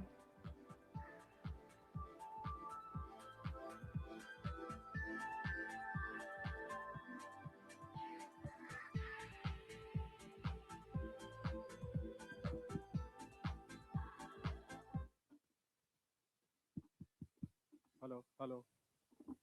Am I audible?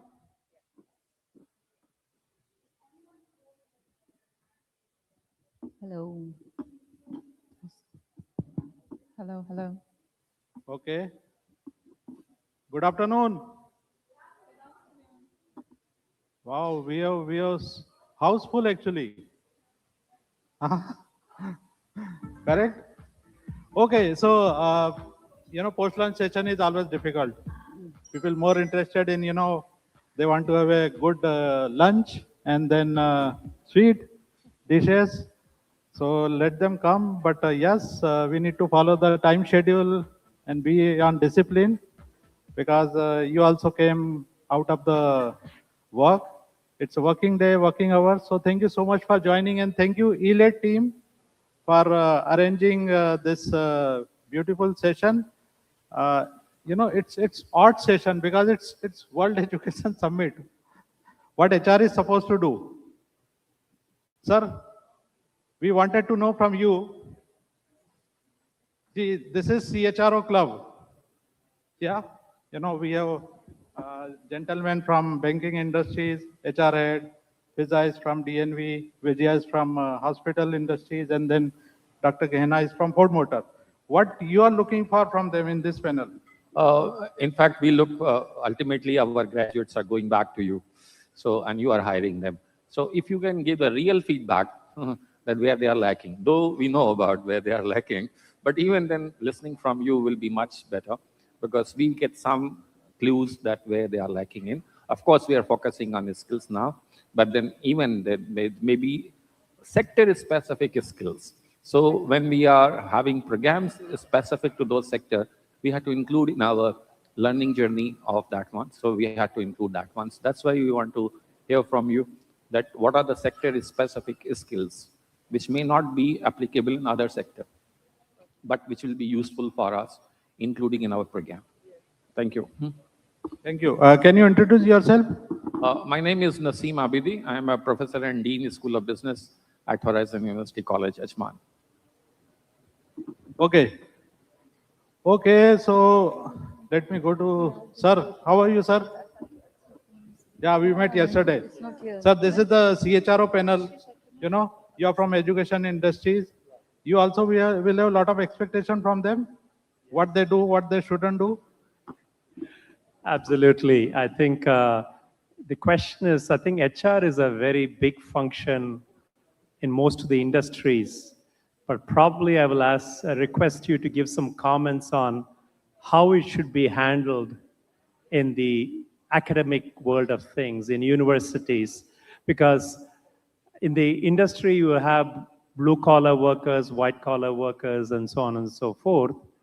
But in the university, you pretty much all faculty are at the PhD level. I don't know whether you'll call them blue or white, but let me leave it at that. But I think the HR policies and how would you implement it, and then along with it, the academic freedom that many university professors will ask for. And the academic freedom is different in probably in US and Europe and probably the other parts of the world. It's different. So just like to, if you get a chance and you have thought about it or you would like to think about it, some of these would be useful to us. Okay. My name is Anand Kumar and I'm a professor at Amity University, Dubai. Nice to meet you. Ashish, how about we start taking Yes, the yes. conversation? I know there might be a lot of questions, but so far we have 2 solid ones, and I think it's time for us perhaps to share. Are you okay if I start? Yeah. Thank you so much. So good afternoon, everyone, and my name is Dr. Renwa Habal. I think just to start with the first question that we have received from the gentleman over here. I work for automotive, right? And throughout my career, I had a mixed experience between industries from retail, F&B, automotive, environmental services, waste management, and so on. And I can tell you, of course, that some domains and some segments and some functions probably and for sure require some specific skills, right? When we're talking, for example, automotive engineering, we definitely need designers who can design cars in the labs. When we're talking waste management, we're obviously talking about people who have in-depth experience and knowledge in the world of sustainability, in the world of recycling, in the world of understanding how can we use that waste to generate electricity, for example. So obviously these domains, right, require a specific skill set and specific courses or a specific form of education. Now, this does not mean people who come from outside of these industries, right, that they cannot learn. And what I mean by that, today, if we're talking, for example, sustainability, and I am in HR, right, my obligation as an HR professional is to understand how does the sustainability works for, you know, from an automotive segment or from a sector, or from, you know, an environmental service segment. So ESG in this space and getting myself educated and up to speed is going to be paramount for me to succeed. Why? Because when I'm about to hire people from, you know, from the market or directly from the academics or fresh graduates, it's important for me to understand what kind of information and what kind of knowledge I need to solicit out of these candidates. I'm going to pause here. If you have any questions, let me know, but I'm going to pass also to our you know, amazing panel in here because they have their experiences as well. Thank you. Thanks, Dr. Genua. Well, I would like to answer Mr. Anand Kumar, you know. Can I call you Mr. or Doctor? Okay, great. You mentioned about, you know, that you're heading a university which has doctors who are like they are PhDs and they are highly qualified people. You can understand when you are training your own people there, you are giving the best knowledge to them. So basically, the education is certifying the knowledge. But what an industry looks for, it looks for skills. Okay, so skills is something which we want to be certified, and how you could certify that only by seeing the readiness. So when we look at any freshers, as a HR head I'm talking about from Al Zahra Hospital, I've been into, sorry I didn't really give an introduction, but just to give you a background, I have more than 3 decades of experience just in human resource and in healthcare for nearly 2 decades. The reason we reject candidates, the freshers, only because they are not ready for the job, the skill set is not matching. And when we are talking about skill set, it is not about knowing the clinical skills or technical skills. We are looking at the behavioral skills. We are looking at that pattern, that whether this person will be able to withstand any kind of stressful situations or not.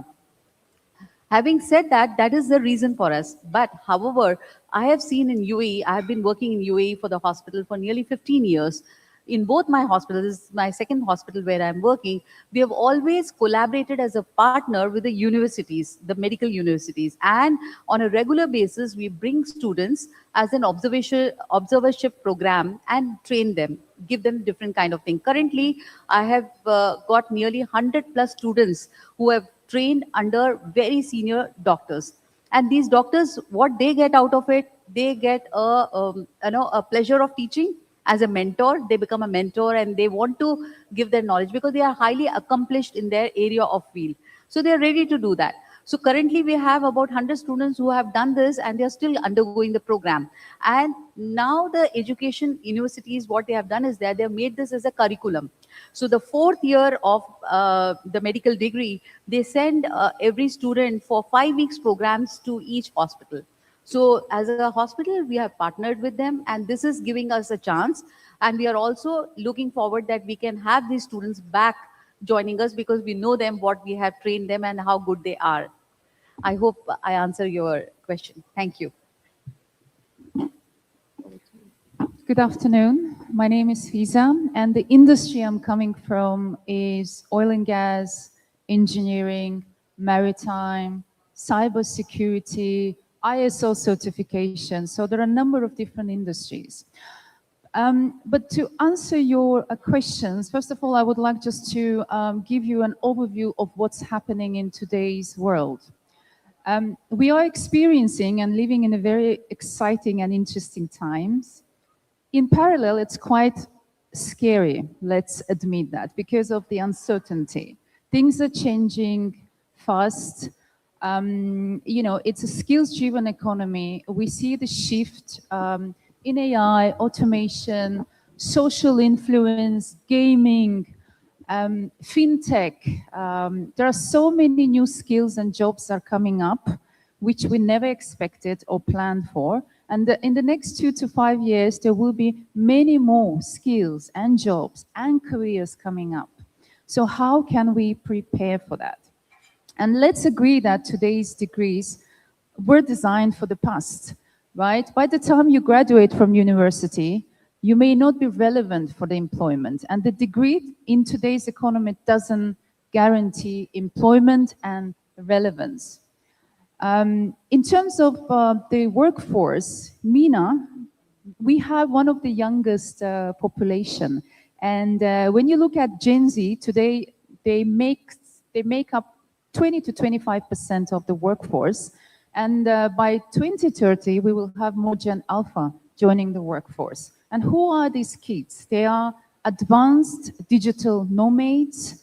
They are very entrepreneurial. They look for meaningful and purposeful career and the job. And let's not put all the blame on academia, because as an industry, as HR professionals, we also need to prepare our workforce to welcome, onboard, retain, engage, and develop these youngsters.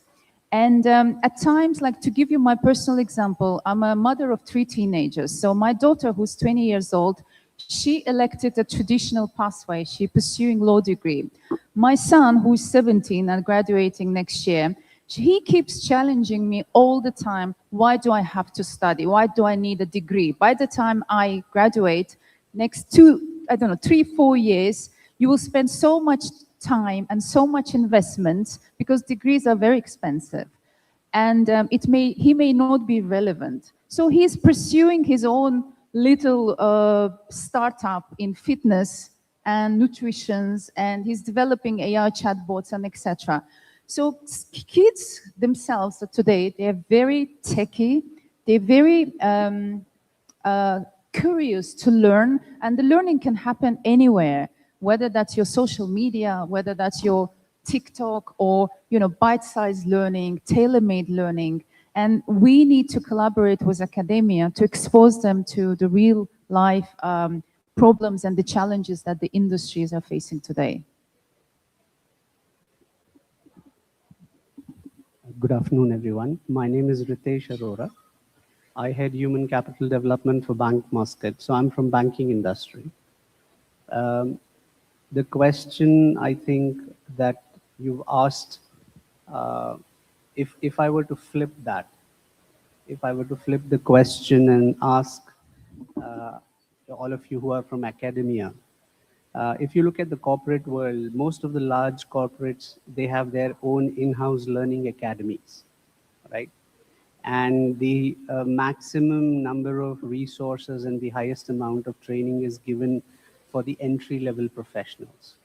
So what is it that we do through those learning academies, and why do we do it? So I think from a corporate point of view, from this side of the table, when a fresh graduate enters the workforce, they have academic credentials, but we find them lagging in skills that they can apply on the job from day one. And that is why we create those bridge academies, as we call them. So if you were to look at it from that perspective and see how academia can bridge the gap between what the corporates needs in terms of skills and what you teach in your curricula, therein lies the answer. That's the gray space. Some of the evolved economies around the world, they have come up with skills frameworks, and it's not something new, it's decades old. What more forward-looking academic institutions are doing is adopting those skills frameworks into their curricula. So if I were to give you an example of Singapore Future Skills Framework, for example, and if you look at National University of Singapore, so what they've done is they have actually stacked their academic programs against the Singapore Future Skills Framework, which is used by the industry for hiring talent and for upskilling talent. So it reduces the gap between the skills that a fresh graduate comes with to the work on day one versus what is taught in the academia. I think that's the direction in which we are headed. So with all due respect, academic foundation is important, but academic foundation alone does not equip a fresh graduate to hit the ground running. So how can we adapt our curricula in academia to incorporate some, micro-credentialing, for example, that is industry relevant. And the more we are able to do that, the more job-ready workforce will we be able to create, is my personal view. Okay, so first round is done well. Yeah. Now, those who are in this room, please pay attention. Very interesting insight. So we keep talking whenever it comes to the freshers talent. We keep talking about the employability, right? There is always concern, people not having employability, or industry keep cribbing about, people not employable. There is another word, employed. So people might, we will have talent which is more employability, but people may not be employed. There is a difference in this two is around 30%. So employability is there, but I'm not employed. So there is a huge gap of the expectation. So which can be candidate expectation, which can be university, institute, B schools versus industry. Because they are doing a study, they are doing assessment, you are employable on certain parameter, but we are not looking for the kind of jobs industry is creating. People may not be interested to do that actually. I have seen a student, they just go for a, very lavish and polished industries. They don't want to go for energy, infrastructure, or any kind of job. Even some of the jobs are high paying. Besides, most of the university, they are doing a lot of red carpet. They have everything to give education, training, ecosystem, but still, why student is not ready? Whenever we go to take the interviews, they are failed in the interviews. So what can be the reason? Who's the, where we can say, okay, this is the pinpoint. I feel that it's the educational institution and the corporates, the companies. They have to really partner with each other. And the educational institutions, for instance, when I'm talking about medical universities, if they, like we have already partnered with a medical university, leading medical university here in Dubai, they have to come forward and understand what's the requirement the hospital has, and then we can find out what are the pathways we can create for them. So it's very important for them to come forward as well, offer that, okay, we can prepare a curriculum. So basically, the policy makers, HR people are the policy makers, So when we partner with these educational institutions, we can work out something which could be a part of our manpower planning. So we don't take decisions impromptu. We plan it ahead. We make sure that, we are going to appoint so many students, and so many students will be absorbed in different kind of sections. So there is a clear pathway, plus there is a internal buy-in of the stakeholders as well. The department is also given a buy-in. Yeah, I sign up, I'll teach, I'll mentor the student. So we have a structured program which we have developed in our hospital. We have signed up with this university, and it's been 2 years with us. And in 2 years, 100 students have been developed in different kind of specialities. So which is like a really upcoming thing. And this curriculum is a part of that university. So the entire 4th year, because it's a 5 years degree course. So the 4th years is completely for industrial training. You call it as industrial, hospital, whatever it is. So these students get an opportunity to visit every hospital, spend 5 weeks with them, with different doctors, mentor under them, learn everything, understand how they speak to the patients. So many things are there, because when we are talking about communication, is also a skill. So you have to learn under the leadership and guidance of people and observe them. So this is the way we can collaborate and work. Just to add up to what you were saying, Jaya, I think it's more of, so you as a hospital and with that X university, for example, you decided to jump on that wave and take that leap of faith and start doing, or implementing perhaps a dream in the past and today a practice. In my opinion, I believe that this is more of, it goes back to not corporates alone and universities alone. I think it's on a bigger scale. If I take like a drone view or a macro view, I believe it's more institutional, right? So if, let's say, policymakers on an institutional level start there by, not dictating, but perhaps advising, right? How can we, or what might we do for the upcoming generation in a way where employability, right, is available and the jobs are attractive to these students? And what can academics do, for not only the younger generations, because I come from, I'm not going to say which generation I am, but right, I'm a learner for life. So what does that mean? And sometimes when I look at Harvard University, for example, I think a course is super duper expensive because I have also other liabilities. So what do I do in that space? How can we create a bridge between these two units, these two institutions governed by the government itself, where we can bridge that? So it might be, let's say, an exchange program. It might be, for example, and I started that exchange program, by the way, before COVID, when I invited an ex-university here also in Dubai, and we launched design thinking between corporates and academic or students back then.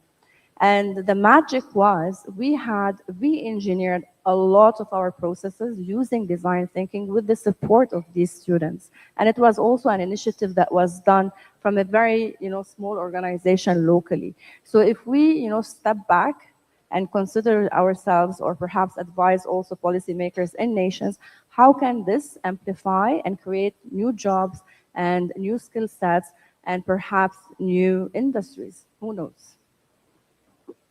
So, little different viewpoint.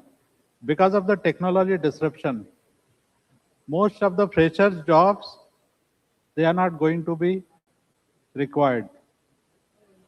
Engineering, almost more than 50% jobs will not be required. It's anyway happening. In other sector also, that's going to take place.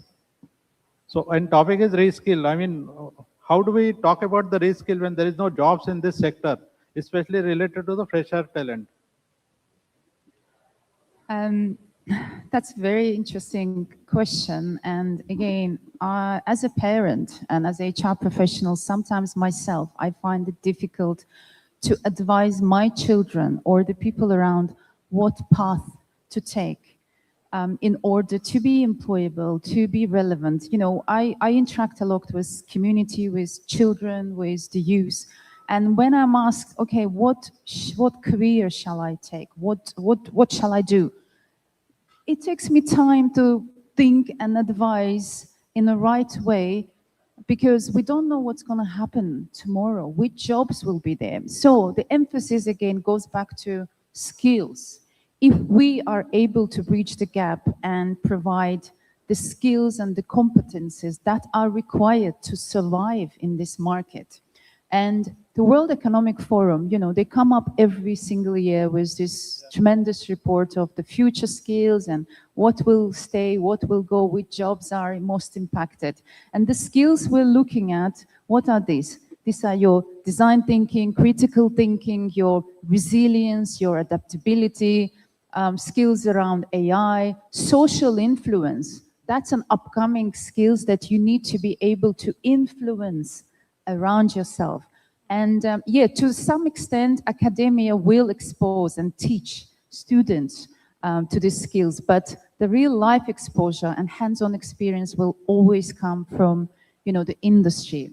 And as an HR professional, as a mother, again, my job is to make sure we work very closely with universities, and we do, where we give small projects, real life cases, business problems to the students through hackathons or industry collaborations, where they take a lead, they manage the project, they come up with a solution, and we actually fund through Next Gen Summits and all sorts of various collaborations. It's now more than ever, we have to come hand in hand and make sure that there is a sustainability and capability building for the future of generations. So Ritesh, what's happening in BFSI segment? Yeah, I mean, first of all, it's a misnomer that jobs won't exist. Jobs will exist. It is the nature of the job that will change. Now, what we find in the corporate world over the years is, because of the technology disruption that is happening, the way the organizations work is fundamentally changing. We are moving more to a matrixed organization structure than the traditional hierarchical structure. As a result, the skills and competencies that anyone requires to thrive and grow in this kind of a corporate environment have changed fundamentally. Let me give you an example. I'm from the banking industry. So as long as banks continue to be there, there will always be a credit department, right? Now, people who work in the credit department, their fundamental job doesn't change. It is just how they do the job is what is evolving. So now we are seeing credit managers being asked to develop credit models using the AI ML technology stack, which can help the bank take more sound lending decisions. So the fundamental nature of the job still remains, but how it is being done is evolving as we go along. Now, as an industry, as we are being disrupted, the underlying premise of a bank still remains the same. We are in the business of trust. We are in the business of helping money move for people and supporting the economic activity in the markets that we operate in. That does not change. But all of a sudden, the avenues through which we perform these activities are evolving dramatically. So earlier in the banks, you would have a direct sales team. Traditionally, banks used to have very large direct sales team to source business, to acquire new customers. Now the channels through which we acquire customers are changing. It's no longer direct sales. So all of a sudden you will realize that the sales jobs are going down in the banking industry. Why? Because customer acquisition is no longer person dependent. You don't need to have a sales team to acquire new customers. There are so many different channels through which you can acquire customers. So those are the nuances, which need to be factored in people who want to work in the BFSI industry. I hope I've been able to elaborate and explain how the jobs are evolving.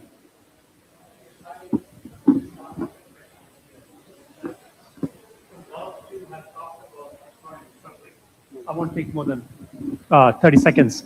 See, the thing is, I worked in the industry over 10 years in Motorola, Ericsson. And I know I was on the other side, and we brought the freshers in, and we had to train them 3 months to try to get their productivity as soon as possible. Now, and so I've seen on both sides. But all of you mentioned skills. But I want to bring out one thing. One is the generic skills, soft skills, communication, teamwork, resilience, so on and so forth. But some of the skills that you mentioned are very business specific. Now, if I get my students ready for one sector of the industry, they will not be ready with the skills for another sector of the industry. The question is, generic skills are common. I can do that. But when you start to get, I'm an engineer. An engineer, when he graduates, how many industries do? Aviation, maybe they can even come into banking. They can go into the hospital industry. The IT people can go there. So there is a whole host of skills which are industry specific. I'm not sure if I train them for a business skills, business industry, and they actually are interviewed at an aviation sector, they would not be prepared. So there are two categories of skills. Actually, here, the industry specific, what you said, that you get trained in one and then you have other options. What I would like to say is that, if you get into one industry and if you grow in that industry, you develop a expertise and domain in that area. That makes a lot of difference. Like I am a human resource person. I have multiple industries to work with, but I chose to be in healthcare. And that has actually created a niche for me, a segment where I can talk lots of things and do things the way it has to be. So healthcare has become my domain expertise. And coming back to a question, what would a young graduate do when he has all these options? So first of all, it has to go by the interest, because if he has the interest, he can always show up nicely in the interview and present his credentials well. And once he moves into it, he should invest his time learning everything from start to the middle level to get more groomed in that area of work so that he can develop an expertise. So I feel going forward, this specialization will make a difference. A specialist in particular area, particular industry will be the norm. This is how I perceive things. Let me add something. It's not about anymore corporates and academia from a university perspective. To me, the way I see it, as universities, you also need to bridge the gap with schools, right? Because it is an ecosystem, an omni-channel, which means a child is born, that child is, parented. As a school, you need to talk to these parents to understand what does this child, or what does interest that child? Is that child, first of all, an introvert or an extrovert? From, it appears at a very young age. Now, is your child someone who has ability to communicate and connect quickly, yes or no? Or they like to break down some, let's say, cards as they were young, right? And then that school will start build the passport. It's a passport of skill set, right? It doesn't mean if I know how to engineer a car, this is when my skill set is there, is registered. No, the register starts at a very young age. So what I'm trying to say here, it is not a matter of corporates and universities. It goes way back to when the child is born. So that's why I go back to my point. It's very institutional, right? And then from there, as universities, when you collaborate with the schools, you try to understand where does this child or where does this student excel at. Want to add 2 points. We call it aptitude and attitude. Some industry and majority of the industry, they believe in having a good attitude. So whichever position somebody is coming from, if recruiter is looking at the attitude and finding a good attitude, considering that, he can do any kind of job, whether he's from finance, marketing, sales, HR, engineering, manufacturing, God knows, right? So good attitude is most important. But before that, I also consider aptitude. See, good attitude means I can do the job, but do I have skills? Yeah. Do I have interest? Okay, so Q&A session is open. It's a 10 minutes more. Yeah. Okay, yes, you take a question. AI may replace many jobs, but definitely it will be decrease the amount of jobs. Which jobs you are thinking in coming time will be created, not existed right now, after the coming of AI or this time? I'd like to answer both of you. First, I'll begin with you, sir. When you speak about industry-specific skills, in my view, the thing about skills is they are industry agnostic. Allow me to elaborate how. This is the day and age of AI. I'm sure your ears will be sore hearing these words, AI and stuff. The reality is that AI is omnipresent. It is relevant to all industries, and therefore a graduate who studied AI in academia has enough and more opportunity. I think where the gap lies is the use cases for AI will vary across industry, but the foundational concepts remain the same. To Ashish's point earlier, when we interview a fresh graduate, we of course look at what their foundational academic qualifications are, right? Do they have the aptitude to work in this kind of a role? But more importantly, what's their attitude? Are they willing to challenge themselves, apply their academic knowledge and experience to solving the problems that business is facing? And I think this is where one of the recommendations for academia is to move away from theses to capstone projects. That would be beneficial both ways. It will allow fresh graduates to demonstrate their academic capabilities, and at the same time demonstrate that those can be applied in an industry context. So moving away from just writing theses to actually executing capstone projects is something that will definitely help bridge the gap. So I hope I have answered your question. It's not industry-specific skills. Some of these skills are industry agnostic. It is just the aptitude and the attitude to apply those skills in a given context. And sir, if I heard your question correctly in terms of what kind of jobs are going to be, like I said earlier, the job market is being disrupted the way industry is being disrupted. So I'm from banking industry. Allow me to give you an example from my industry. Traditionally, I'm talking about, say, 10, 15 years ago, when you thought of a bank, you thought of a branch where you would walk in, you would queue up in front of a teller to avail of banking services. Fast forward to today, the banks are still there. When was the last time you visited a branch to avail of banking services? Right? So it's not like banks have vanished. The banks are still there, but it is the nature of jobs that have changed. I mean, I know of a bank here in UAE, which over 5 years reduced the number of physical branches they had from 50 plus to single digits. And yet they have posted the highest profit ever in their history, being in this business. So the jobs will remain the same. The jobs will continue to be there, but how they are done will change fundamentally. The same bank that I'm talking about, when they were embarking on a digital transformation journey, they hired people from e-commerce for UI UX design. They hired people from hospitality for customer experience. The reason why I'm giving these examples is these skills are industry agnostic.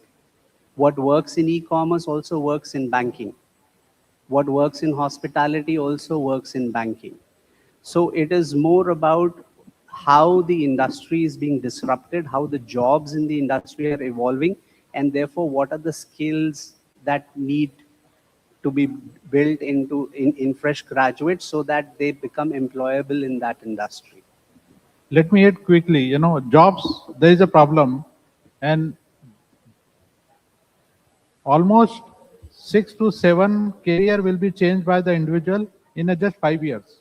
Careers. Forget the jobs. Jobs can be more. Yeah. Yeah. Okay.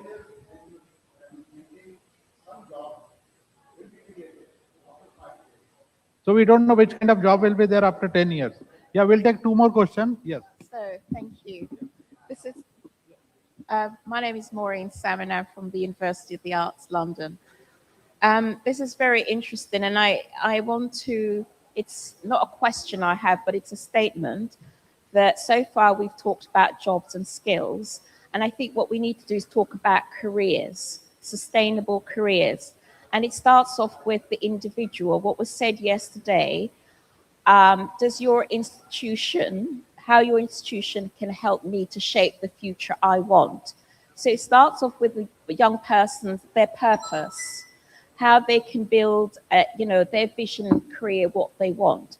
It's absolutely correct what you said, that the types of jobs and how they're done will change. And that means, and young people are very good, actually, I think that's an understatement. They're excellent at rebranding themselves every 5 minutes for a change of situation. So there are these core skills, which any profession you go into, which is the ones that the World Economic Forum talks about, that we all need critical thinking, for example, in everything we do. We all need creativity. We all need emotional intelligence, whether you're a surgeon, an engineer. So these are fundamentals, and I think those are the core skills, if you want to talk about, that we need to ensure that, young people graduate and they're not just work ready, they're life ready with those skills. I want to have a highly skilled surgeon. I want a highly skilled pilot on an airplane. And they're 2 things, how they develop those skills, become absolute experts in their field, as well as having those other core skills, which irrespective of whatever career we're in, we all need them. So Okay. So I'm just taking one more question because we just got one the point I want 5 to say, minutes. because before we lose that question, Okay. basically in healthcare, AI had entered long time back. If many of you must be knowing robotic surgery, since you mentioned about the surgeon, that's why I'm saying robotic surgery has been here, but still the patients don't want to get the robotic surgery done, you know. It's the most easiest way to handle, but more complex also. So the doctors who are expert in that, they can do the robotic surgery. But still we get the patients requesting for a normal surgery to be done, with laparoscopic surgery and other things they want to do it. So just giving an example because I'm coming from the healthcare. Sorry to hold, but at the same time, I do want a highly technical person who is doing the robotics. I do not want robotics on its own. I hear exactly what you're saying, and you may be coming at it from an HR perspective, but I'm coming at it from a clinical perspective. Yeah. So there is a problem of adoption. Yeah. Okay, we'll take last question. Yes, sir. So good afternoon to panelists. I'm Dr. K.S. Prabhakar, working as a Director for Training and Placement of SA Institutions, Chennai, Tamil Nadu, India. My question to panelists is not about the skill or AI. The thing is, now the universities, we are having some tough time because we are all dealing the Gen Z kids, right? Their mindset is totally different. So however, we try to equipping them with the skills to know, putting them in some of the company.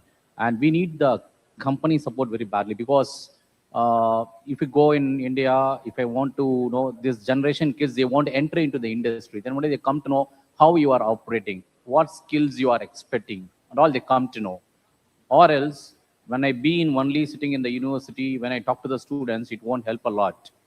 Now, beyond the boundaries, my one request to the panelists is, so if you open up to the any country, any colleges to visit your companies in the sense, it would be better and they can have a better understanding and no, they can understand the reality of this society needs. Sorry, I think I can't take this answer because I haven't got clarity on the question. Yeah. Should I ask him to repeat the question? Yeah, if you can explain. The Okay. So you are saying, you know, you have the student, but they are not employable. They are employable, but thing is, no, as fast as AI transformation is happening, as fast the globe is changing. So however, we tell to our students what skills is required, we try to equip. Instead of that, they enter into your company at least one day or 1 week. Okay. They come to know what essentials, the skills they want to build up. Okay, so, I think, basically internship yeah, kind of. Basically, you attended the session a little later. Otherwise, I had already touched upon this topic.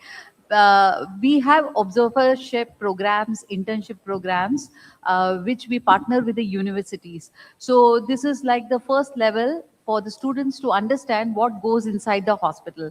So they get different kind of simulation exercises to do. They shadow the doctors, senior most doctors, and they see how the doctors are talking, what is the way of communicating with the patients. So they see these kind of aspects working in those. So they get 4 to 5 weeks of thing. This is also our place, because they get a internship in various hospitals. It's their choice which hospital they would like to. But most of the hospitals here have opened the doors for the youngsters to appoint them in our hospital at the starting level and give them. So we have developed policies around it so that we can have a structured program of grooming them and later absorbing them. That's one. Secondly, I would like to acknowledge the efforts which has been put by the UAE ministries, the Ministry of Human Resource, of developing programs wherein we can hire students under the students program. So we get, as per the Emiratization, we get a quota. Basically, I'm talking about the Emiratization. So we get students through that channel, and we also get an opportunity to groom them, train them at our work. And once they finish their program, they are taken as a full-time. So this is an written commitment which every organization here have signed up with the Ministry of Human Resource. So this is another way of looking at things. Thank you. Just as a, okay, running short of time, then she will come up and say, okay, thank you so much. We'll continue after this session. So just closing remark in a single word, what higher education community should do to make the fresher talent as employable? Just one word. Break the rules and create new ones. Okay, get on to the skills. Get on the skills, yes. Fiza? I would say collaborate with industry more than ever. It is required. I think we need to speak the same language when it comes to skills versus curriculum. The national qualification framework, wherever it exists, should give equivalent credentials to, skills versus the academic qualifications. And I think that is something that GCC as a region is lagging behind in. Okay, great. So thank you so much. Actually, I wanted, some of the students to be part of this panel because for whom we are talking and they're not in the room actually. I think this was Okay, really so good thank you move. so much for a wonderful time and very, very good audience. Thank you. Thank you so much to all of our wonderful panelists. Before you go, we of course have to honor you with our tokens of admiration. Please welcome Muhammad Iqbal on stage from, of course, ELET's Technomedia to present all of our panelists with their tokens.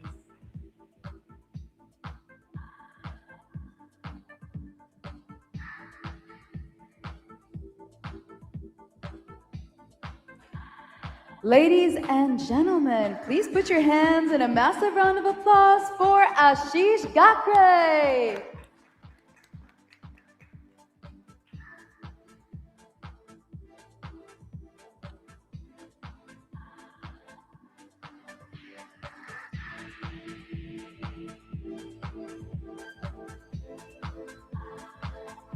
Up next, please make some noise for Dr. Ganwa Habal.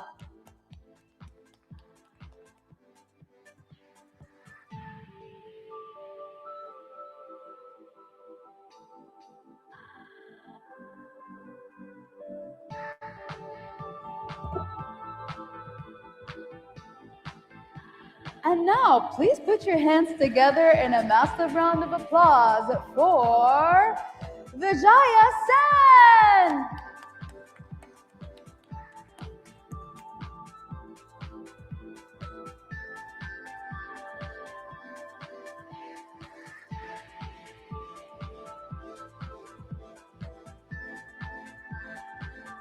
Up next, make some noise for Fiza Sabir.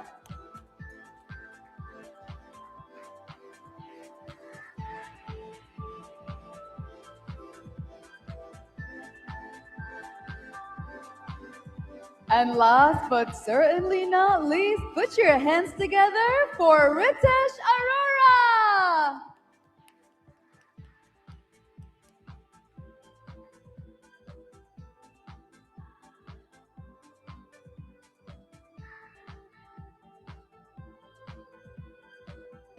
Thank you so much, everyone. If we could all come to the front of the stage with our mementos and take a short video together.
And now,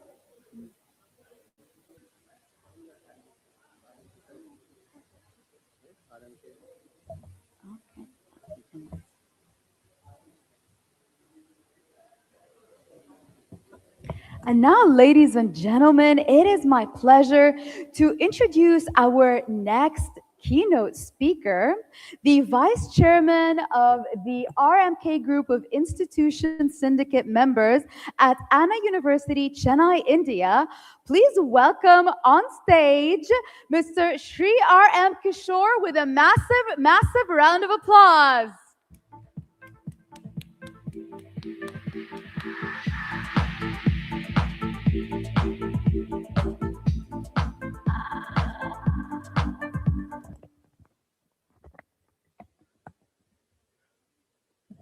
A very pleasant afternoon to everyone who have gathered here. It's my proud privilege to be here on the 35th Education World Summit of Elites India that has been happening here in Dubai. I'm here to represent RMK Group of Educational Institutions, and I've been asked to talk about the excellence, the journey that RMK has been doing for the past 3 decades now. To give a brief introduction about our group of institutions, the RMK group consists of 3 engineering colleges and 4 schools. In total, around 18,000 students are being educated in our institution. Around 1,300 teaching faculties are there. Around 1,700 non-teaching and supporting staffs are there. When we started the engineering colleges back in 1995, what the society and what the world is being expected out of an engineer has changed a lot today. Right? Those days, just a degree will earn you a spot in your career. Now it is not like that. A lot of things have been changed, and we are being changing with the needs of the society and the world. There's a saying in Tamil which says, "Matram undrudan maradadu." It translates into the constant is the change, right? Always we have to be ready to adapt and change regularly. At RMK Group of Institutions, we are there to change. We are one of the sought-out institutions in Tamil Nadu. To give you an overall view about the engineering education, in particular to Tamil Nadu alone, every year around 3 lakhs engineers join freshly from school into an engineering colleges. There are around 420 engineering colleges in Tamil Nadu. And across India, there is around 8 lakhs engineers been graduating every year. So India is becoming a knowledge hub.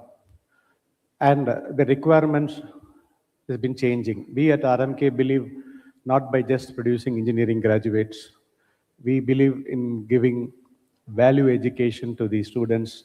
We believe the transition of a school-going children into a value creator. When I say value creator, right, how he can create a value to the society, to the world that he is there. For that to happen, there are 3 pillars that we thought that should be there. First is the infrastructure that has been there.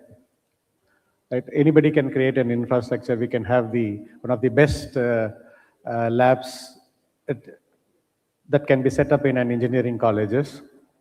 That is the first and foremost requirement for us at RMK Group of Institution. And the second one is the curriculum that we are being based upon. And the third one is the faculty members, right?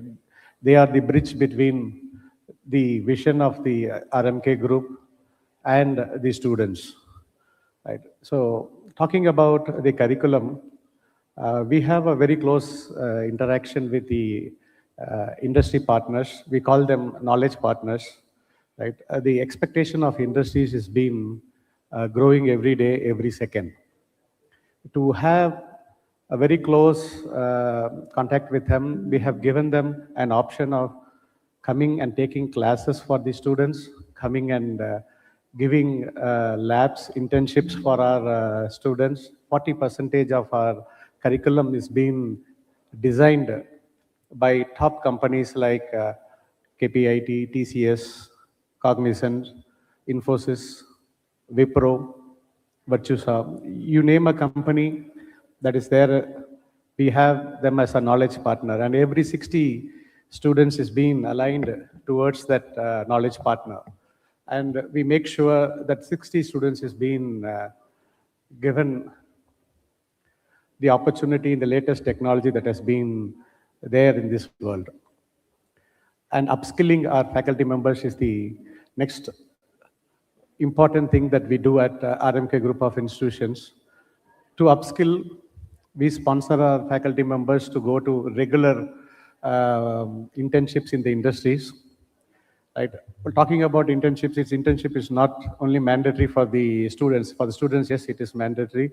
They do a short winter internship and a long summer internship right from the first year. We have a very good, strong tie-up with a lot of companies in and around Chennai, where the college has been situated. Even the faculty members go with them, find out what is being done in a real world, right? And what is that they're teaching in theory is being cultivated there in the workshops, in the floor areas, and in the companies. So when the teacher goes there and comes back, his vision, right, his way of teaching changes a lot. Right? That helps us by, so that when they come back to the classrooms and they try to teach the lessons, they try to relate what has been happening in the real world. So that is when we have the edge over the rest of the institutions there at Tamil Nadu. When a student is been studying, right, there's a lot of distraction nowadays, right? The notification never stops, right? The social media is there, a lot of distractions are there. So how to align them into a thing, into the focus area. It doesn't come in the third year or in the final year, the fourth year when they do graduate from the engineering college, right? It starts right from the day one when they join an engineering college. Every student, that's okay. I think I have passed those things. So every student is for every 20 students, there has been a counselor, a mentor who talks about, right? This was the thing that I was been talking about, the early career alignment and a structured mentoring program, which I was just talking here, right? For every 20 students, a staff has been allotted, and they travel with them right from the day one till they graduate here. So the students are being monitored every day, day in and day out, so that they will be motivated. They'll be, whenever they try to focus away from the path. And we have also implemented an RMK Next Gen AI app where the individual learning capabilities of the students have been tracked. When I say the individual learning capabilities, it is a staff can use that AI app inside a classroom, right? And when he teaches for next 40-50 minutes, he can send a small questionnaire. When the questionnaire has been received back, right, the AI engine analyzes and tells what percentage of the class understood the curriculum and what percentage of the class didn't understand the curriculum. So the teacher has the liberty to look back, whether to redo the session that has been just taught or whether everybody has been able to understand the concept. Right? And programming, we engage platforms, AI platforms, where the programming is being taught in the for the students through a practical approach. So that is how we at RMK have been doing, and we at making the students more employable, making the students more value created.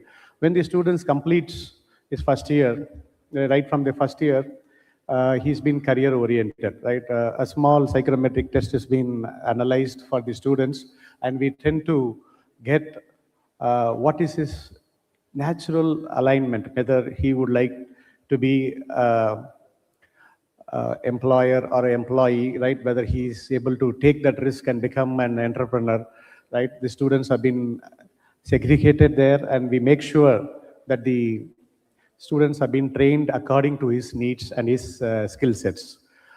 In total, around right from the first year to final year, there is around 1,002 hours of training that a student will undergo when he studies at RMK Group of Institutions. Right? First giving him the basics and then giving him the skill sets, and then the in-depth knowledge. Certificate courses are being cultivated in the curriculum itself, for example, SAP certificate courses, right? And we make sure that the students enjoy each hour of studying there at RMK Group of Institution. Right? Now, everybody will agree with me that nowadays a student graduating from a remote place in India need not work only in India, he travels across the globe. So in the first year, we tend to give them, the students, an orientation about learning a new language. And it has been made compulsory, whoever joins here, he can choose his language. And most of the students tend to take Japanese language and the German language here at RMK Group of Institutions. So that has been also cultivated inside the curriculum. The staffs are coming to take the Japanese language and German language for the students. So when he graduates, right, he will have a working knowledge and a speaking knowledge of these languages, which help him to move across globally. Right? So this is how we at RMK Group of Institutions has been transforming engineering education. We at large tend to give the advantage for the students, right, and advantage for the faculty members and advantage for the society in turn. So thank you for your patience listening. Thanks.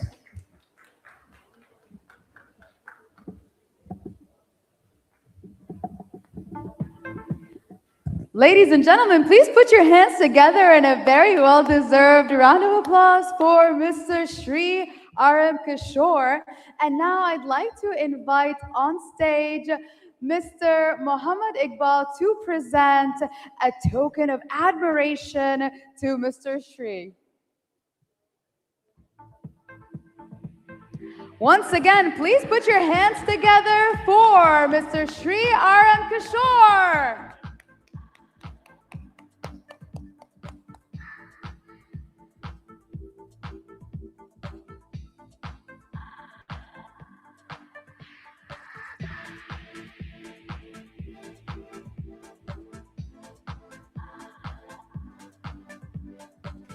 And now, ladies and gentlemen, it is my absolute delight to welcome our next keynote speaker.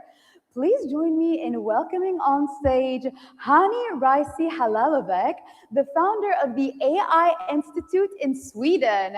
Please welcome her with a massive, resounding round of applause.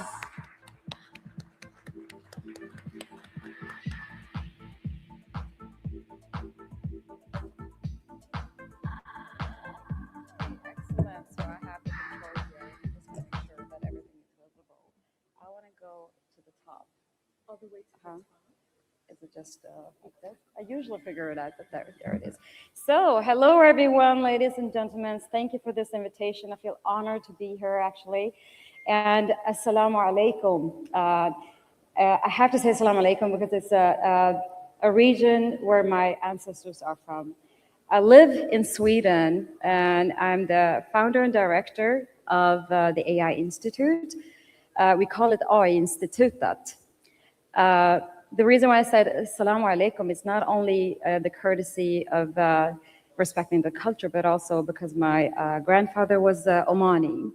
So coming from the tribe of the Baluchis, I think it's very, very important that we try to trace the roots back of everything we do, right, to get the fuller picture. So my specialty is in zooming out. We've been zooming for centuries. If not, let's say, it depends on which region we're talking about. I'm coming from Sweden now because that's where I grew up, right? What I'm going to talk about, and the reason why I founded the AI Institute is because of the lack of nonprofits, the long-term thinking. We've seen all those AI companies people are heavily investing in. It's the monetization schemes of the century, so to say. It's not only a revolution, it's also a paradigmatic shift we're going through. What I've been doing now for the past 6 months is mapping out what is AI. I have worked with it for years, trained it even, and analyzed it, studied it, used it, transacted it, extracted it, and studied it at university levels, postgraduate courses, so advanced courses within AI, both the technical ones, the ethical ones, and I'm still learning. So I'm literally a lifelong learner because this is the era we have entered, the age of endless learning. You will never be done. And a degree will never define who you are. It's what you bring to the table, what you create. So I really like the ideas many have mentioned here about micro-credentials, micro-learning, and so on. But what are the MVPs we are creating? And what is the focus? Is it on making more money? In order to make more money, you have to understand what is financial literacy. How do you make money? And why do we even have to make money? What is the real value in, let's say, being successful? What do we see in money? Now, I have a tendency of derailing. I have my slides here, but I see everything is connected. And this age and era is forcing us to see the bigger picture, go back in time. How did even, let's say, AI start? It didn't start a few years ago, not even a few decades ago, not even 100 years ago. It goes way back in time to the times of Al-Khwarizmi. And that was in Bayt al-Hikmah, when, let's say, the Muslim scholars gathered everyone from all over the world. Is the product of collective intelligence. So the Indian numbers were refined and turned into al-Jabr, algebra. So you see the connection there? We have to start remembering history. We cannot go from, let's say, this is what's going on today, and then we forget it in about a week, and there's something else that is relevant or trending. We have to go back in time to really understand and get the bigger picture. And the bigger picture is the greatest inventions are made when people are meeting, just like we are doing right here. We're connecting, networking, talking, getting ideas, and every person you meet influences you. People talk about, oh, is it AI or is it you? How about we are impacting each other? AI is impacting us, we are impacting AI. Because what is AI? Is the algorithms, right? And why did Al-Khwarizmi create the algorithms? To create order out of the chaos, okay? It was to create equilibrium. That's a natural law. And that's something that all people of the world can agree on. We need balance. And we are far beyond balance in today's society. That's what I'm saying here in Dubai. But that's just the setting. But it goes to, actually, you can apply that to all over the world. The exaggerations are amazingly derailing from the natural state of what human beings yearn for. So, after Al-Khwarizmi, a lot has happened. And even before him, a lot happened. So when did, according to the history we know of, because nobody knows the entire history, right? When did civilization begin? We go back to Mesopotamia. Started there, moved to Egypt, moved to Greece, and then what happened? Happened a lot in between. It happened in Andalusia, in Baghdad, all over the world. That's the regional history. But we have a lot of history we don't know about. What happened in South America, what happened in Asia. We have also really, really amazing knowledge that is thousands of years old from Hindustan, from the Indian region, from let's say further East Asia. We have a lot of knowledge from Africa as well. If any knowledge has been suppressed is the African logic, right? The wisdom from there, the pattern making. So the patterns, you can see them everywhere. In every single culture, we have deep wisdom that we have forgotten about. And it's all coming back because algorithms are forcing us to collaborate and think in new ways, right? So what happened then? Fast forward, we see what happened in Europe.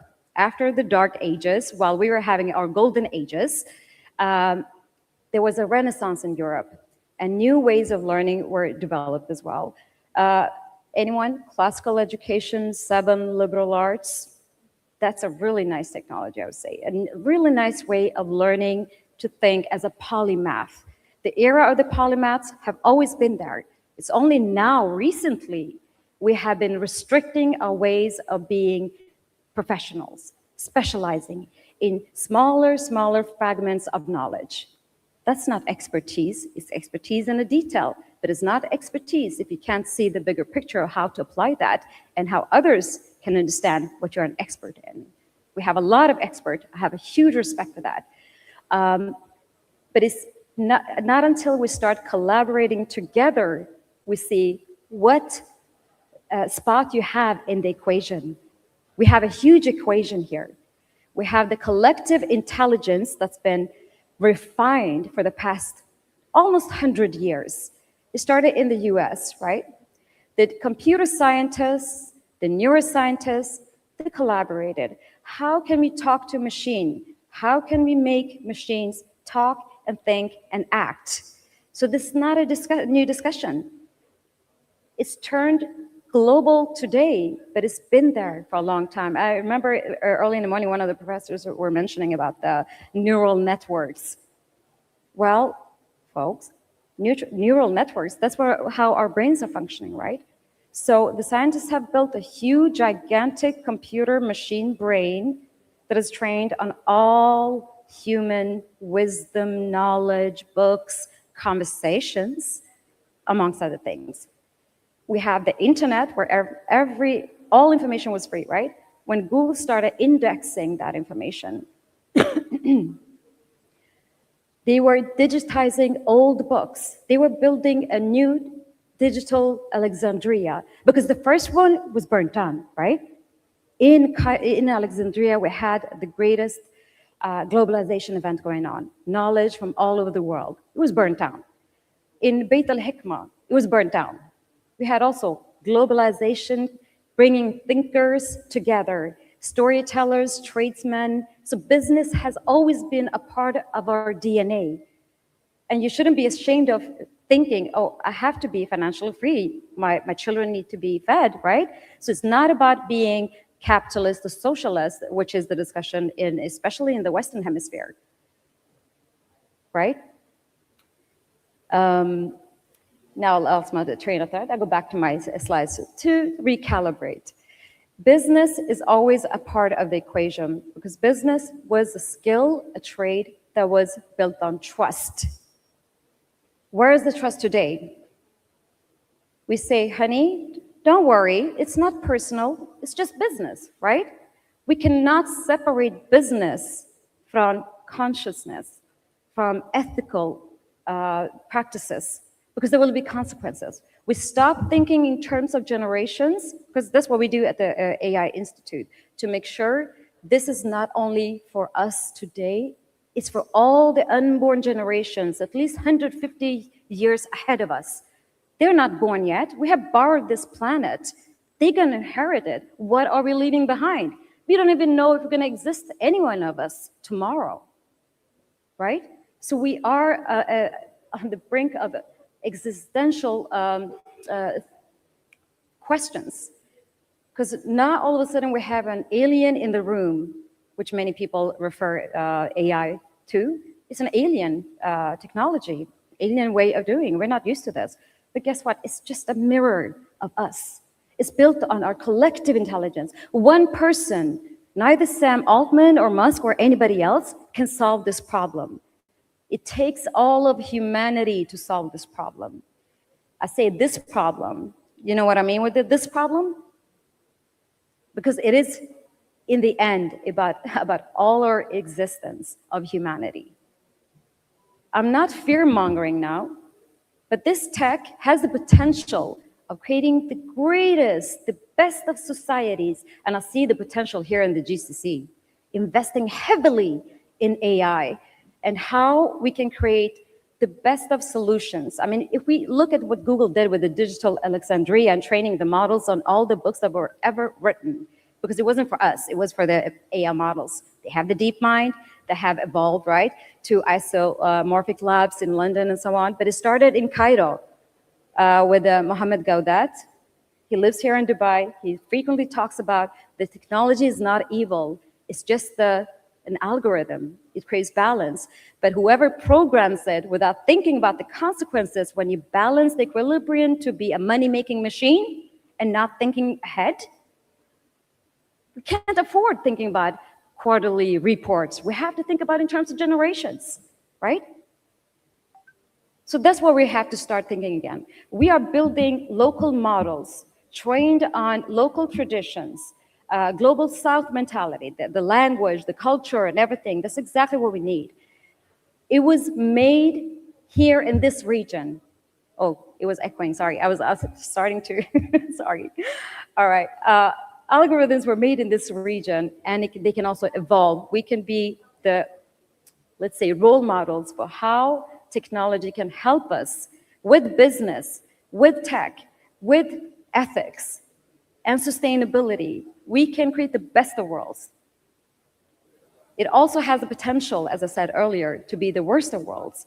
So what I try to do here, I work very, very broadly. By nature, since I don't have any history that is written or been preserved, it's been deleted, we've been traveling all over the entire region, my tribesmen, the Baluchi people, we are all over the place.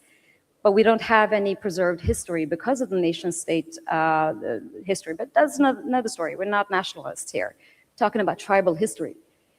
You have to have a fuller view. You can't just focus on the technique. You can't focus only on education. Education, that's what also a very, very, very important part that it needs to be included into this equation to make sense. Please raise a hand when I'm reaching my deadline. I haven't even reached close to what I wanted to show you there. Thank you. If you can zoom it in as well, that would be awesome. The previous slide, the stack. No, next one. Just zoom in. Thank you very much. This is what I mapped out 4 months ago. I've been waiting to update it because things change all the time. But it might be valid for a few more months or maybe a year. Because what you're seeing here is from a global perspective, but especially from a Swedish perspective, we're way behind what's happening in the global South, right?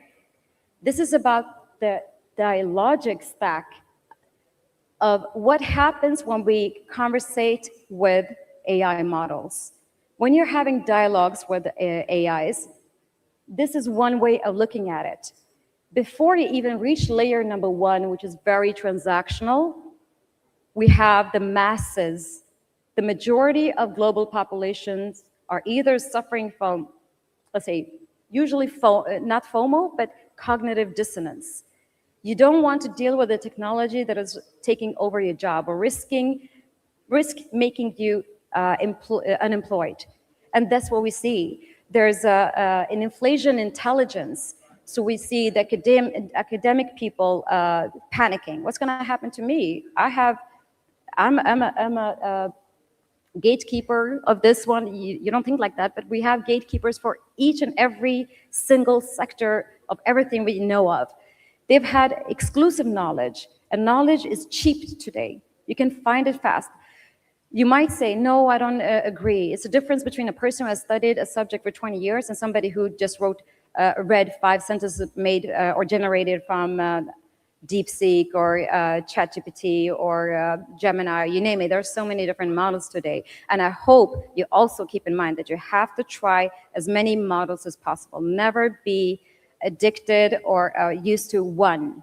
That's when the risks arrive. So if the first step is to be transactional, where you learn all the different tools that are out there and they're popping up by the day, do you know how many AI tools you have and AI models? Sky's the limit. What you can do with this amazing tech. Transactional is the first step. Eventually, you will realize, oh, I can actually collaborate with it. It can extend my cognitive abilities. I can do research, for example. It helps me out, eases my job.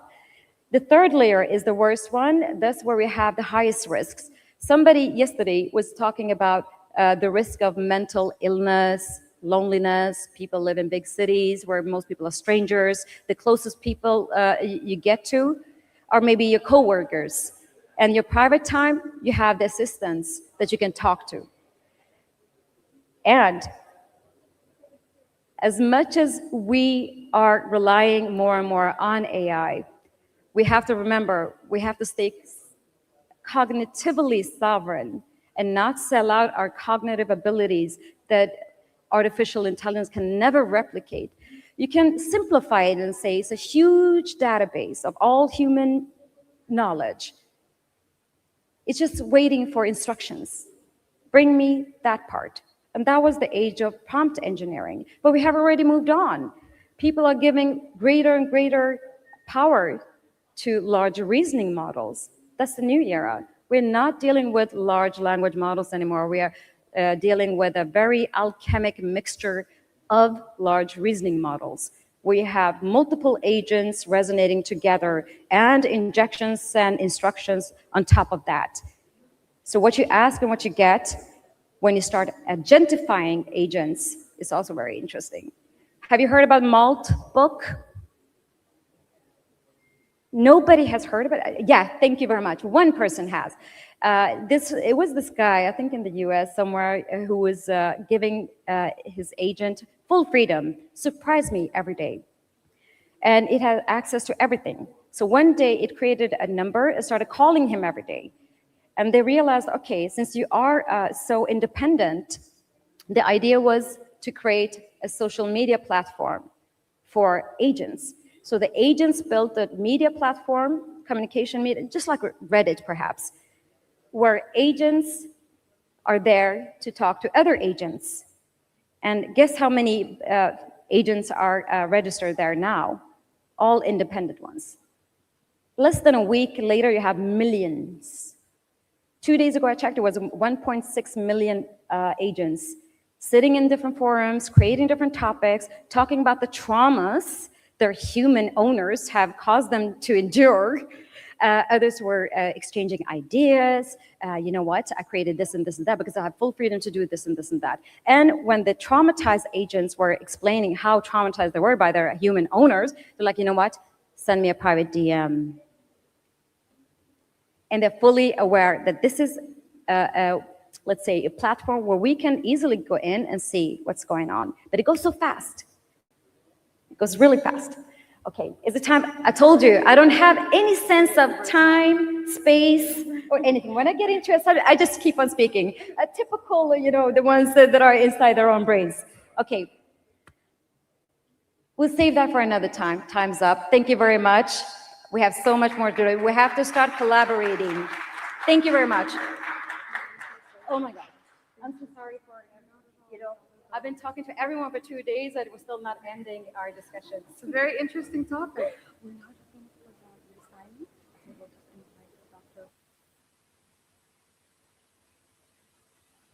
Thank you very much.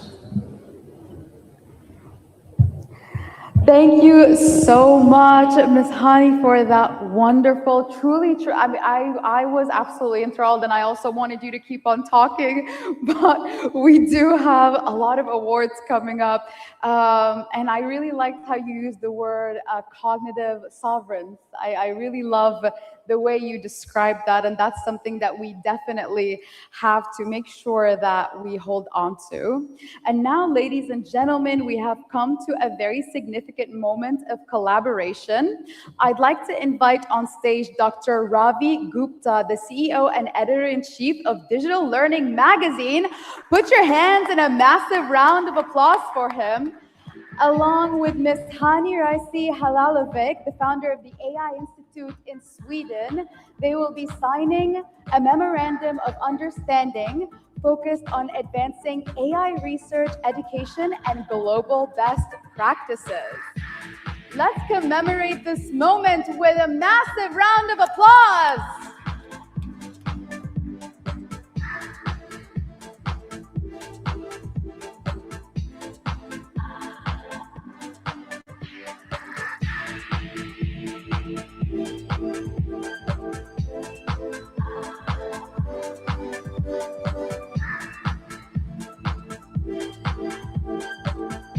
As Dr. Ravi Gupta and Ms. Hani Raisi Halalovic signed this memorandum together that is all about understanding and focusing on advancing AI research, education, and global best practices, this MOU establishes joint collaboration in AI research, knowledge exchange, ethical innovation, and global thought leadership between two organizations. This is a very special moment for all of us here at the World Education Summit. Ladies and gentlemen, once again, please put your hands together in a very, very well-deserved round of applause.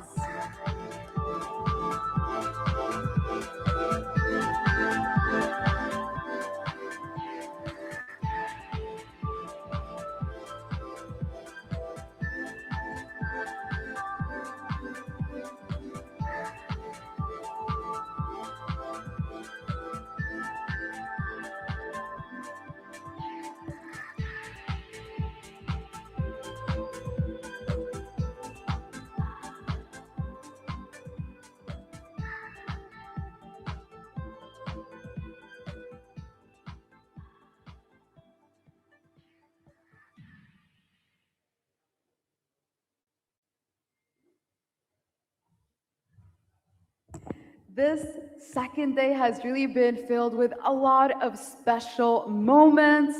I hope you're all as excited as we are as we mark these milestones together. Speaking of another milestone, we are down to our last panel discussion of the day, ladies and gentlemen, and it is all about from enrollment to employability, the defining of student success. Please join me in welcoming on stage Colonel Anand Pashpai, the Executive Director of the Strategic Leadership at Cohort College of Distance Management.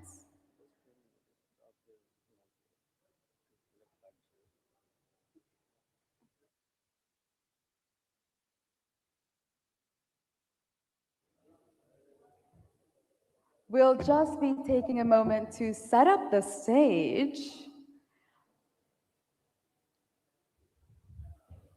Music, my love.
Thank you so much to our team members for setting up the stage for the last panel discussion of the day, all about from enrollment to employability, what redefines student success.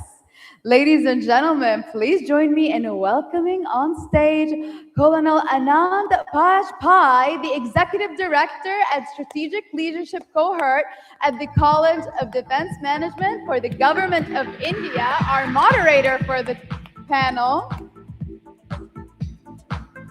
Joining him, please put your hands together in a massive round of applause for Shri R.M. Kishore, the Vice Chairman of RMK Group of Institutions and a syndicate member of Anna University at Chennai, India.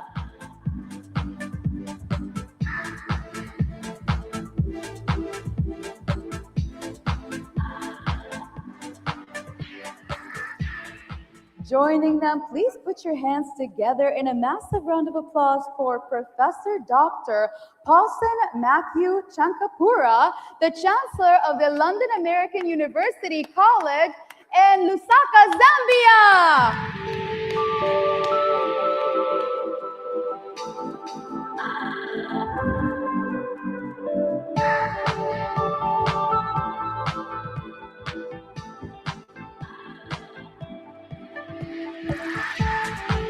Joining them will be Dr. Sandeep Singh, the president of the Desh Bhagat University in India. Put your hands together in a very well-deserved round of applause.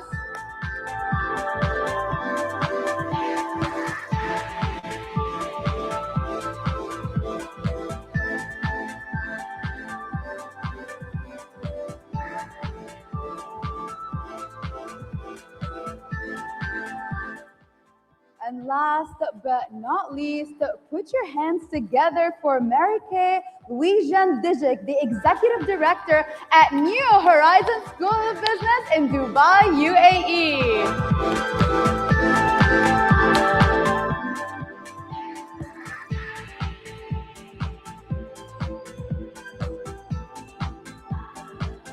And with that, I'll hand off the mic to you, Kono. Please take it away.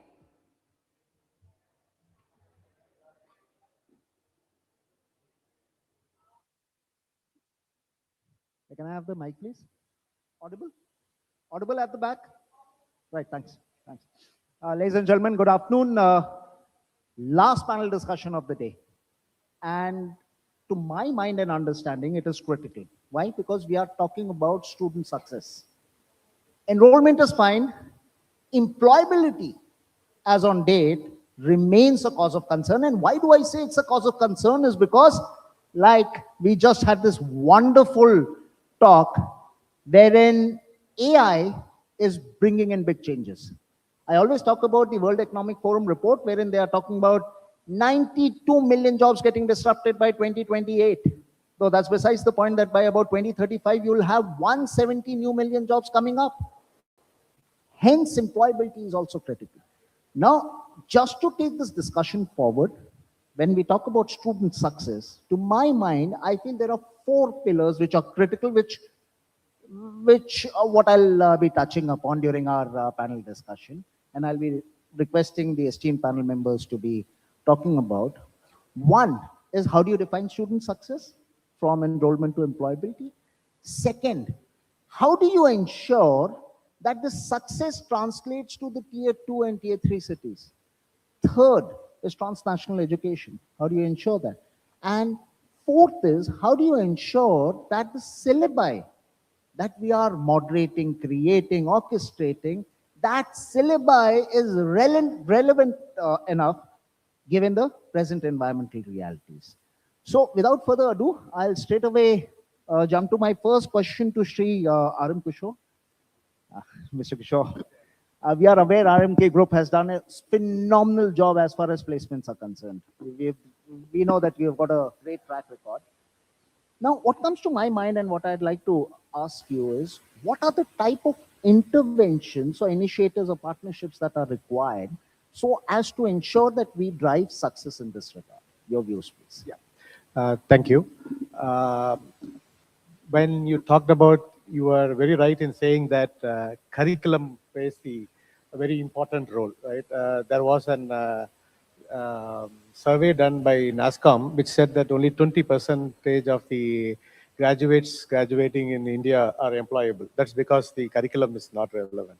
So to overcome that one, we should have a very close tie-up with the industries, as what we do at RMK Group of Institutions. We call them knowledge partners, where technology is being identified, right? And we talk with the industries. They come there and they try to give around 40% of the overall syllabus, so that it is more relevant to what is being expected. Because every day, the expectation of the companies is being growing. A couple of years ago, when TCS came for recruitment, they said that, I do not want to mention the names, but sorry, it just came out in the flow. A company, when a big MNC, when they came for recruitment, they told that an engineering graduate with 75% is enough. Now they require certificate courses, maybe SAP certificated or Oracle certificated, Oracle 11 certificated courses. So for an institution to find out what is the requirement of the company at the final year, when the students sit for placement, it's a very difficult turn. So we should start right from the day one when they join the institution. Before that, the curriculum has to be defined to what would be the future, what are the industry expectations. So have industry people inside the board of governors, maybe the curriculum framing things will help a lot. And second, updating the skill sets of the faculty members. Right? Whenever we talk about that, updating the skill sets of the faculty members is going to be a very important thing. So what I feel. So when he has to go and teach an AI to a student, which they are more knowledgeable nowadays than any of the teachers, because knowledge is abundant. Anybody can go into the Google search and then find out what they need. So updating the syllabus, updating the faculty members, and training the students would be important things, what I feel will help in the future employment. Thank you so much. You spoke about skills, and skills and upskilling becomes critical, especially in the AI age that we are living in. I'm sure that all of us understand what is ANI, AGI, ASI interplay. That is progression of technology from narrow to general intelligence to super intelligence. For those who know, they know that 2028 we'll have AGI. AGI amounts to 3 times the growth of technology in another 3 years. Somebody spoke about Moldbook. The point is, Moldbook is going to translate to Moldbook expanding over 1 million more times.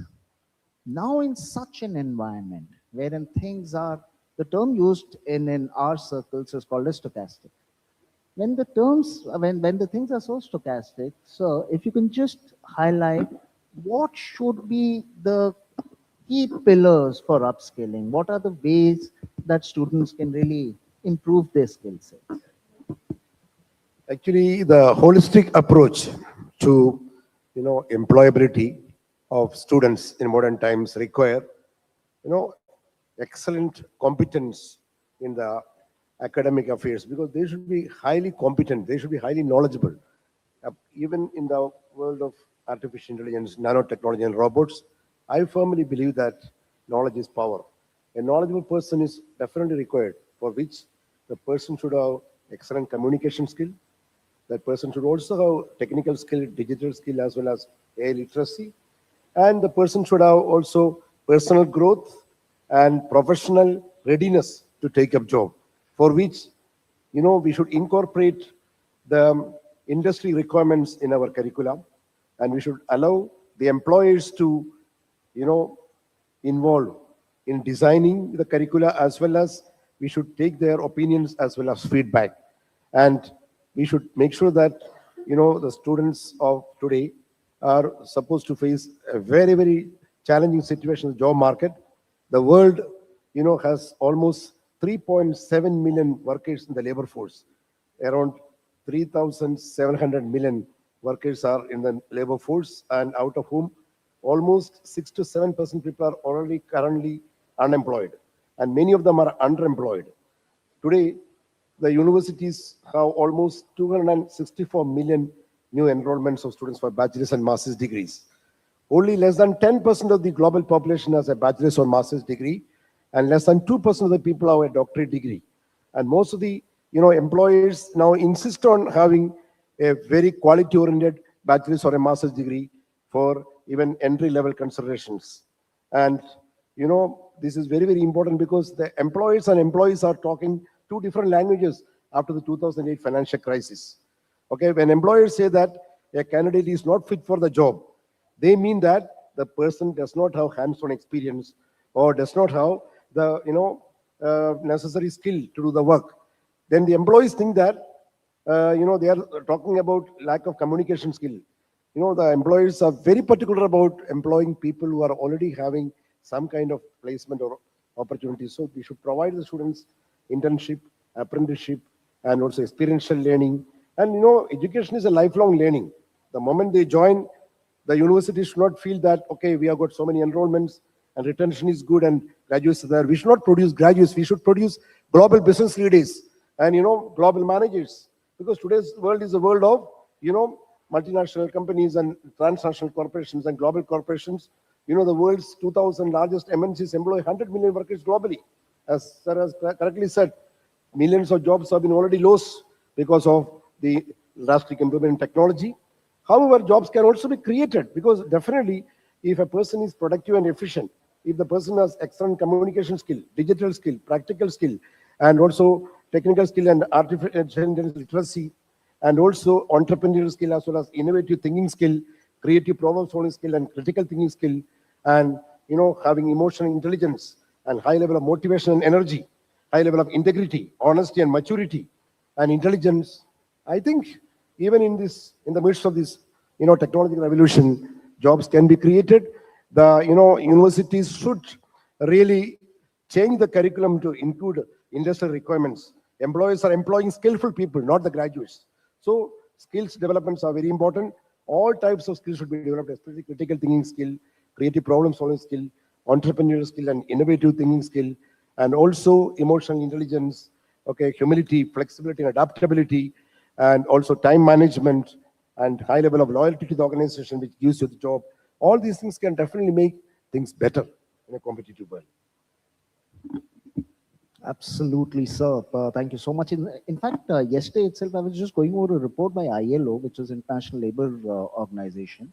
And surprisingly, it says that 14% of the labor force by 2030 is going to be laid off, is because of the changes that we have already spoken about.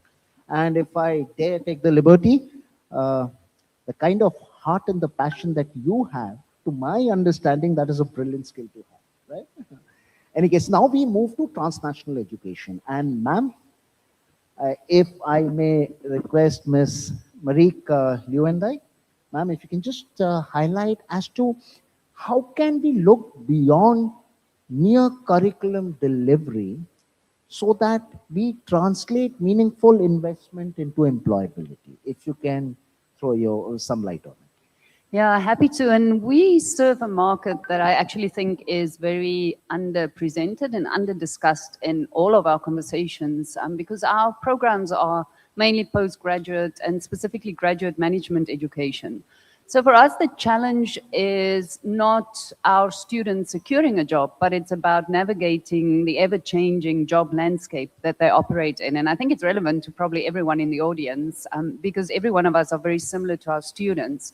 So when it comes to investment, it's first looking at what do we need for them to become employable.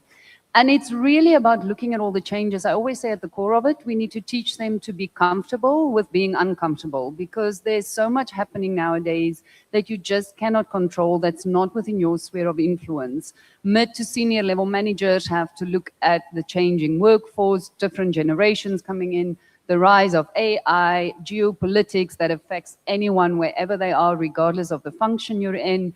Very much no more silos within the workplace, so you need to speak the language of every possible function. So it's really looking at how can we prepare them for that. So a key thing for us is really looking at more of than, I'm not a big fan of the term softer skills, but really looking at more than just the hard skills. Because I think when you're at a mid to senior level type of position, you need to know your stuff, right? You wouldn't be in that position if you didn't have the skills that you need to succeed. But then in order to move up, you really need a lot more. You need to be able to package, recognize, and package your transferable competencies and skills, which I think is also relevant to the undergrads, and we maybe don't speak enough about that. So that's one thing. The other thing is you really need to know what the trends are, but we're not going to teach you AI. We're going to teach you what is this, but who do I need to employ, or who do I need to ask the questions of to be able to work with this, to be able to do what we need this to do for us. I actually anecdotally yesterday, and I'm like, it's so relevant for the conversation today, heard on the radio a huge French media companies setting up in Dubai within a month or two, and they are only employing senior leadership. All of their entry-level functions will be done through AI.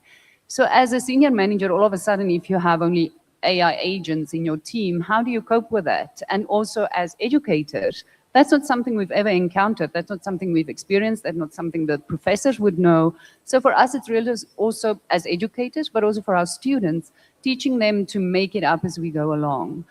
And then something else that's really important, and again, relevant for undergraduates as well, is I think it's about finding your tribe in a sense. So finding like-minded people that can go through this process with you, that can support you, that can teach you about what's happening within that industry or that sector that you are in.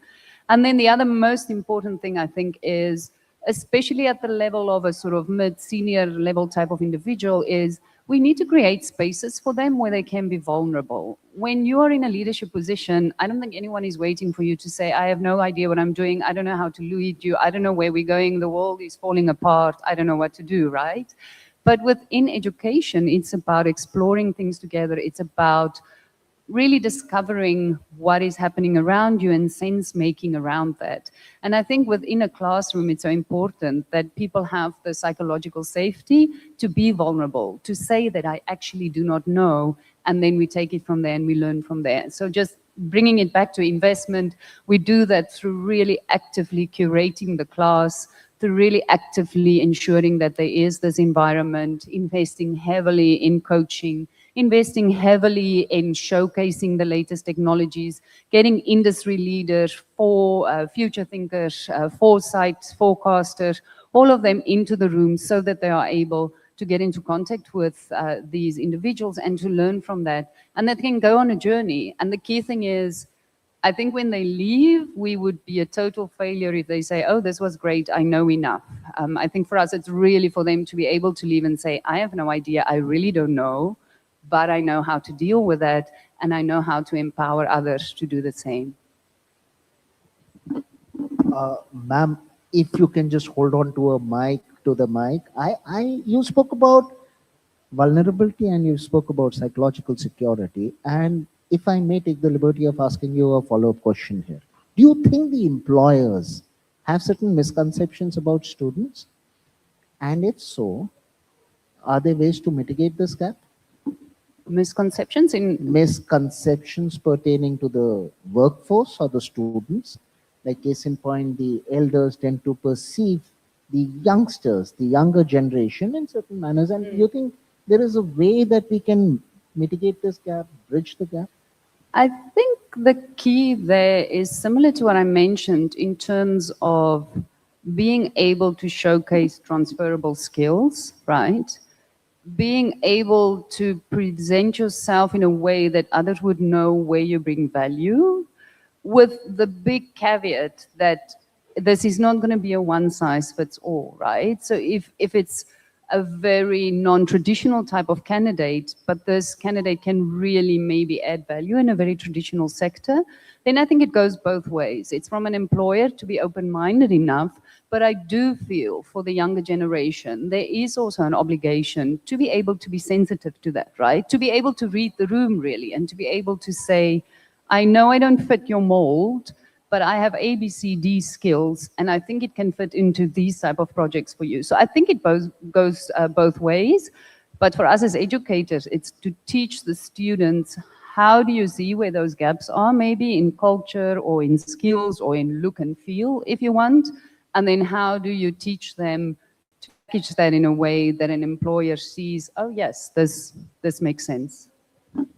Adaptability, flexibility is extremely important as far as students are concerned. Now, thank you, ma'am. Now I move to Dr. Sandeep Singh. Dr. Sandeep.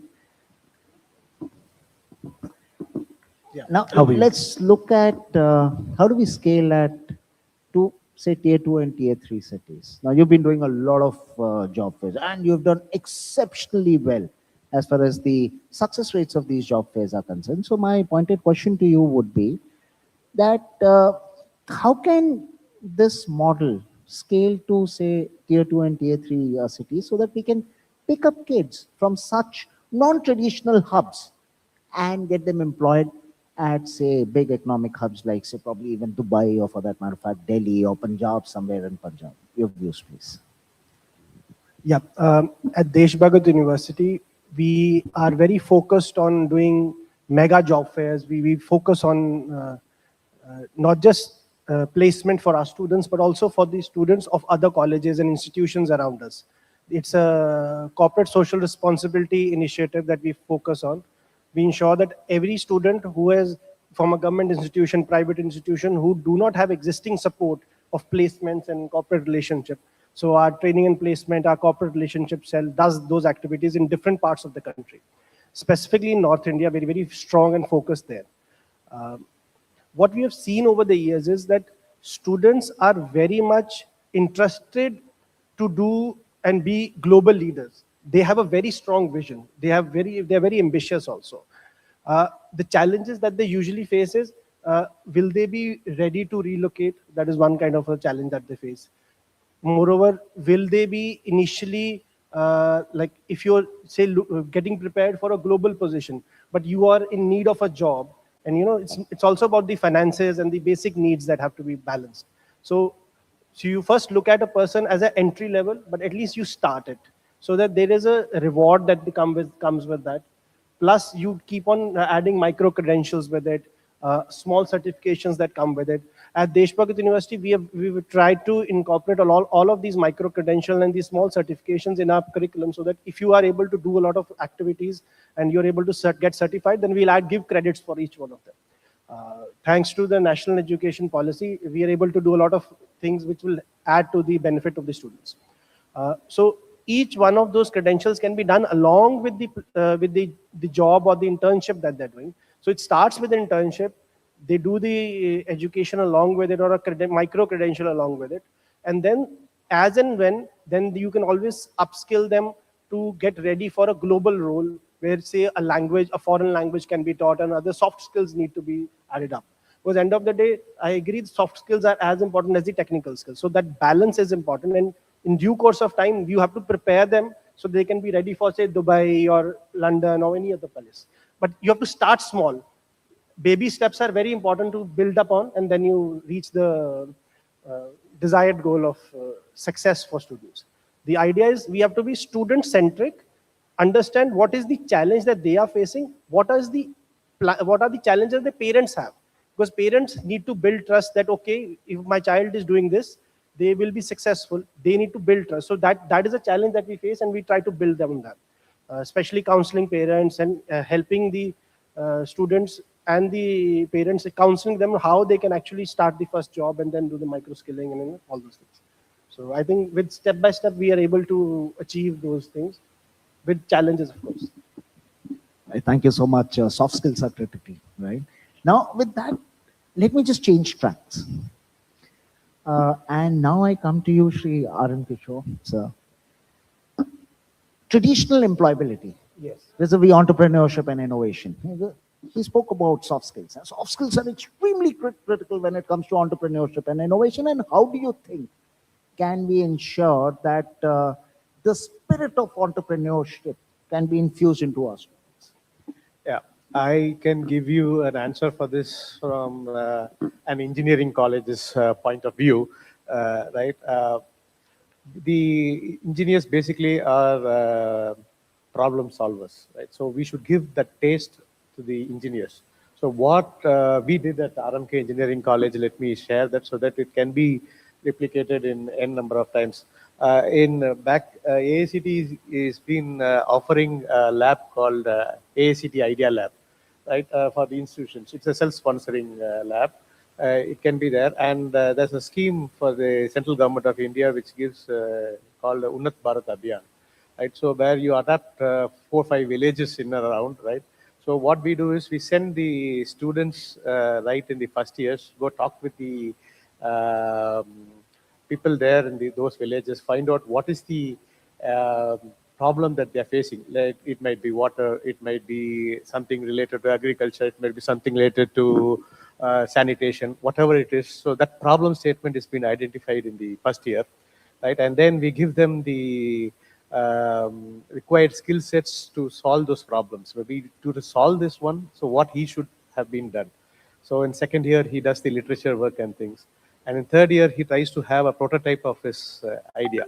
And if those prototype has been good, we tend to make them apply for patent and then maybe get the patent granted.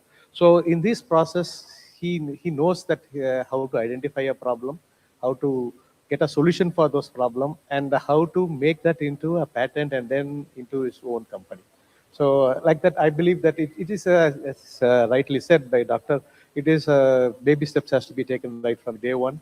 And we have to give him the taste without knowing that he's been there to do that thing. So that is how we do at RMK Engineering College. Thank you so much. Sir, I come to you now. Yeah.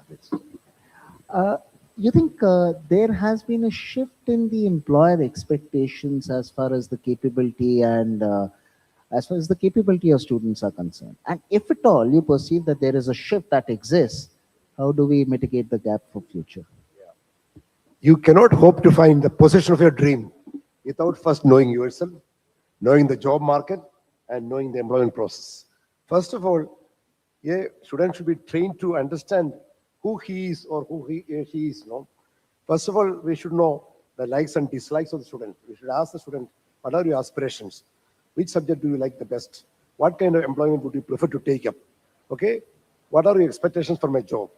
Okay, what are your interpersonal skills, technical skills or mathematical skills or problem solving skills? And what are your language skills? Are you willing to travel? And are you willing to relocate?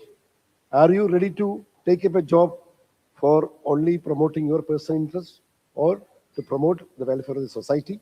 Some people look for only community development. No, some are very charitable. They take up a job. People who are working in mosques, temples, and churches, they are doing selfless service. They are not expecting any monetary returns, but the satisfaction that they derive cannot be described. So some people are very, very money-minded, monetary motivated. So they may be looking for a job which provides them very high salary. Some may be looking for a job which gives them a lot of satisfaction that they are able to help others while they are in the job. So they should make a self-assessment of themselves. Once making self-assessment, they should know the job market. The job market is highly volatile, as Sir has rightly said. Okay, so many jobs have been taken away by AI and nanotechnology and robots and all that. And it will continue to happen in the coming days as well, sooner than later. However, you should understand that, after the 2009-2008 financial crisis, okay, most of the jobs have gone online. And so networking is very, very important. You have to register a name in LinkedIn or some kind of, popular, source from which you will be able to access. And, after realizing that, you must remember that even if you are already employed, you must be looking for another job as the length of your job has declined. And even when you are, if you lose a job, in the past, we could get jobs in 3 to 4 weeks or 6 weeks, but maybe 15 months to 18 months, intensively and still searching 40 hours a week to find the job. And not only that, the employers are waiting to employ their dream employees. They only choose a candidate until the last minute when they very badly need the person, because they feel that, they wanted to cut the cost. Most of the jobs have gone, online as well as part-time and temporary jobs. Employers want to save money because of the high cost of international operations as well as local operations. So the employers and employees are speaking totally two different languages. Okay, employers have changed, but employees have not changed. They keep on sending the CVs and waiting for reply from the employers, but employers never respond unless they very badly need someone. And they are not ready to give job easily to anyone unless they do an intensive, extensive search for getting the right candidate. And again, the next step is the candidate who is applying for a job should know what are the traits and the skills and the qualities the prospective employers are looking from, prospective employees. See, for that, integrity, intelligence, and maturity are the most important qualities. In a world of so much of uncertainties and lack of faith and, wars and all, still I believe integrity is the most important quality which an employee should have. No employer is ready to give job to a person who is not trustworthy. Then intelligence, to understand the job portfolio or the job description. Then the maturity. Okay? Most of the employers, while choosing employees, they choose 4 criteria: competence, commitment, chemistry, and cost. Competence means the person should be fit enough to take the job. He should have the necessary skill and the quality to take up the job. Even if that person is qualified and skillful, commitment is very important. Some people are very knowledgeable, very skillful, very talented, but no commitment. So that is the next one is commitment. Okay. So the next one is chemistry. Chemistry means even if you are very talented, skillful, and committed, if you don't get along with others, you cannot be a successful employee at all. Okay. As a leader or as a follower, you should be adaptable and flexible in a very changing world, in a dynamic world. So chemistry is very important. The person should be able to get along with others. Management is getting things done through and with other people. So you have to get along with everyone, okay, whether your position is high or low. And once you are given a job, 100% dedication should be there. Don't grumble, oh, my salary is low and all that. No. Loyalty to the organization is very important. High level of motivation, high level of energy, and also excellent communication skill, which means excellent speaking skill, presentation skill, writing skill, reading skill, and listening skill. Okay. Plus, they should also have technical skill, practical skill, digital skill, artificial intelligence literacy, okay, emotional intelligence, humility, and willing to accept mistakes, willing to work alone, okay, without much supervision, and also willing to accept others. That humility is also very important, a quality. And once you know the traits and the qualities employers are looking, then you should prepare a curriculum vitae or a resume. A CV is a Latin word, the course of one's life. What is a curriculum vitae? Okay, it's a well-written summary of a person's achievement, experience, credentials, which tell a prospective employer who you are, where you have been, what contributions you can make to an organization if given a job, and where you wish to go. So prepare. Tell the students to learn how to write a comprehensive curriculum vitae. Even though in the AI world, still you need to teach them the step-by-step how the curriculum vitae has to be prepared. And well begun, half done. A very good CV will not give you a job, but a very good CV can give you an interview. Interviews will job. Once you write a good curriculum vitae along with a covering letter, if you send, depending upon some responses for advertisement, then once you are called for the interview, you should train the students how to prepare for the interview, what they should do before the interview. They should know about the industry in which the company is operating.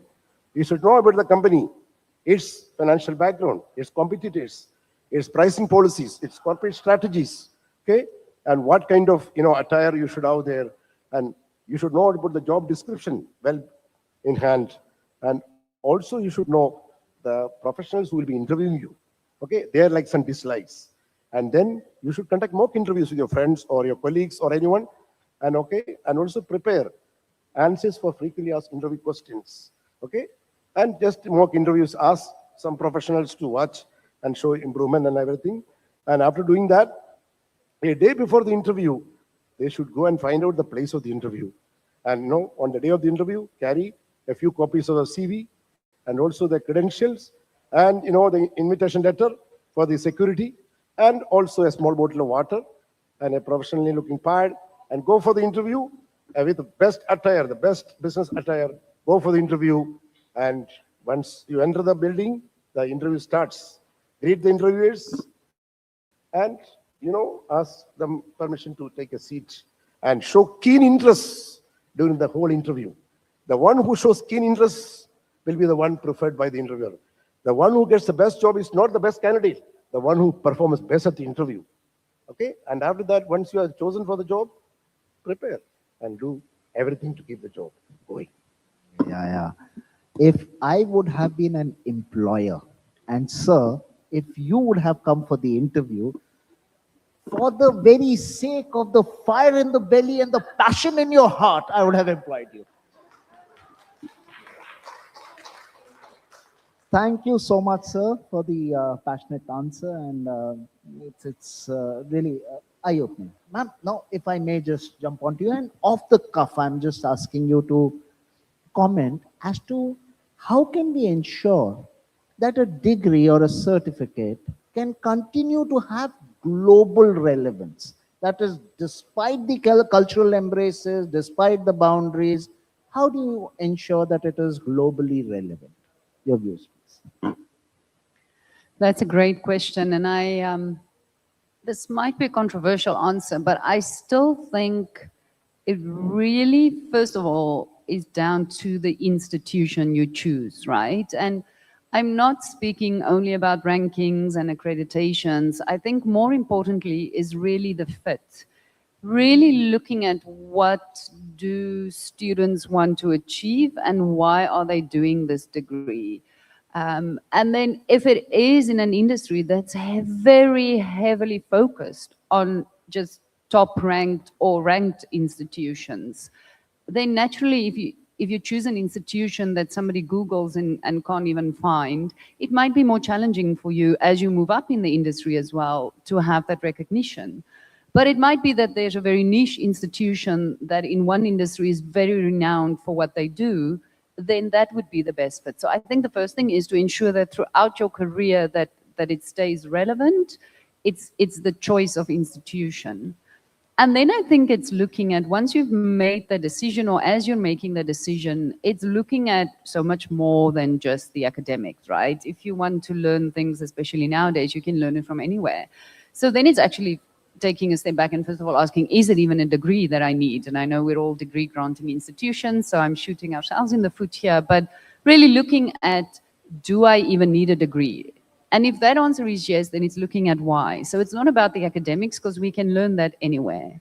So then it's about things like preparing for the interview right down to the bottle of water and the advice you'll get from the career services. Or it's looking at the alumni network that you'll have. And you're speaking about lifelong learning and lifelong credibility and recognition. That's another key aspect. Really look at where the alumni network is based, not just for an initial step, but also if you're quite internationally minded, looking at, are they all over the world? And if the answer is no, then it might be tricky for you to secure the job in New York 15 years from now because there are only 2 alumni versus another institution that might have 2,000 or whatever the case may be. So I think it's looking at everything outside of just the degree itself. And then the other thing, I think it's on us as educators to ensure that we keep on, similar to this event, similar to the conversations we have, that we keep on pushing out there what is really the value of our education. So just education and degree education as a concept, for us to really bring that point across, for us to really ensure that we have graduates that go out into the market that stand apart compared to others that maybe didn't go through the same education. And then a final thing I think is it's so important to also just look at, and this might sound very airy-fairy, but also at the type of experience you would want to have and the feeling you would want to leave with. Because I think if you're inspired by your education, if you're passionate about your degree, if you love what you do, then your degree has infinite value. So I think it's really important that you just are so sure the look and feel of where you're going is right for you.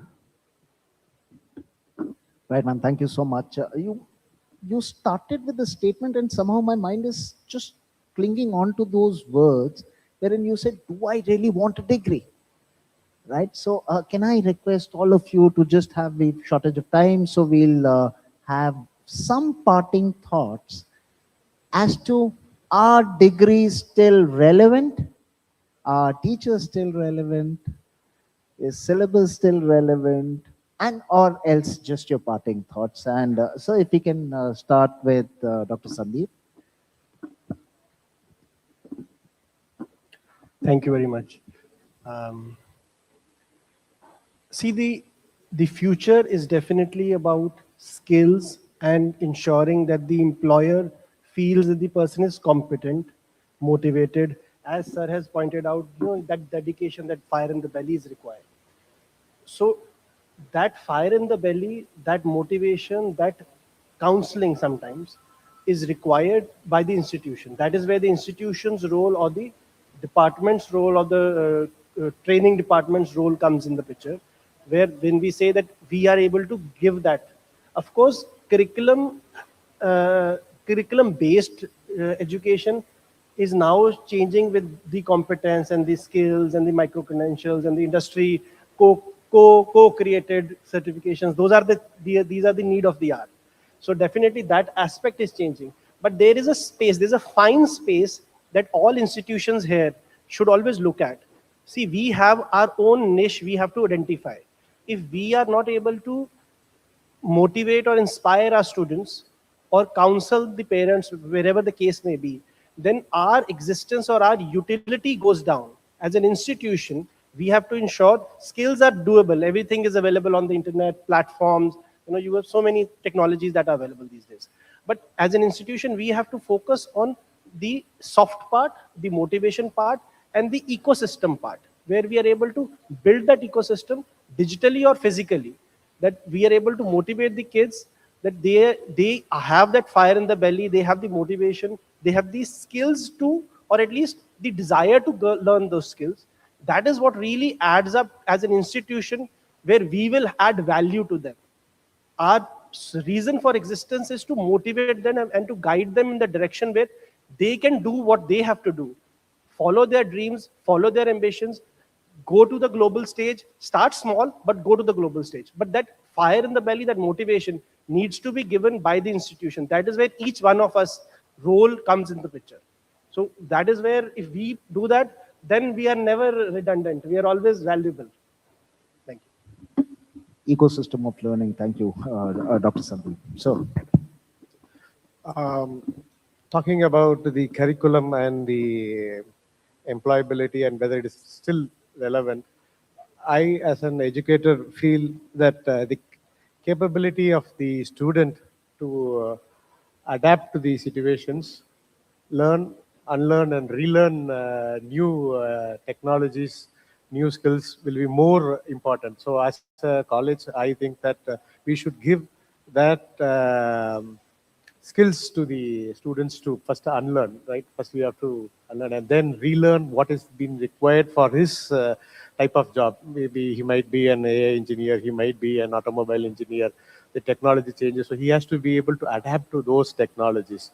So that is going to be a challenging job for us and the engineering colleges, and which colleges are able to do that, I think that it will definitely be a success for them. Sir. Thank you so much, sir. Thank you. Sir, if I may have your views.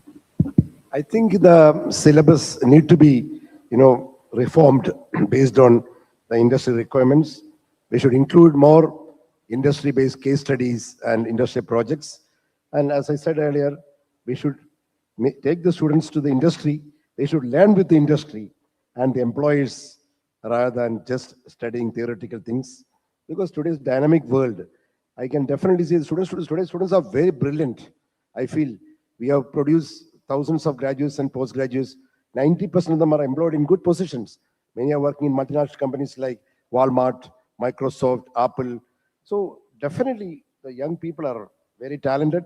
If the right training is given and the curricula is modified to meet the requirements of the industry and the economy and the global business environment, definitely they will benefit it, and it will benefit the whole world economy and the whole world. Right, sir. Management by objectives. Ma'am, any parting thought that just crosses your mind? Yeah, just adding to the relevance, I hope, well, I think none of us would be here if we didn't believe it is. I fiercely, maybe naively, believe education creates futures. And I think we can all say that we wouldn't be here where we are today if it didn't. I actually did another master's degree and graduated last year. And after 20 years of not studying, it was so relevant and so useful. So just that experience as well just brought the point across again that it was just amazing. It was just amazing to do a degree. So both personally, but also professionally, I think so. If we do it right, echoing what everyone says, I do think it's relevant and it will create futures. Right, ma'am. Thank you so much. Ladies and gentlemen, we come to wraps as far as this panel discussion is concerned. I dare remark, I've done quite a few panel discussions, but this was one unique panel discussion wherein I personally was so invested amongst the five of us that I was really not looking towards the audience. So just to make things right, I'll throw the dice open to the audience if at all you have any queries, any questions, anything that you'd like to, any comments? Anyone in the audience?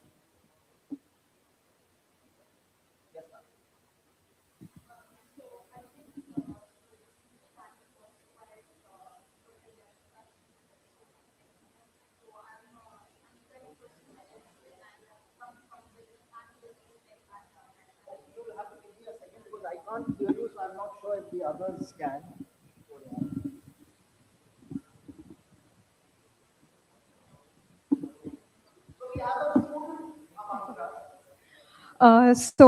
My name is Manal, and I'm pursuing my MBA, and I come from a business as well as a digital tech background, a field which is quite evolving. So I'm not into AI programming, but on digital tech, so anything relating to that side. And I heard a lot of, I have my notes here as well, I was writing down whilst listening to everyone. So I think a lot of us also mentioned about how it's based on student-centric approaches as well, as Sir mentioned, and on employability, CV, resume. And after, of course, meeting and having real-life experiences, graduating with my dual bachelors and a lot of those parts, my question is not about the curriculum, because I think that was already addressed. So from what I've heard from some people, so maybe this is like an open-ended question, from what I've heard from people, you have like two groups of students in any universities. Like you have the academically good students, and maybe you have the academically average students, both better in their own manner, both are trying, and both are trying to get good grades. And now, while the admission criteria, they focus basically majorly on perhaps academic performance. As a student, we know that it's quite important for us to try to score the best and try to learn and try to get good on our test scores and everything. But now the problem comes at times in some interviews where both the sides, whether you're an academically average student or an academically good student, you see, for example, just for an example, we have an academically good student, and that student has gone for an interview, but then maybe he's struggling with it, he or she. And on the other end, the other person maybe has done some micro-credential or some skill. As we know, there are many platforms. You have Coursera, and you have so many platforms that are offering you learnings in so many areas as well. So with all the tech things coming in, with all the CVs everywhere being scanned through the ATS or the applicant tracking system that tracks certain keywords here and there, alongside these workplaces demand you to have some basic level of digital literacy, whatever, irrespective of your background, whether it's all the way from tech and healthcare to us in engineering or in digital background. So there was once a case where I went and they asked me if, of course, if I have these basic skills. So not necessarily I've gone for an interview, but like, you know, you're speaking with somebody and they are much more skilled and you try to get some knowledge, like they want a basic project management skill in place, or maybe, you know, some automation, maybe you could help the team. So there's a level of digital literacy that is needed. So amongst all of this which is there, including whilst I was walking outside and I was looking at through all the firms over there, I came across these beautiful dashboards that I just have some experience into it. That is about dashboards. I think you must have heard about Tableau, Power BI, they're again all there. So my basic question, or just like an open-ended suggestion, not suggestion, I would say an open-ended question, is like in this tech-driven market where people from any fields who are coming, so they are expected to have a certain level of digital literacy, no matter your background, but something. And as students, of course, as we know, as ma'am and everyone has mentioned, sirs, everyone, that, you know, the institution is also there at the end of the day, where you're choosing, where you're going, and how are they making you employable and ready. So does this admission criteria or the university criteria, whatever criteria they have set, does it actually, you know, predict or keep in line with the employability outcomes, or does it need a little bit of revision what's there? Because maybe in the coming years, or it's currently changing, so maybe in the coming years as well, it would change. Ma'am, I don't think I'm getting the drift right now. digital education is critical as far as skill set is concerned? Is that what you're asking? No, like. 4 words. Okay, yes. You know, when I was a absolutely. young army officer, my CEO used to say 4 words. I won't let you say utter the 5th word. So No, 4 I words can for get you. it into 5 words, maximum 8 maybe.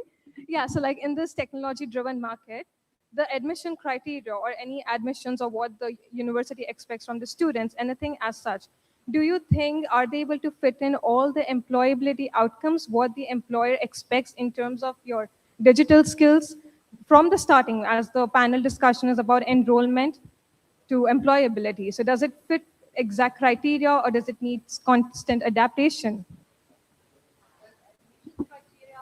Yeah, similar. Yes, yes. All right. Oh, brilliant. So does the admission criteria in colleges fit the employability criteria as far as the employers are concerned? Any views from the panel?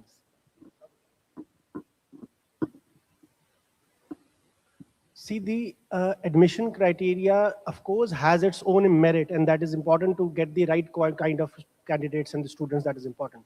Filtering them and all that process is there. But we have to also look at, because when we look at the Indian market, we look at more mass numbers as well. So we have to also say that it has to be inclusive in nature. You will have to have a very clear distinction in terms of admission criteria where you say, okay, if you have this much merit, then like your counseling system, you say, okay, you get this program. If you are of this merit, then you get this program. So that's particular counseling is very important in terms of that specific thing. Related to when we talk about, when you talked about two students, one more meritorious, one being average. See, that is where the micro credentials or the certification adds value. Because of course, a student will be attaining a basic passing score or whatever, that part they can always achieve. The key thing is, how are they able to shine more? How are they able to do more? That is where that extra certification is a part of the curriculum.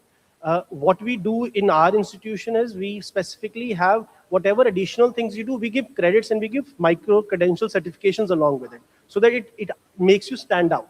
That, okay, fine, I have this thing, but I am adding value. It's like an honors thing, you keep on adding things. So you always have a chance to do more.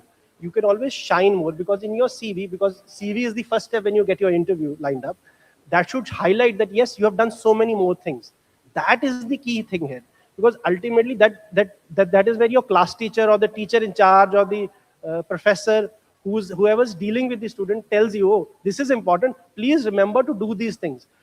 As part of your curriculum, we recommend you to do 2 more programs, digital programs or digital learning or Coursera-based programs or Harvard-based program, whatever programs that are running, very traditionally, and you can push them for the students, and easy to scale up as well. So when you focus on those kind of programs, then they know, okay, fine, we will do this. It'll add in my CV and help me get a first interview. And then of course the soft skills come in the picture, and that is how you can shine ahead as compared to the others. So the idea is to be one step ahead and plan in advance, and that is where the institution's role, as I said earlier, is very important, to create that ecosystem to motivate the students to say, do this so that you will shine as compared to the others. Thank you.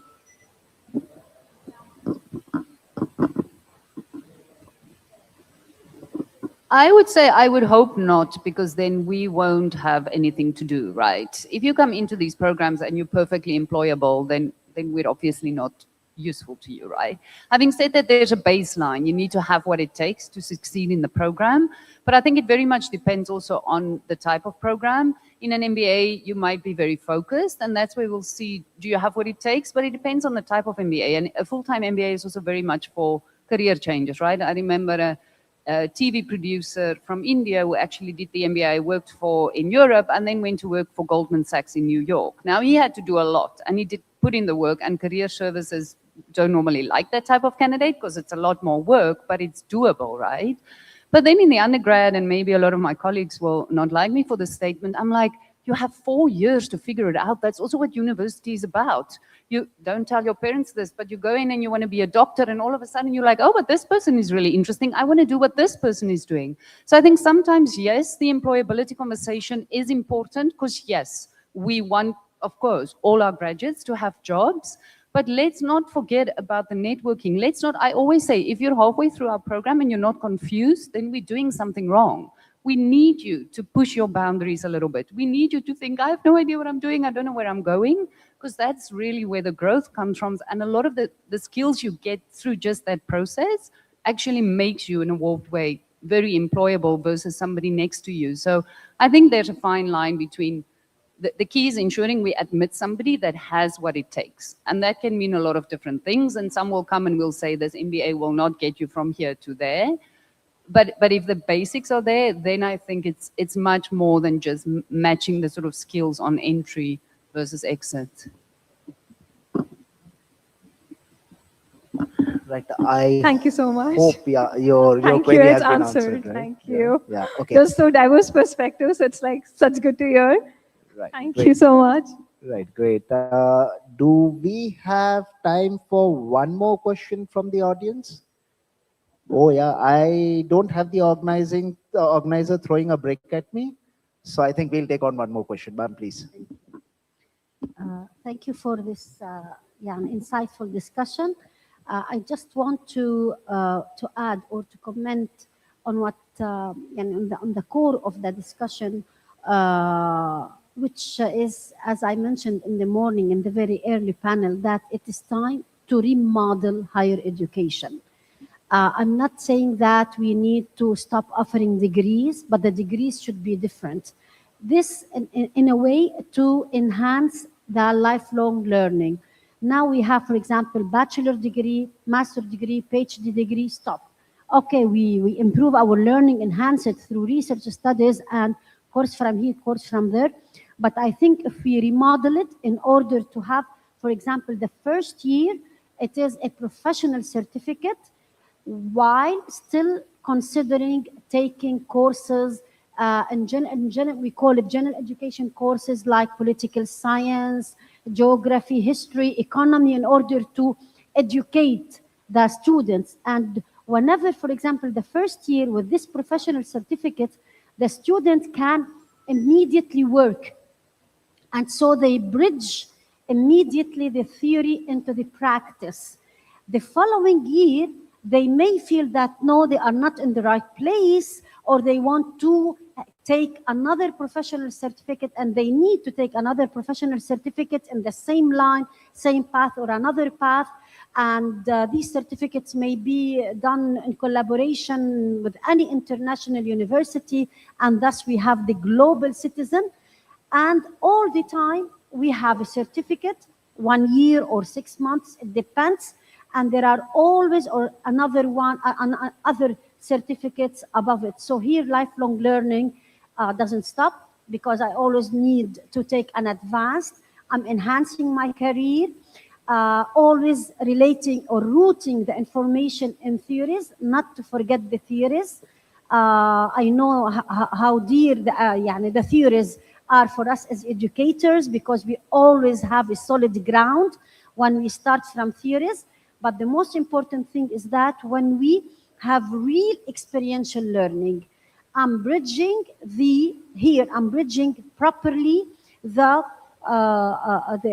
theory into practice, and the students, they bring also as well the experiences that they take at work into the classroom, and it will become a learning community. So I think we need to think about it in this term, in the presence of all these massive changes and fast changes going on. Thank you. Thank you so much, ma'am. I'll stick to this point of yours. There is an existing thought around the world wherein they say pedagogical process is not the way forward. What you have spoken of essentially is a pedagogical process. Now, what is pedagogical? Pedagogical process. Now, pedagogical process is all about peer learning. Right now, I'll just take it one step forward. There's something called as, I'm sure all academicians here, everybody understands, but there's something called as pedagogical process. Right? I think the gentleman here knows. What is pedagogical process? Say if I'm very good in English and you're very good in Arabic, and we are studying in the same school or college. Should we be having the same amount of classes for Arabic and English? You doing 10 classes in Arabic, me also doing 10. For English, same. No, it has to be modular. That is heutagogy. That is heutagogical process. And this is where education is changing.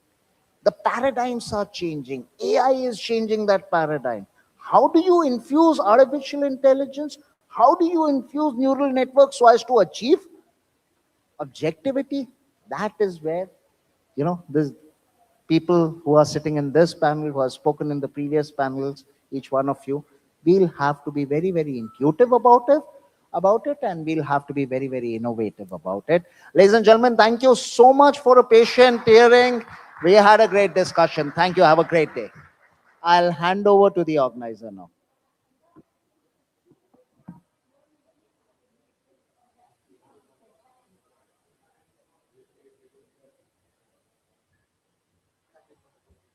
Thank you so very much. Ladies and gentlemen, put your hands in a very well-deserved round of applause for our panelists. I'd like to thank all of you, especially even after 2 long days, you all stayed so very engaged. It really shows how passionate you are about this industry, about this field. So I'd like you to also put a hand together for yourselves.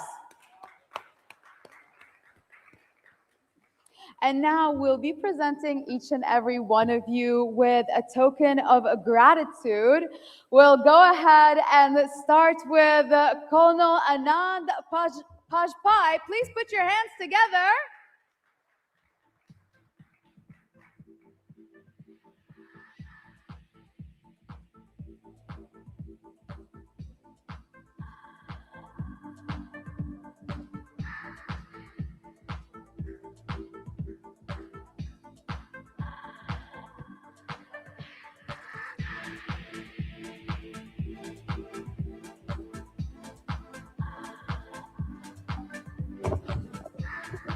Up next, ladies and gentlemen, put your hands together in a massive round of applause for R.M. Kishore.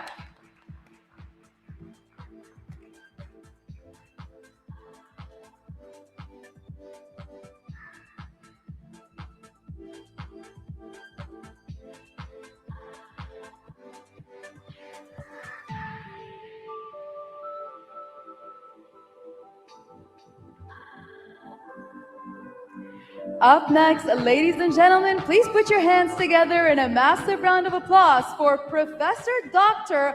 Paulson Matthew Shankapura.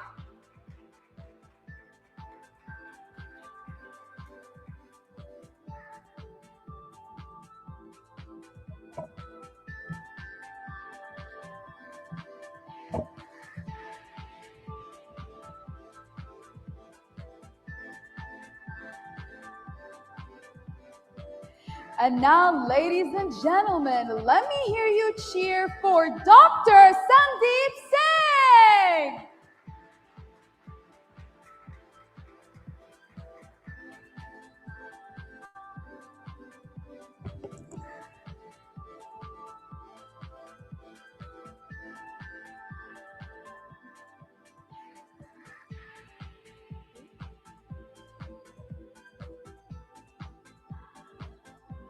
And now, ladies and gentlemen, put your hands in a massive round of applause for Mary Kay Illusion DJ.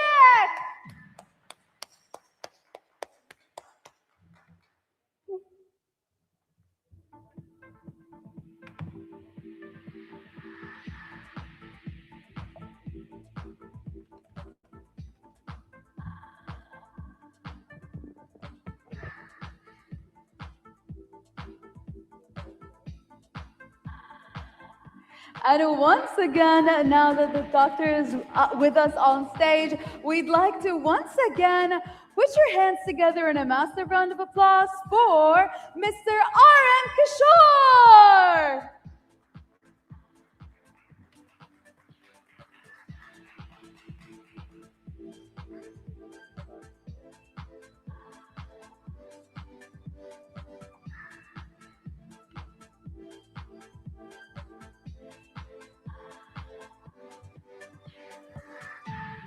And now, please, everyone, join us at the front of the stage so we could all take a picture together and commemorate this special moment.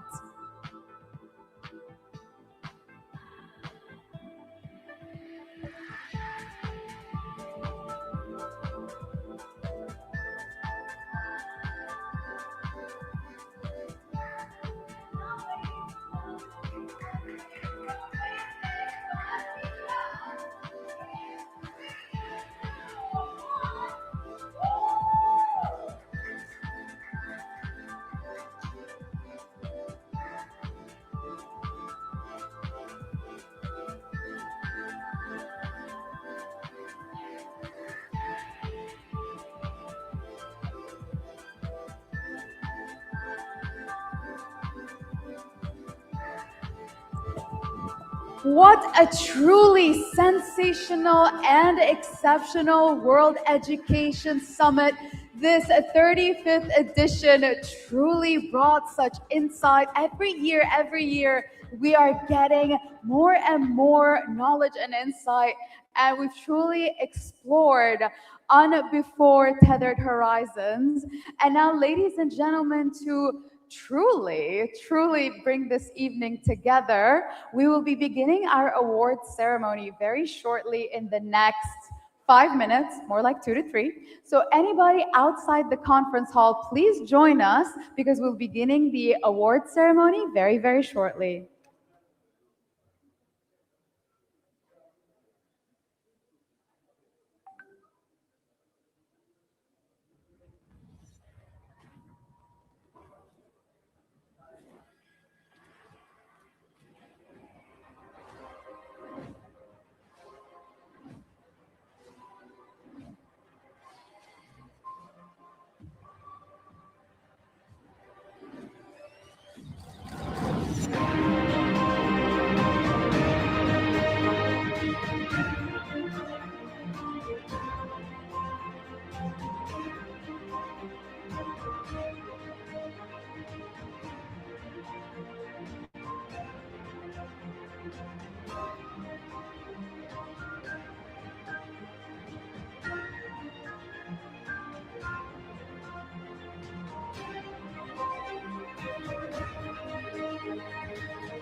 From 32,000 educator profiles across the globe, our research team meticulously shortlisted 3,000 exceptional leaders.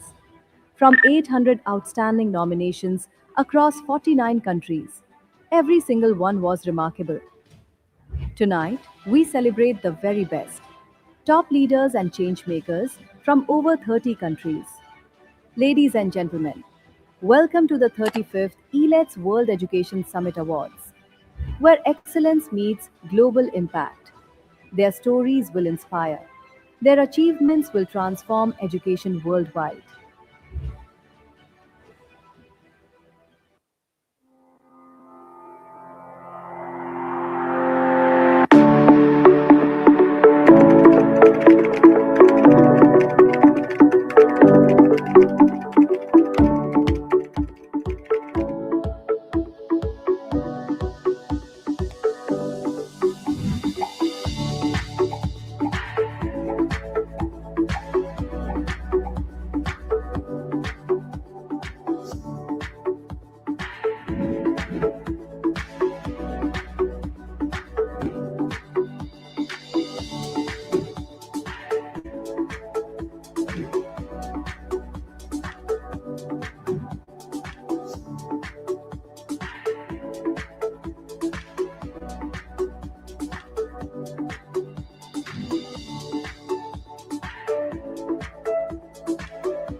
Thank you everyone for joining us back here in the conference hall. Thank you for maintaining your energy throughout these two sensational days that we've had. As you all know, excellence accidental. It is very much intentional, strategic, and sustained. The ELET World Education Awards recognizes institutions that have demonstrated measurable impact in innovation, governance, digital transformation, and global collaboration. These awards are not symbolic gestures, they are affirmation of leadership. So I am really, really excited to be part of presenting the awards to each and every one of you here that very much deserves it. We're gonna start off just with a massive round of applause for yourselves so we can get you a little bit hyped up for the awards. I know it's been a long, long 2 days. We're also going to invite on stage Dr. Ravi Gupta, as you know, the founder of ELIT. So please, he'd like to say a few words to wrap up these 2 days. Welcome him with a massive round of applause. We had some amazing discussions in both the halls and also in our exhibition hall. I think you all have made some new connections, new friends, new networks, and I'm highly excited that you all joined at this event, and it was an honor for us to host you here. So thank you, and let's start the award function now. Thank you. Yep.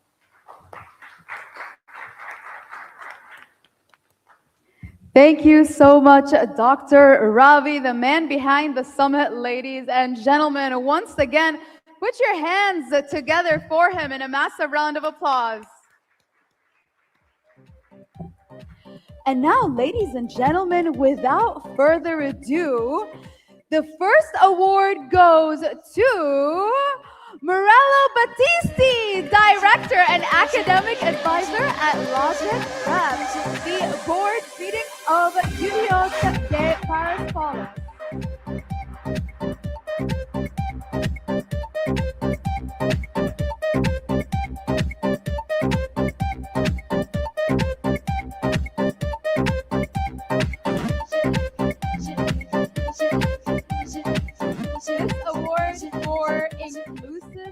This award is for Inclusive Education Champions.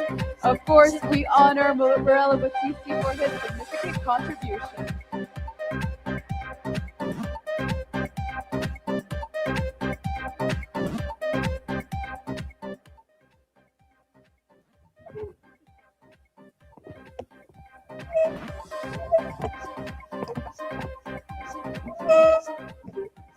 Good evening, everyone. It's been a joy to be here attending the World Education Summit, and I'm sad it's over.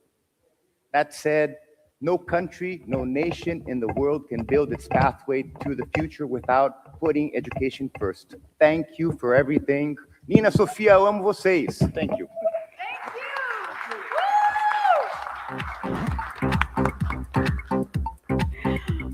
Up next, ladies and gentlemen, the award for visionary leadership in global education impact goes to, put your hands together for Dr. Sai Prakash Leomuthu,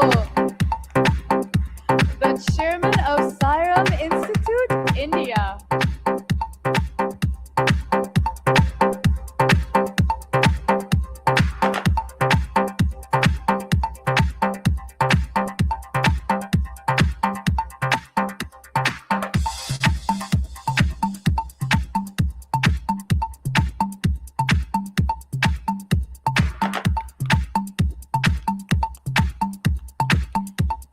Up next, ladies and gentlemen, the award for innovation in education goes to, put your hands together for Alan Smithson. Alan Smithson is the founder of Unlimited Awesome, an AI-powered gamified education ecosystem designed to transform learning into purpose-driven, real-world impact.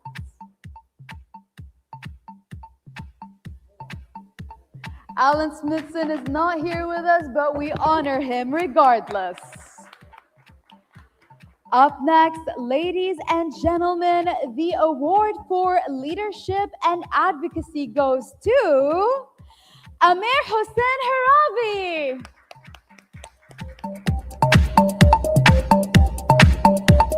Amir Hossein is an associate professor and program director at the American University in Dubai, leading strategic reform in construction management education.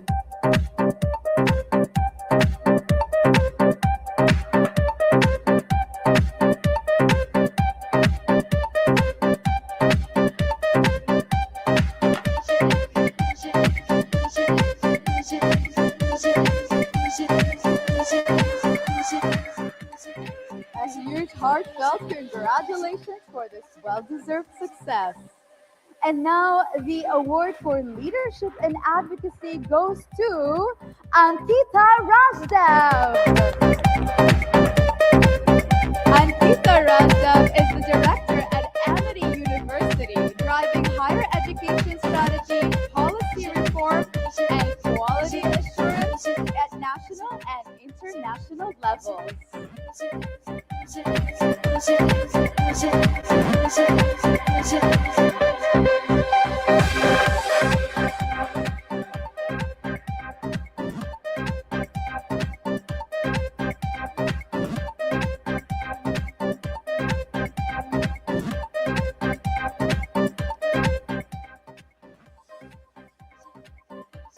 Up next, ladies and gentlemen, the award for Education Impact Leadership goes to Aria Dana Lesnueska.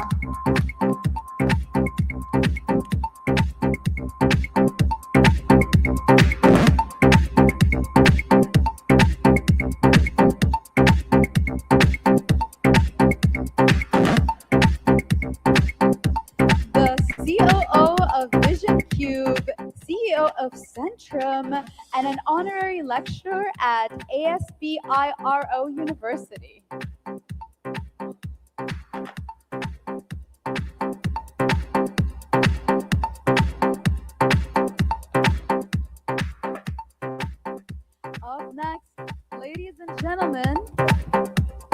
Up next, ladies and gentlemen, the award for AI-powered innovation in higher education goes to Bharatya Engineering Science and Technology Innovation University, Pradesh, India.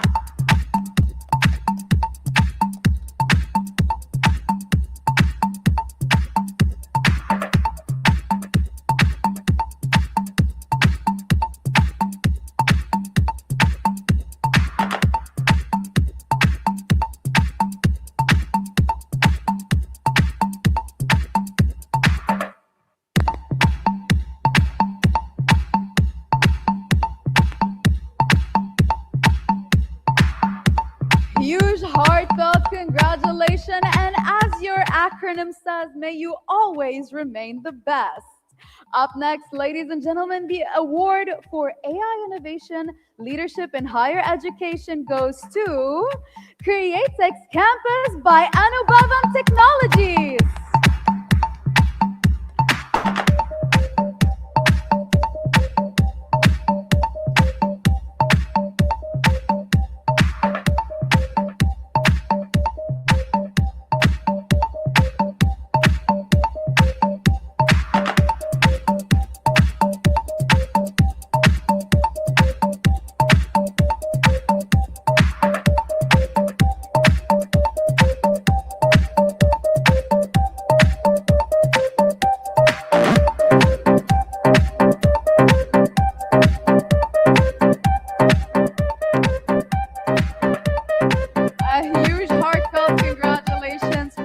Well-deserved achievement, and to all of our honorees so far. Make sure you hold on to your award and stay in the conference hall, as we will be having a group photo of all of us at the end of the ceremony.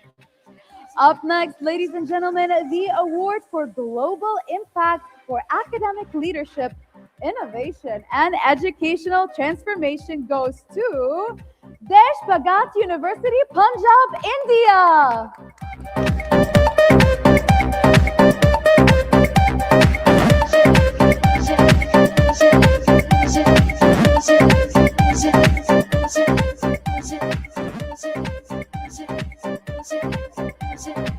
may not be here, but we honor them regardless. Up next, ladies and gentlemen, the award for Education Impact Leadership goes to Dominica Flack-Zick. Put your hands together for the CEO and founder of BusinessWell Foundation of Social Participation.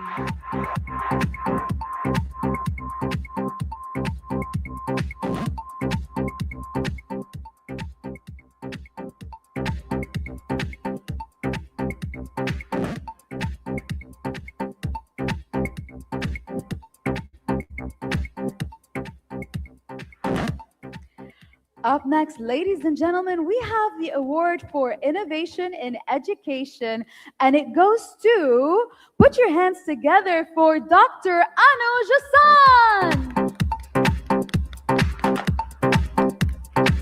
Dr. Anu Jasan is the head of business and management at QFBA Northrumba, Newcastle, specializing in experiential and value-based business education.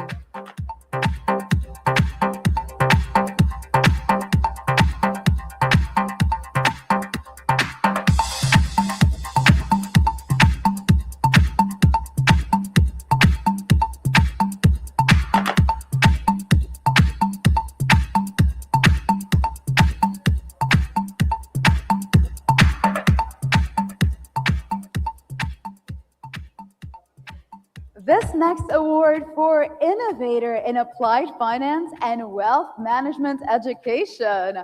Please make some noise for Dr. Arindam Banerjee.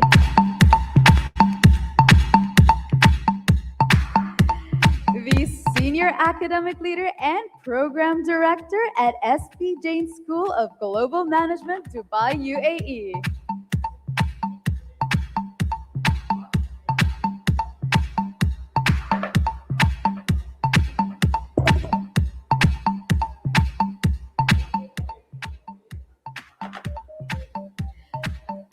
They may not be here with us, but we honor them regardless. Up next, ladies and gentlemen, the award for Transformation Leadership in Management Education. Put your hands together in a massive round of applause for Dr. Manish Jain, the founder and chairman of Indus Business Academy, India.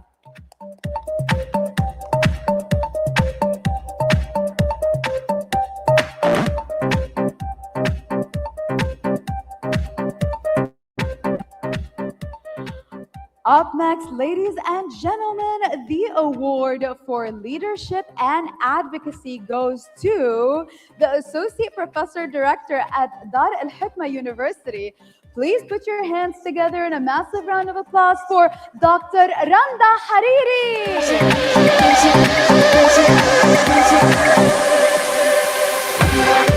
Dr. Randa is shaping education with strategy, vision, and heart. She's an associate professor and a recognized leader in educational development and quality implementation, as well as faculty development. She is pivotal in figuring and advancing academic excellence across institutions on all levels.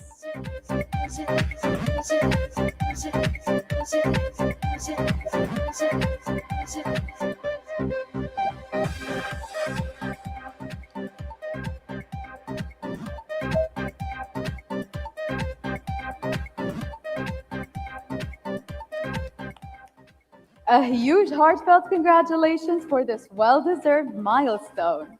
And now, ladies and gentlemen, the award for Education Impact Leadership. Please put your hands together in a massive round of applause for the Dean of Computing Engineering and Built-in Environment at CUQ Ulster University. Make some noise for Dr. Shelly Panwar.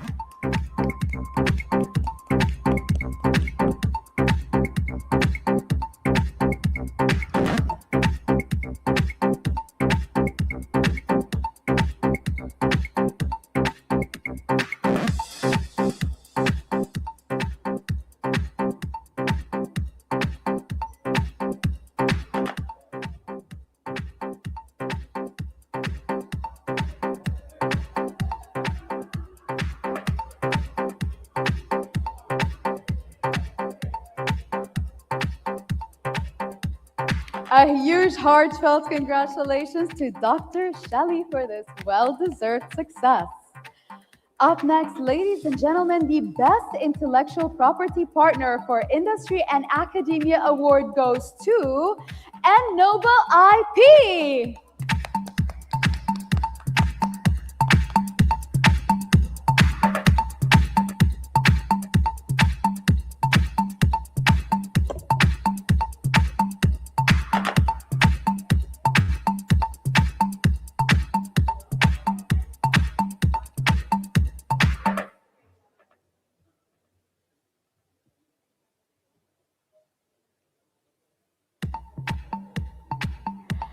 A huge heartfelt congratulations for this well-deserved milestone. Up next, please make some noise for the Education Impact Leadership Award, which goes to Harrison College, UK.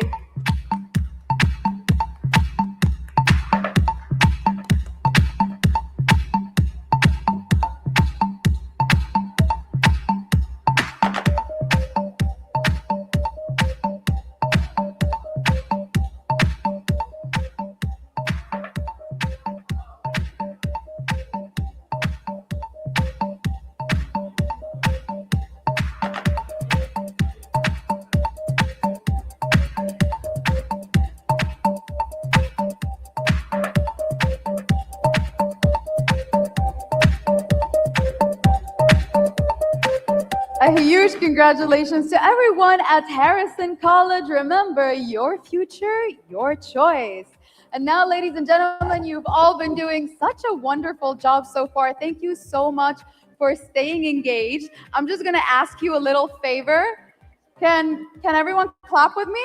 My hands are getting a bit red. So I would love if everyone can just support us on stage a little bit and clap. Of course, excellence celebrates excellence, right? So excellence doesn't stay quiet in the crowd as we celebrate other excellence. So I'm going to go ahead and present the next award, which is the Leadership and Advocacy Award, which goes to, put your hands together for James Nujugana!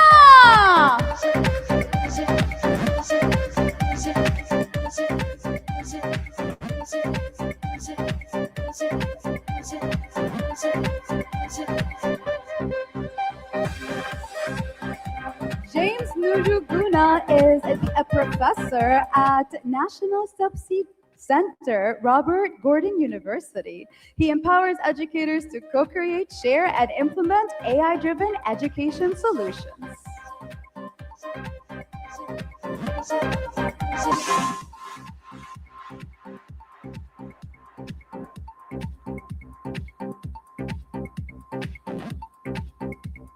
Up next, ladies and gentlemen, the Education Impact Leadership Award goes to, put your hands together for Kami Brar!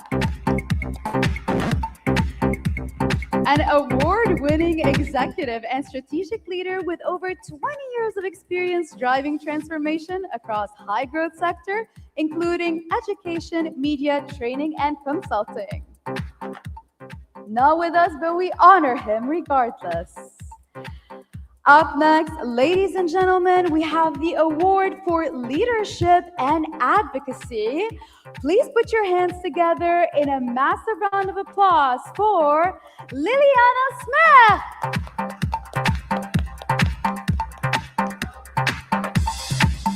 Liliana Smith is a director for General International Affairs at Ludovika University of Public Service.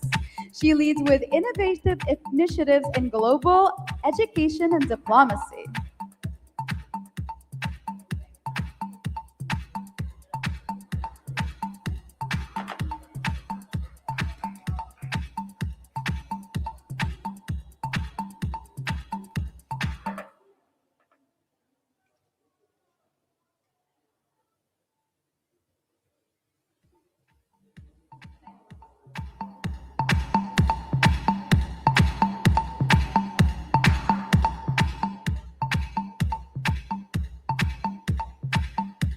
A huge heartfelt congratulations to Liliana for this well-deserved milestone. Up next, ladies and gentlemen, please make some noise for the Innovation in Education Award. Put your hands together for Matteo Zarali.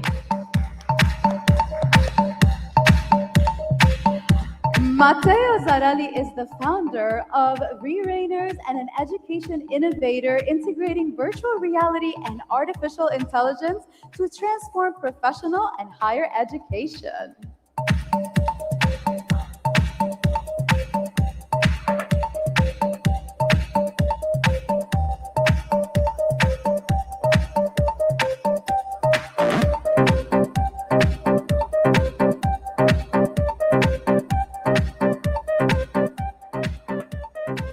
A huge heartfelt congratulations to Matteo Zarelli for this well-deserved achievement.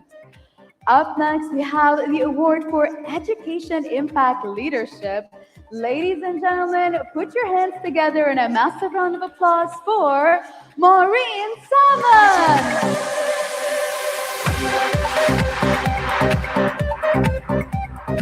Maureen Sommer is the Reader and Associate Dean of Knowledge Exchange at University of the Arts in London. She has been a leader in the industry for many years, and as part of the exchange in the University of the Arts of London, she is a transformational educator who is really pioneering knowledge exchange practices and consulting. She's a specialist in leadership, entrepreneurship, and professional development, designing inclusive, adaptive, and project-based learning experiences.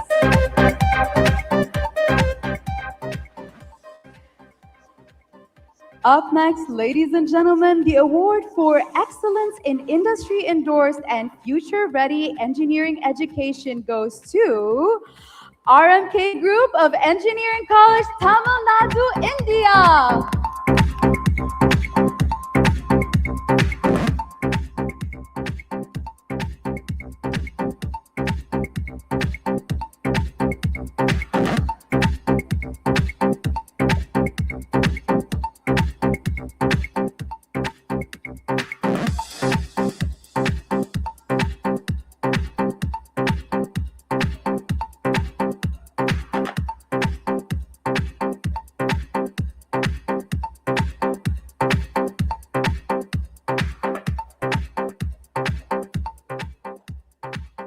A huge heartfelt congratulations on this incredibly well-deserved achievement.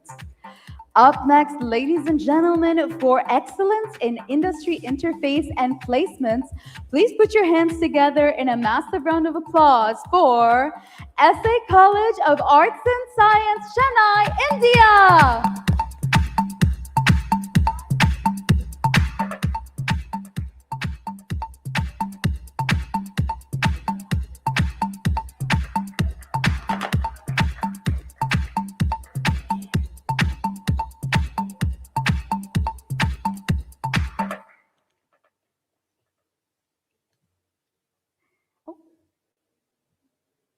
And on the seventh day, he said, "Let there be light."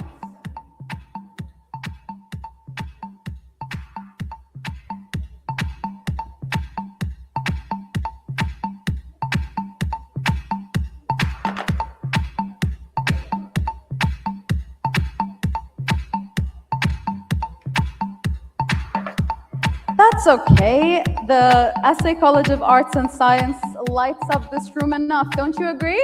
There you go. There we go.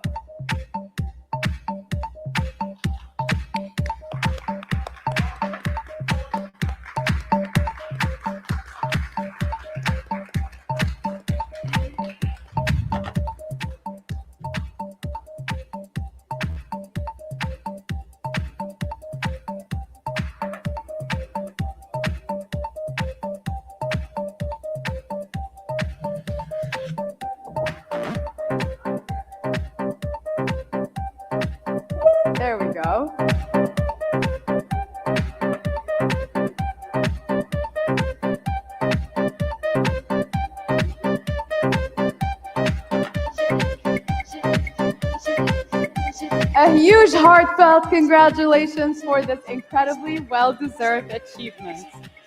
Up next, ladies and gentlemen, the award for innovation in education goes to, please put your hands together for Samer Boulos. Samer Boulos is an ICT manager at Maronite College of the Holy Family and a champion of community-driven digital education. He is not here, but we honor him regardless. Up next, ladies and gentlemen, for leadership and advocacy, please put your hands together in a massive round of applause for somebody who will actually be accepting this award virtually. We have the video from them, but please let me hear you cheer for Sans de Groot,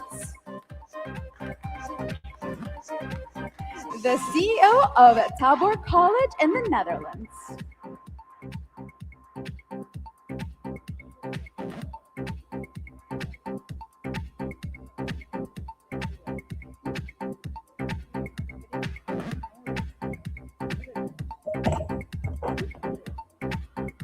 Up next, ladies and gentlemen, please put your hands together in a massive round of applause for the Leadership and Advocacy Award. Let me hear you cheer for Cherry Fu, Founding Director of the University of Manchester China Center. Cherry Fu is the founding director of the University of Manchester China Center, where she leads transnational education strategy and cross-sector partnerships. She transformed UK-China higher education engagement through a sustainable institutional model serving over 2,000 learners. Her work advances international collaboration, leadership development, and equitable access to global education opportunities.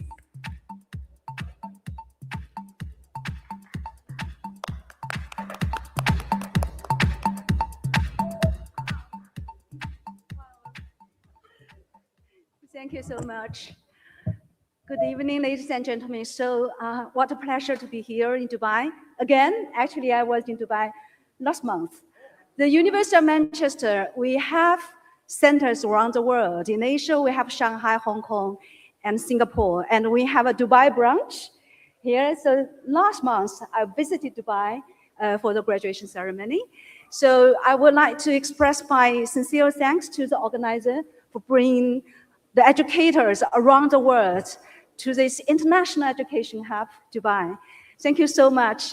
And I would like to keep in touch with all the educators tonight, and let's work together to make a better world. Thank you so much.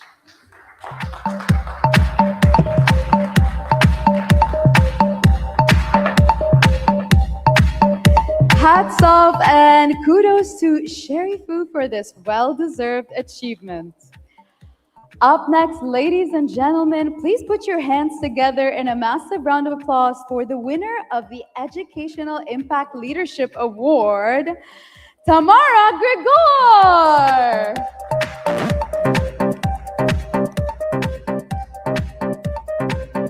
Tamara is also not here with us, but will be accepting this award virtually.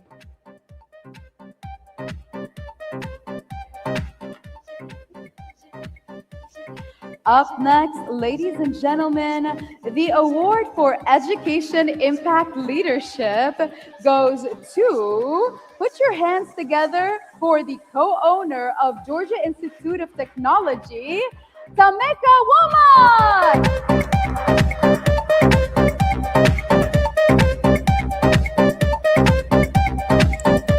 Dr. Tameka M. Womack is a global educational and graduate program leader with expertise spanning STEM, business education, and sustainability. Educated at Harvard and experience in large-scale populations, she has truly supported globally impacted initiatives in nuclear engineering and medical physics.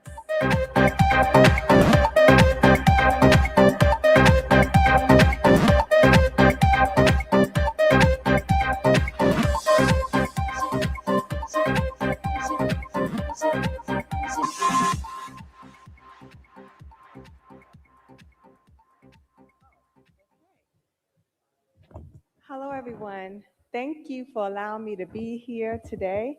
I appreciate just being here and being honored in this amazing summit. I hope everyone got as much information as I did out of this. This has been truly impactful, and I'm just thank you. So please continue with the award ceremony.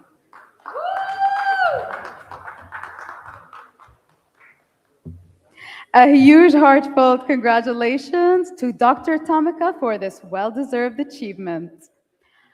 Up next, ladies and gentlemen, the award for Institutional Leadership in Higher Education Transformation goes to Vellore Institute of Technology, deemed to be University, Tamil Nadu, India.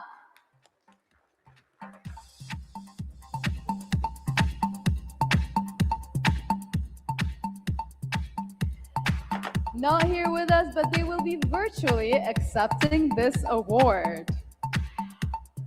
Up next, ladies and gentlemen, the award for Leadership and Advocacy goes to the Assistant Professor at Prince Mohammed bin Fahd University. Please put your hands together in a massive round of applause for Professor Yusuf Abdurrahim.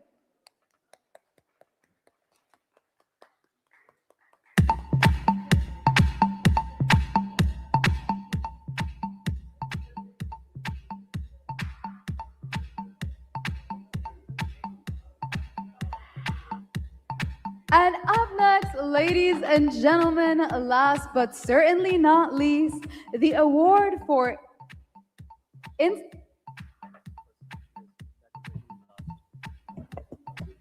Hey. There was an award everyone at the team was just very excited to give. So we'd like to present the award for Global Impact in Academic Leadership and Innovation and Educational Transformation. Please put your hands together in a massive round of applause for Dash Bhagat University, Punjab, India.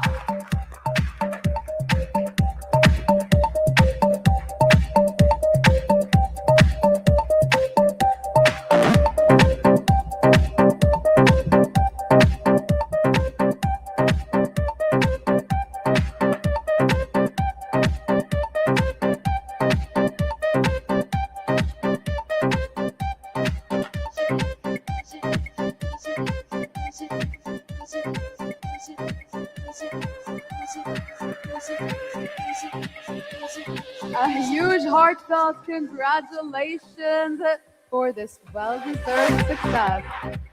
Up next, the award for Transformational Leadership in Management Education. Put your hands together in a resounding round of applause for the founder and chairman of Indus Business Academy, Dr. Manesh Jain.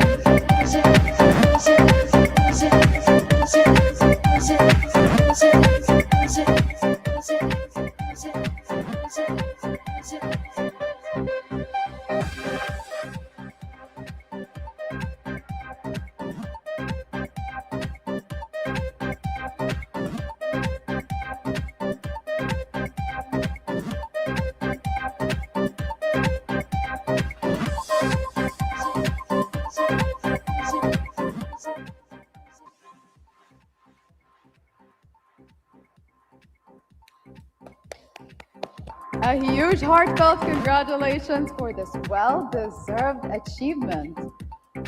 And now, ladies and gentlemen, once again, the award for Innovator in Applied Finance and Wealth Management Education. Please put your hands together in a massive round of applause for the Senior Academic Leader and Program Director of SP Jain School of Global Management, Dubai, UAE, Dr. Arundam Banerjee.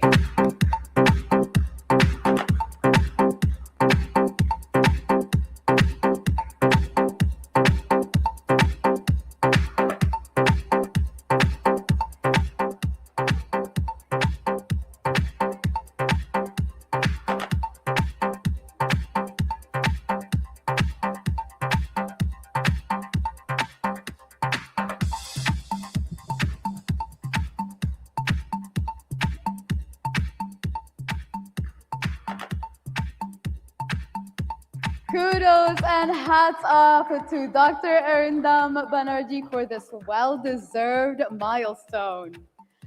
And last but certainly not least, for the final award of the World Education Summit 2026, ladies and gentlemen, for institutional excellence, please put your hands together in a massive round of applause for Masters Union!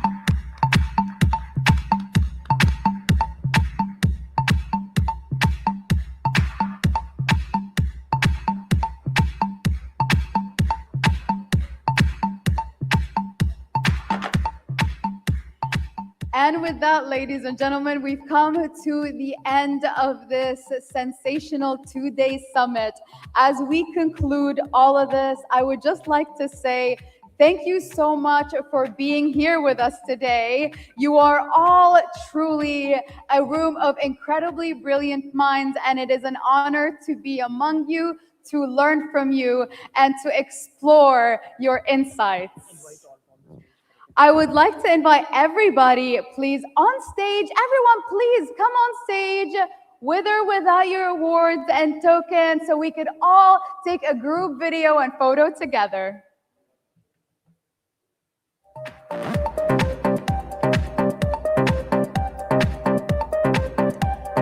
On behalf of Elit's Technomedia, our partners, speakers, and organizing team, we truly thank you and we look forward to welcoming you next year. Ladies and gentlemen, thank you for being a part of World Education Summit 2026 Dubai. The future of higher education is not something we wait for, it is something we build together. We will see you again next year.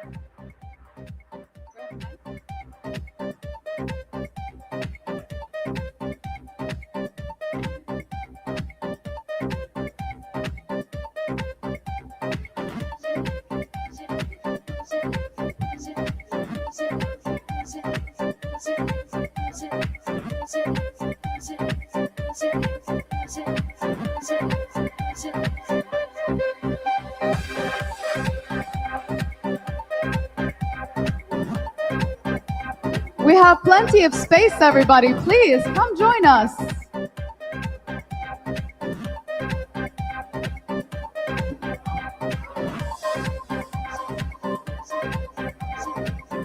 Everyone, please come join us.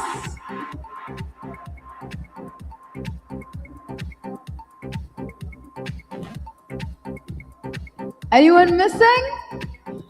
Okay, as the poets say, you snooze, you lose. Okay.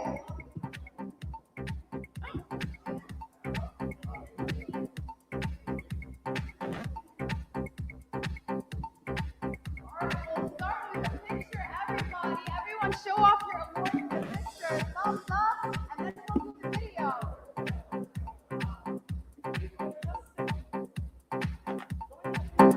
Please come and join us. Anyone that's missing, the more the merrier.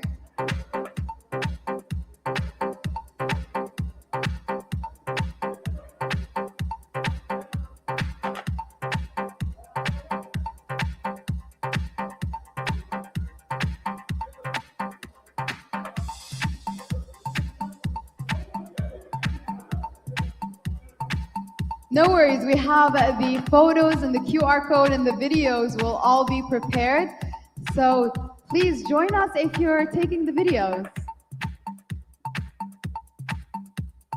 All right, we're gonna go start first off with a photo. Everyone show off your awards, your tokens of gratitude. We'll do a little thumbs up and then we're gonna do a video, okay?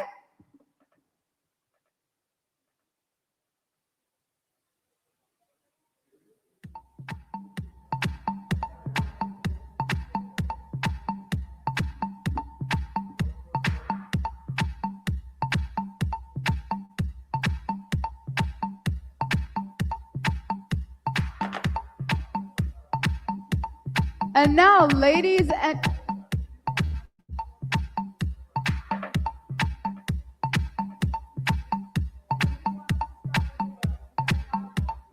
Everyone, once we get guided by our videographer, everyone on 3, you will say World Education Summit, okay?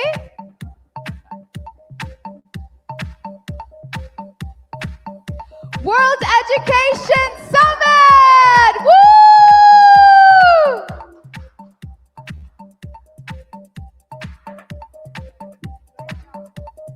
Once more?